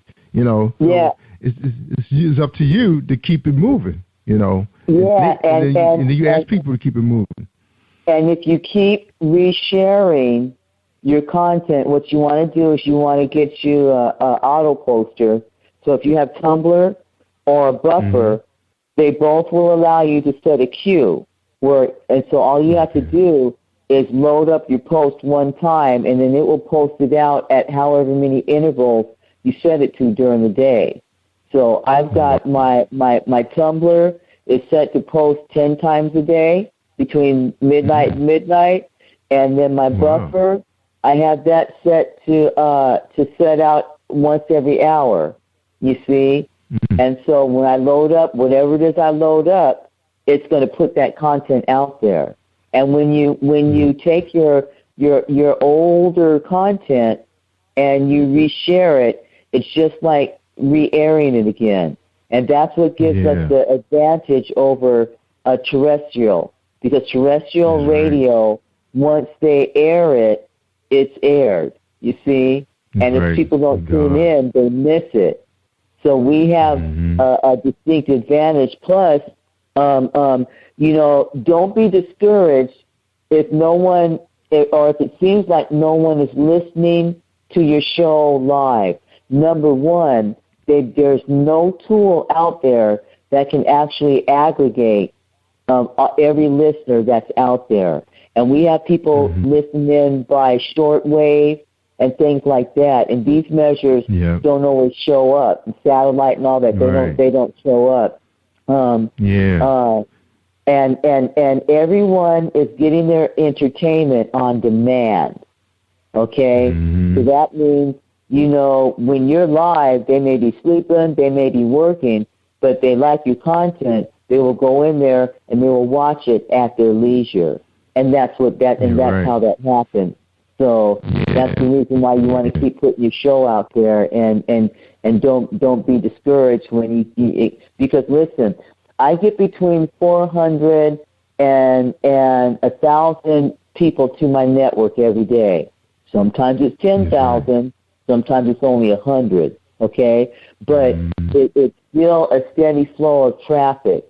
And with all those numbers, I'm reaching 577 or 75 or however many thousand people, over 500,000 listeners, and it still feels like I'm not reaching anybody. Yeah, you're right. Because even on my website, I have like 17,000 people claiming they listen. They come to my website, clicking. I see all these clicks on the books that people have on my site. These people contact me later, say they made the bestseller since they've been on my show. They contact me like a month or two later and say, yeah, I got a lot of clicks from Positive Power. Yep. I was like, really? And I said, wow. Yeah. I said, I got to go out there and check what the reports are saying. And I said, whoa. Something you don't know. You know, you're just assuming because you're in here by yourself. You just think it's just you and your guests half the time. Yeah, and we're left with that feeling because most people don't leave remarks and comments when they're watching. They keep it moving.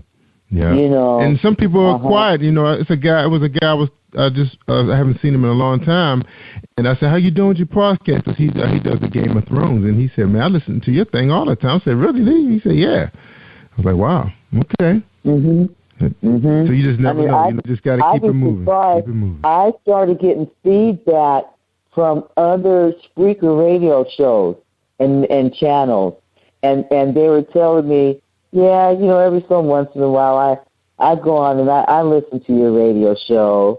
And I tune in, you know, and some of them say, "Yeah, man, I'm a fan. I listen all the time," you know. And then I do, I do the same thing. I be like, "Yeah, I got my show on the autopilot up in the cloud, so that's why I can afford to go around and listen to everybody else's show." Because see, what I do is in every network, in every social network that I'm connected with.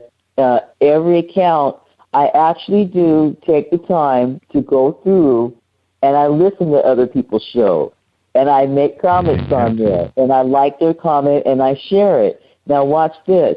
we know how powerful word of mouth is, right? So on the internet, this is how word of mouth looks like and how it works, okay?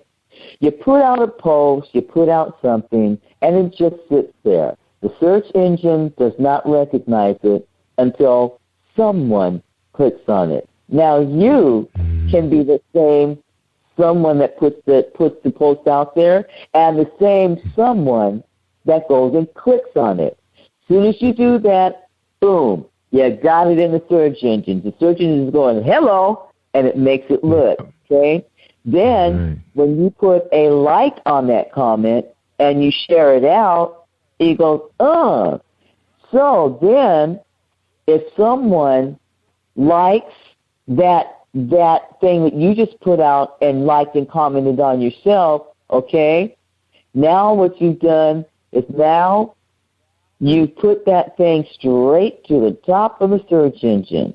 Now, we're about to make it 360. We're going to bring it on home, okay? If someone has liked or left a comment on your stuff, you go back to that and you make a comment on that saying thank you or whatever, okay? That's word of mouth. Now, at this point, you want to take the final step and go to that person's site and make a comment or like something on their site, okay? And that's the full circle. Yes, and that's what word of mouth looks like and how you expect that on the internet. And when you do it like that, you forever have a fan. That person will watch your stuff, look out for your stuff, and share your stuff. Why? Because when you like their stuff, they go, oh, my God, it likes me. And they like you back. You give love, you get love. And that's how you do it. I hope somebody's paying attention because I just told you how to do it. That's right. That's right. They're going to listen to it, man. That's engaging. That's right. We're talking to Robin Lynn, Lady Robin Lynn, podcaster on Spreaker.com /show/Family in Distress. Special guest Judge Joseph Brown tomorrow night. You got to check it out. She's supporting family in distress, serving men, women, and children in all areas of life, mentoring, coaching, and development. We got to do our thing, y'all. It's time for us to, and that's what God put us here to help each other, not just look at each other and envy each other, but to help each other and push each other to do great and awesome things. Robin Lynn. All right, we're going to take a quick break for Robin Lynn, and then we come back. Robin, you going to bring it on? Yeah. Your final thoughts, because I think I got another show coming up. I remember getting a confirmation from my producer, but I'm going to be prepared just in case. All right, you know, all this mayhem out here, people forgetting their job duties, but we is what it is. All right, hold tight. A message from Marilyn Lynn Dunn. Check her out. Hi, I am recording artist Marilyn Dunn from St. Louis, Missouri. If you are looking for some soul-stirring, anointed, spiritual, and heartfelt music, visit my website at www.MarilynDunnMinistries.com. Or you can also find me on CD Baby, iTunes, and Reverb Nation. For booking information, contact Mr. Kevin Dunn at 636-856-0551. That's 636-856-0551. Hi, I am Martha Crystal Alexis, and I'm on Positive Power 21 with Jerry Royce Live. Woohoo! That's right. You tell them, Crystal. You listen to Jerry Royce Live worldwide on PositivePower21.org. That's right, y'all. And we got the world famous one, Robin Lynn. All right, Robin, you ready to bring us home? I know you're going to have a good time tomorrow night. We can't wait. We're going to be listening to you now. Yeah, I'm just really, really grateful and excited and happy and hopeful, all of that. For all the turmoil that's going on Baltimore and over in the third world and the wars in Iraq and Afghanistan and the CIA. Lord forgive them. Just know that I'm praying for everybody and everything, for all of us, and, you know, just really hoping for the best. I encourage everyone to do what's right, what's good, and what's right, you know. And I encourage everyone to you know, go for your goals, go for your dreams, and to help one another, you know, along the way. And so, you know, even with everything, the turmoil and things that's going on in this world and life these days, you know, it's we really are a blessed people and a blessed nation, you know. And so, you know, we just need to act like we know. That's all. So, that's right. You know, that's right. Yeah. Awesome. So, yeah, we just got to fill up that universe with positive things. That's the deal right now. You know? Yes, the world needs now. It's love, sweet love. It's the only thing that is just truly love you. That's right. You know, and I bet you the universe, the universe probably hasn't heard that song in a long time. So now I'm out there. I wrote that. Wake it all up. Yeah, wake it up, Robin. There you go. And don't forget, y'all, Robin's going to be out there at 6 o'clock. It's going to be on demand, too, so if you can't get to your smartphone or your computer, because I know a lot of you sitting at your computer typing, because I deal with a lot of writers. I got a lot of writers that make up my audience. A lot of government people in Maryland, so I know they on the train, so they'll get a chance to tune in on Hot Topics. Man Up. What's the urgency for men to man up? Radio show tomorrow at 6 o'clock. All right. Go listen live. All right. Robin, thank you so much for joining us again. We learn so much from you each and every time. We gotta make this a regular. We can't keep you away too long. You know.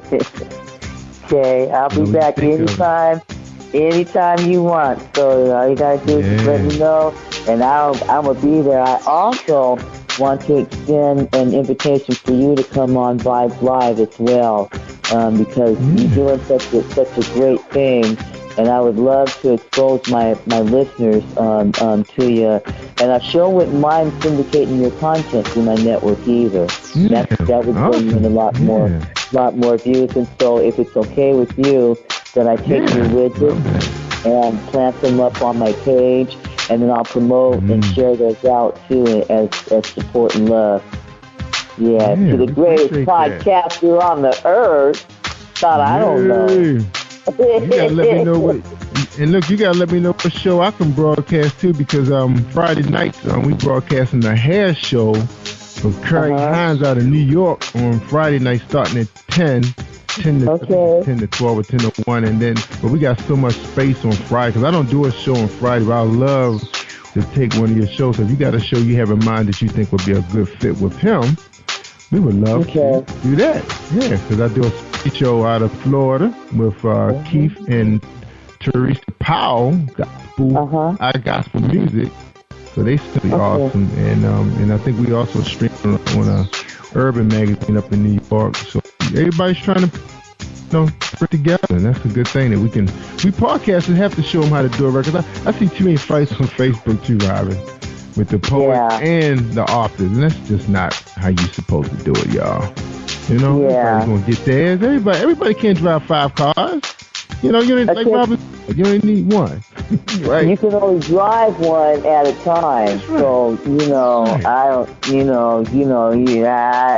don't get me started. The show's ending. That's right. The show's ending. Don't get Robin started. Let me end the show, Robin, because I was going to say, for those of you, those of you that got 5 cars because you don't like to fill up and you just drive the one that has more gas than the one you just got up, I can understand that.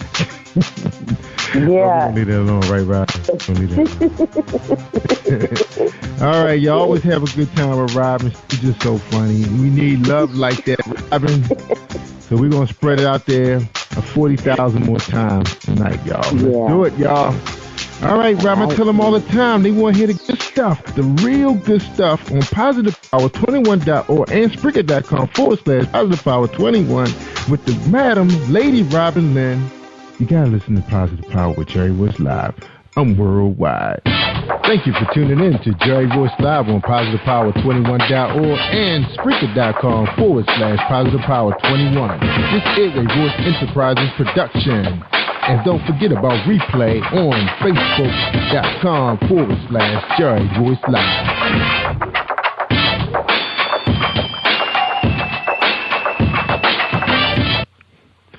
All right, y'all. Y'all stay awesome all week long. I'm Jerry Royce Live. I'm worldwide.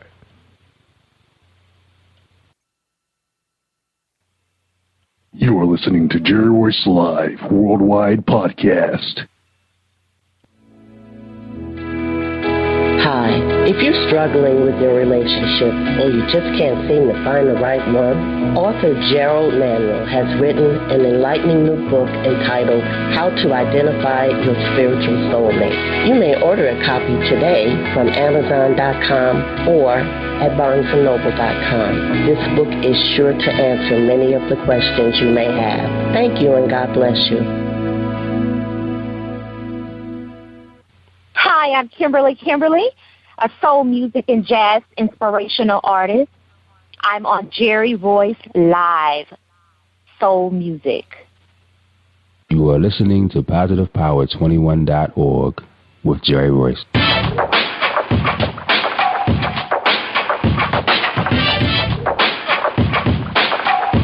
What up? It's your boy Kano Kingston. Hi, this is Angel Sessions. Hey, this is Pat. Hi, I'm Teresa Powell. Hi, Jerry. This is Iowa Sandra Carter. Hi, this is Phil Powers. Hello, this is Teresa Bobby with Jerry Royce Live. Hi, I'm Philip Barron. I'm live on the Jerry Royce Show. Hey, what it do? It's your boy Houston Saint. Peace, this is Dahlia the Poet, spoken word artist. Hello, this is Mama Marquise with Jerry Royce Live. All right, everyone. You got Robin Lynn, and I'm keeping it live right now on Jerry Royce Live. Hey, what's going on, everybody? What's up? This is a award-winning podcast with the greatest podcast on earth. Thank you for stopping by. I'm your host, Jerry Royce Live Worldwide on Internet Radio, where you get your positive on. So when it's all positive, it's all power. That's Positive Power. This is a worldwide podcast for growth, wealth, and success. Thank you.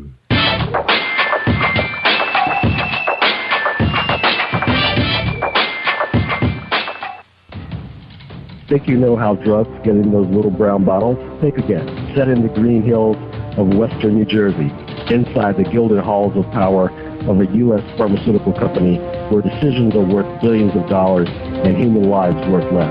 Nicholas Hardy, a young executive at Marshall Pharmaceutical, finds his career, family, and life in jeopardy. The Farmhouse, a suspense thriller novel by Bill Powers, published by Donna Inc. Publications, available at Amazon.com or DonnaInc.org. Go to Bill's webpage at www.authorBillPowers.com. Are you looking for the next great read? A book filled with love, passion, betrayal, and intrigue. The award-winning novel, Season of Change, by Tamika Patrice Kane, is sure to satisfy your literary sweet tooth.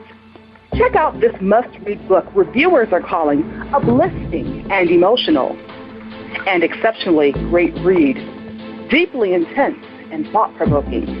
Order your copy today, available in paperback and ebook on Amazon.com or at www.tamikapatrice.com.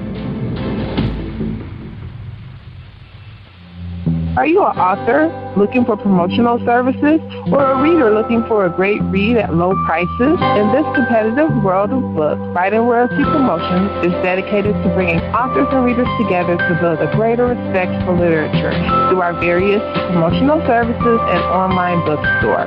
So head over to WritingRoyaltyPromotions.com and check us out.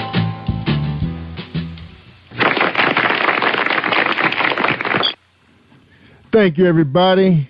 Thank you for joining me. Welcome to PositivePower21.org. I am Jerry Royce Live Worldwide, and you're listening to episode 338. That's right, 338 with Kimberly. That's right, our soul music and jazz inspirational singer is here. She's a vocalist, a writer, composer, and we're going to bring her right out here as soon as we hear a word from our sponsor, Reese World Publishing. So hold tight, everybody, and we'll be right back with episode 338 with Kimberly. You're going to love her music.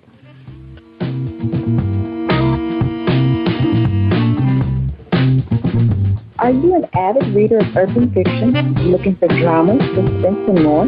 Reese World Publishing is dedicated to bringing the world's best literature to our readers. Urban fiction, erotica, sci-fi, mainstream fiction, and children's literature are just some of the genres produced by our diversified family of authors. You can reach us on Facebook, Twitter, Instagram, and at our website, www.reeseworldpublishing.com.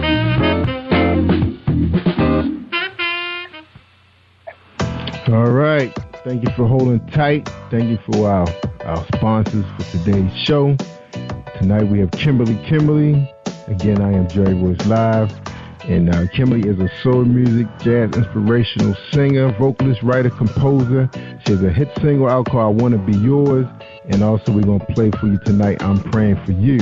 All right, Kimberly Rivers is a resident and native of Jacksonville, Florida.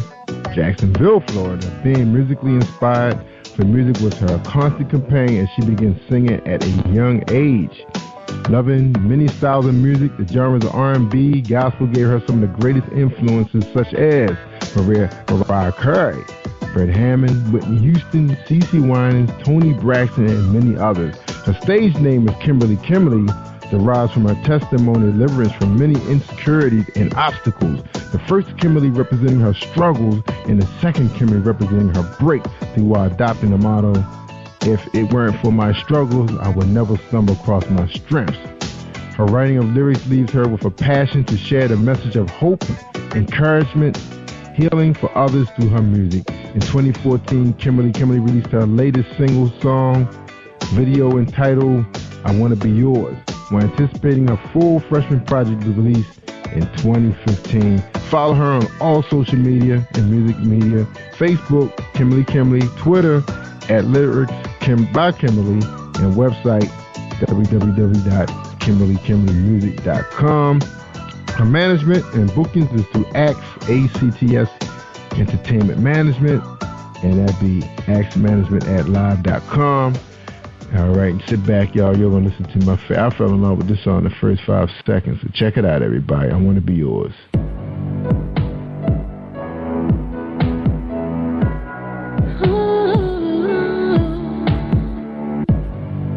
I'm on my knees. It's just you and me, Lord. I'm on my knees. It's just you and me.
Stop this song. It's going to be an extended version, right, Kimberly? How you doing, Kimberly? I'm good. How are you, Jerry? Man, that song messed me up. I love that song. Kimberly. Now, you have a video for that song, right? Yes. Oh, man, I can't wait to see it. All right, let me give you this first question so we can move on. Kimberly, who is Kimberly? Well, Kimberly, I am a soul music and jazz artist. All my music, you will find that it does have an inspiring message. Pretty laid back. When I walk in a room, I always, I want to create a positive energy. So I'm always that person who's always smiling, trying to cheer people up, and, just set that positive energy in the atmosphere. I love to write music. I'm a mother. I'm a wife. I live life till its fullest. I'm a very genuine person. I put God first, and then it comes, my family, and because once when you put God first, all things, everything else just fall right into place. That's right, 'cause I know it. I know He gave you that song, I Want to Be Yours. We're going to get into that a little bit more. But before we get in that song, because I can listen to you talk about that forever, tell us about this name, Kimberly, your stage name. Now, you started out saying the first Kimberly represents struggles. So where was Kimberly, during those struggles? Where was she? Well, Kimberly, during those struggles, I was in an empty place. I had to find myself. I was going through a lot of, things like church hurt, job hurt, financial issues. It's like when you don't realize who you are and find your purpose, it's like it seems like you'll be haunted, like just things just won't go perfect until you actually fall into the meaning and the purpose of why you're here. So, during, my struggles, like I said, I've been church hurt. I went through it I've been hurt by, various things, jobs. I just couldn't seem to even find a job and keep it for over a year. Financial issues. I almost died in 2 car accidents. Wow. You just hear this voice.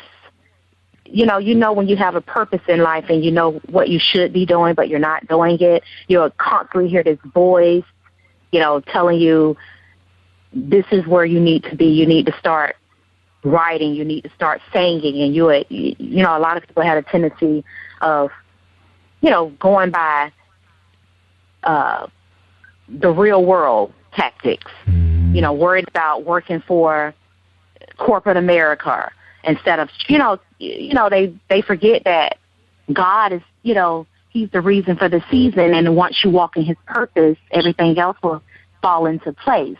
So we ignore that, thinking that, corporate America or things of this world is going to get us where we, need to be. But we forgot that we need to start living and walking in God's light, and He'll guide us to walk in our purpose.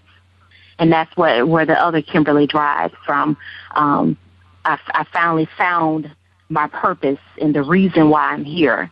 And the reason why I'm here is to inspire and to create, a positive atmosphere for those individuals who listen to my music. I want them to feel peace and encouraged. So that's pretty much where the second Kimberly come in at. It's because I found my purpose. And when you find your purpose, nothing feels greater than that.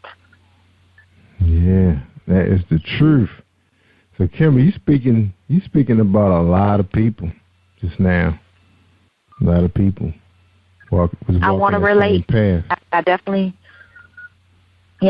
want to let I want to relate to people because everybody, not their life is not peaches and cream. Everybody's going through something, and they I want to let everybody know that although you may be going through something, just put God first, and everything else will fall into place. Find your purpose. Yeah, and I takes promise some of us a long time. Yeah, you're right. And I'm guilty of that as well. It took me a while. I'm 35. Although music has been my constant companion, I really never pursued it to this level. Mm-hmm. And I, like I said, once you find your purpose in life, you can't fail. You'll prevail every time. But when you're living on what you think this world has got for you, and you just dependent upon men as far as the worldly things, you're gonna constantly have battles. But when you start just putting your trust in God and just feeling like, putting everything that you got into Him and to start getting a personal relationship with Him, He'll start to talk to you and you'll start to see and hear things more clearly. Then you'll start to realize what your purpose is. And once you start walking in that purpose, everything else just fall into place. And you got to stay positive, because when you're not walking in your purpose, it's easy for you to fall off track and get negative energy, piled up on you. So once you start walking in your purpose, you'll start being able to determine, okay, I'm going to wake up this morning and I'm going to have a positive day. And, you just feel so good, like that energy, that positive energy just, it's so wonderful. It'll fill the room up. That's just how that's just how my purpose made me feel. Once I started walking in it, just started making me feel positive energy. And when I start walking in the room and people see me smile and I just give a word of encouragement, and, people just seem to, you want to be that type of person where you create a positive atmosphere. And when you walk in your purpose, it's definitely easy for you to create a positive atmosphere. Yeah, listen, understand what I'm saying? Sound like Les Brown on here. I hear you, Kimberly. That's powerful what you just said. That's why I was just being quiet, listening to you. That you get it out. You got a message for a bunch of people out there on the internet, listening to us right now, looking for that push. And some people need that push, And those exactly. Words you just said, they were just so powerful. But I got a question for you. Now, during that time of your struggle, what time of your life, where were you then? Were you married then? Were you in college? Where were you? I was married. I was working for corporate America. I was in church. I was just, I always kind of wanted to stay out of the spotlight because of who I am, and I may say something that someone don't like, or I might do something. I don't know. I've always been kind of insecure with, seeing. I want to make sure that everybody is comfortable, around me, and I say the right things, and I've been a little shy, basically, and I didn't really know myself, So I was always living for other people, worrying about what other people think, instead of worrying about, instead of finding myself. I started just, I just worried about what other people thought of me, and I'll neglect my own self just to make other people happy. You get into relationships. I've been married for 15 years now. I started off in a relationship. Yes, I started off in a relationship where he cheated on me. He just hurt me really bad, and then what hurt me is that I didn't love myself enough to get out of it, and sometimes God put people in your life to make it, to kind of change your life, to make it better, So I'm happy. I'm happy that I found him, and I feel like he was the beginning of me finding my purpose. Oh, so you're still married to that guy? Yes, I'm still married. Wow, that was really strong of you, because a lot of women can't handle that. They just move on. Not that particular. Not him. Oh, found not my him. husband. Yeah, I the God guy. sent me someone. The guy you was. The right person. Yeah. Oh, okay. The guy you was with earlier cheated on you and hurt you. Okay. Yeah. But the Sally, wow, you real strong. Okay, I'm ready to call you Superwoman. All right. Yeah, once you let go and let God, then you'll allow God to send you, and people that's meant for your life, pretty much. Yeah, that's right. All right, so that was then. So the new Kimberly, the bigger and better, stronger Kimberly. Now, Kimberly, are you still in corporate America? I'm not. So you're a full-time performer, entertainer now? Yes. Praise God. Wow. Yeah, good for you. Good for you. Now, what did it take to push you out of corporate America? To go on your own at the age you are now? Because, that's not mainstream. It pushed me away from corporate America, all the, discouragements that, people on the job will plot against you. I was discriminated on at one point. Just going from job to job, never stable or, find something that I'm really excited about and happy to wake up to and go to work. It was always trials and tribulations when I got there. And, you just kind of get tired of those trials and tribulations when, you'll take anything when you don't know your purpose. If you don't know your purpose, you will work at these jobs and you'll constantly let them run over you. If people don't watch their back and if people don't, stay focused, they will definitely fall to the point where they'll get into a depression. And that's what happened to me. I felt I got into a really bad depression and I had to constantly stay prayed up. And I had, and sometimes God will allow you to lose that job, like I was laid off so many times. So I got to the point where, okay, this time I'm laid off, I'm gonna have to just do something else. So I started praying and crying out to God, and He said, Kimberly. And and also God will send those people in your life that will kind of tell you, like I had a friend. She was like, Kimberly, if I had a voice like you, I'll sing and let everybody hear me. When I started crying out to God and got in this peaceful atmosphere and started talking to God, He reminded me of all that encouragement. And I said, I'm going to start working in God's purpose. And I just started writing and I started singing. Like, when you build a relationship with God, He will really lead you. He leads me in a lot of my lyrics. So before I start writing, I'll go into prayer and I'll start praying and just crying out to God. And I just start singing. And I'll hurry up and grab my phone and I'll push record. And I'll start recording myself and I start off with a bridge and I go from there. But I found me. I found that purpose, the reason why God have me here.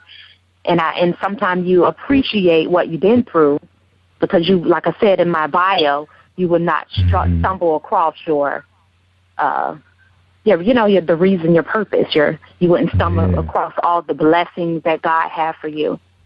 So I say, and not just corporate America, you run across people that just have negative energy and they always have something to say, like you just can't please everybody, You sure can. And that's what I was trying to do. I was trying to please everybody and just forgetting about me and what makes me happy.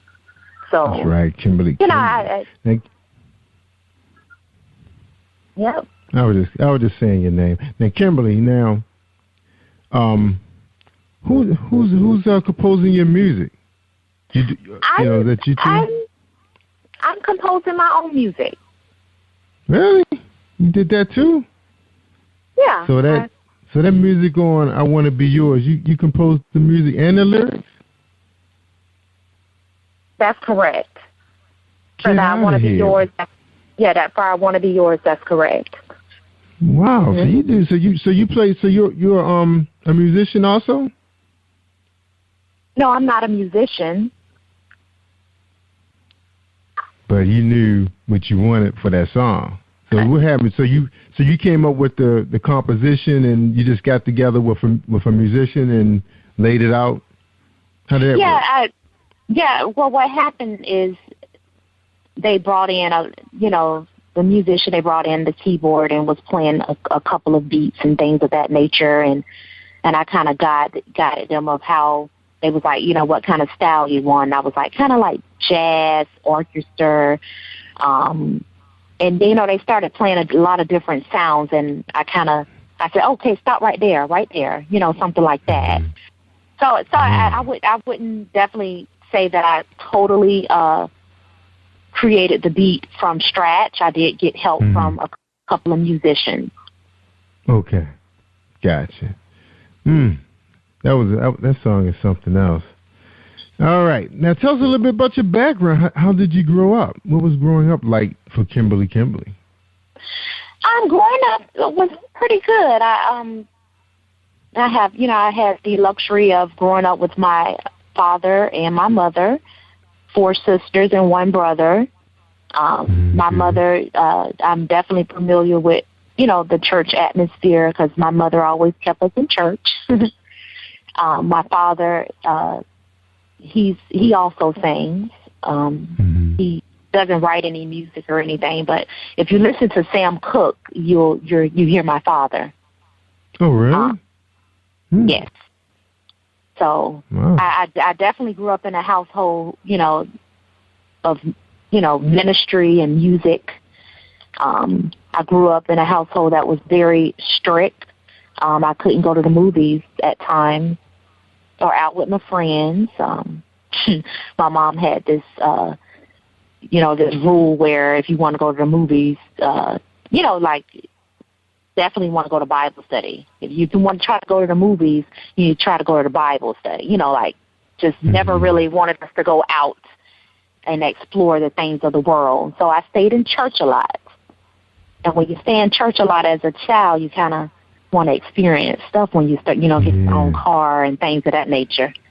So right. I started experiencing a lot of stuff. And like I said, I got into the wrong hands of a man, and that's when things started going down for me when I met him. So, but I'm glad I found my purpose, and I was able to find someone that was worthy of correcting me and my flaws and all of that. Yeah, awesome, good for you. So tell us a little about your significant other. Is he in the music industry also, or you really just No, he's not in the music industry. He's actually in retail, the retail industry, retail grocery, and management. He's been in that industry for over 25 years. Wow. All right. And he likes to travel, so he definitely keeps me ground and he keeps me traveling. We travel a lot. Okay. So I'm excited about my upcoming tour. Yeah. Now, we're going to get into that after our break. We're going to talk about where people can find you. Right now, is there other music out there or videos on? Now, I know you just, getting into this I guess it's an EP, releasing a couple songs on this current project. Is that what's happening now?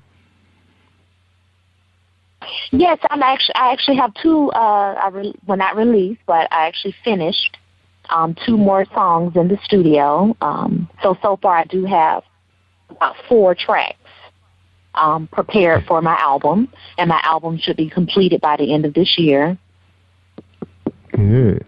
So take a little while, huh? So this is your freshman project, okay? So this is like the Kimberly coming out to the world, then. Yeah, this is Kimberly coming out. Coming out, just getting started, so it's still a lot. I have to learn. I still have a long road ahead of me. So you guys bear with me. But one thing I do like is I like to write music, and I have, like I said, I have more coming. So definitely look out for my album. That's right.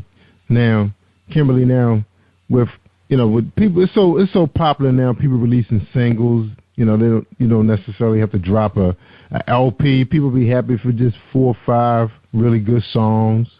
Now, are you going to work it that way? Just release a couple singles and then come back, and say, okay, I got some new songs nobody ever heard, and then release those with the EP? Well, no, because I don't want to overwhelm the nation. I do want to start off with 2 singles, and you're going to hear that. And then my album should be released by the end of this year. And to hear the other songs, which will be great, you guys go purchase my album. Good. Now, you got one, I Want to Be Yours. So has that hit, like iTunes or Amazon yet? Well, you can definitely find it on CD Baby. That's how you can download my first single, I Want to Be Yours, right now. It has not hit iTunes yet, no. All right, how about Amazon? Because I know I tried CD Baby with someone I was helping out, release some soundtracks. And that's a real difficult platform for people if they don't have an account. It seems like everybody has an account with iTunes and Amazon. They seem to, and eBay, they seem to be the popular platforms. Have you thought about, Yeah, Amazon in the making, definitely look out for Amazon. My music will be on Amazon. It will be on iTunes. So that's definitely coming in the next month or so. You can find me there. But right now, if you guys love the song so much and you want to hear it over and over again, until then, go to CD Baby. That's right. Go to CD Baby or CDBaby.com. That's right. Now, can they hear it on your website? Can they hear it on KimberlyMusic.com? Actually, I Want to Be Yours. You can actually hear that on SoundCloud right now, as a matter of fact. So you can definitely go to SoundCloud. And everybody has a count on them. All right, Kimberly, we're going to take a quick break, and we come back. We're going to talk about, how you're going to be marketing, where can people find you, because you're talking about going on tour. You want to get some dates and locations, because I'm thinking that once you release this video, you're going to have a very strong male following. I haven't seen the video yet, so I'm anticipating that, being just as nice as the music. So I think you're going to do well out there. I was looking at your photograph, and, now that you're telling me, because I thought you was just straight gospel, but now you're telling me that you're soul music, jazz, inspirational, I can really see that coming together for you, especially with that sound you have. So I think that's simple. I can't wait till you come to the Baltimore, Washington area, if that's going to happen. Oh, yeah, Jerry, I definitely wanted to do something different in the music industry. I wanted to bring you guys an inspiring message with the smooth jazz and soul. Yeah, because it's the area for that. It's definitely something different. All right. Now, just real quick, I want to do a shout-out to an organization called ISG, Inner Sanctum Group, out in Pulaski Highway in Baltimore, Maryland. Those guys gave a jazz show event on Saturday. We were actually podcasting live, so you guys can listen to it right now. Live anytime on demand. We had a really great time. The group that was performing was called Jazzy Blue. Excellent group, and they're planning to get some of these events. I guess either every month or every other month as the season gets warmer. And it is a cigar lounge, so you got to, that's something I get used to, is the smokiness. But people saying with good cognac and a cigar, you can really have a good time, and the smoke won't bother you. So I guess that's what it is, Kimberly. If you one of those find yourself in this area, that's an organization I can pass your name on to, and see if that's something you'd like to do if you hit this area about the time they're looking to do another show. All right? So hold tight, and we'll be right back with this message from Marilyn Dunn. All right, here we go. Hi, I am recording artist Marilyn Dunn from St. Louis, Missouri. If you are looking for some soul-stirring, anointed, spiritual, and heartfelt music, visit my website at www.MarilynDunnMinistries.com. Or you can also find me on CD Baby, iTunes, and Reverb Nation. For booking information, contact Mr. Kevin Dunn at 636-856-0551. That's 636-856-0551.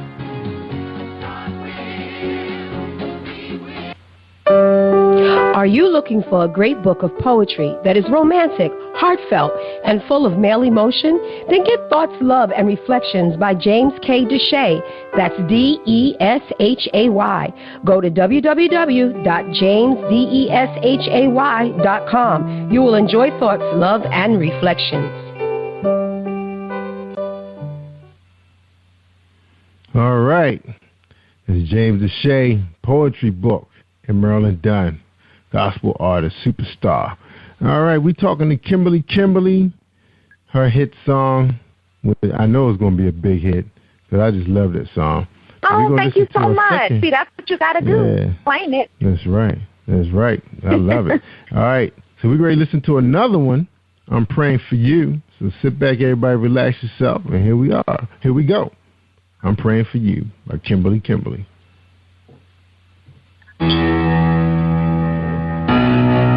They playing my song.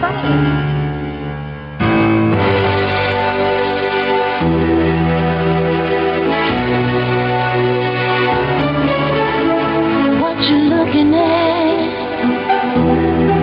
I see you talking, but you don't know me.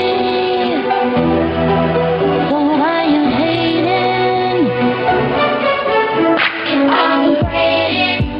I'm praying. You are praying for you about me in my life, but I'm praying for you. I'm praying for you.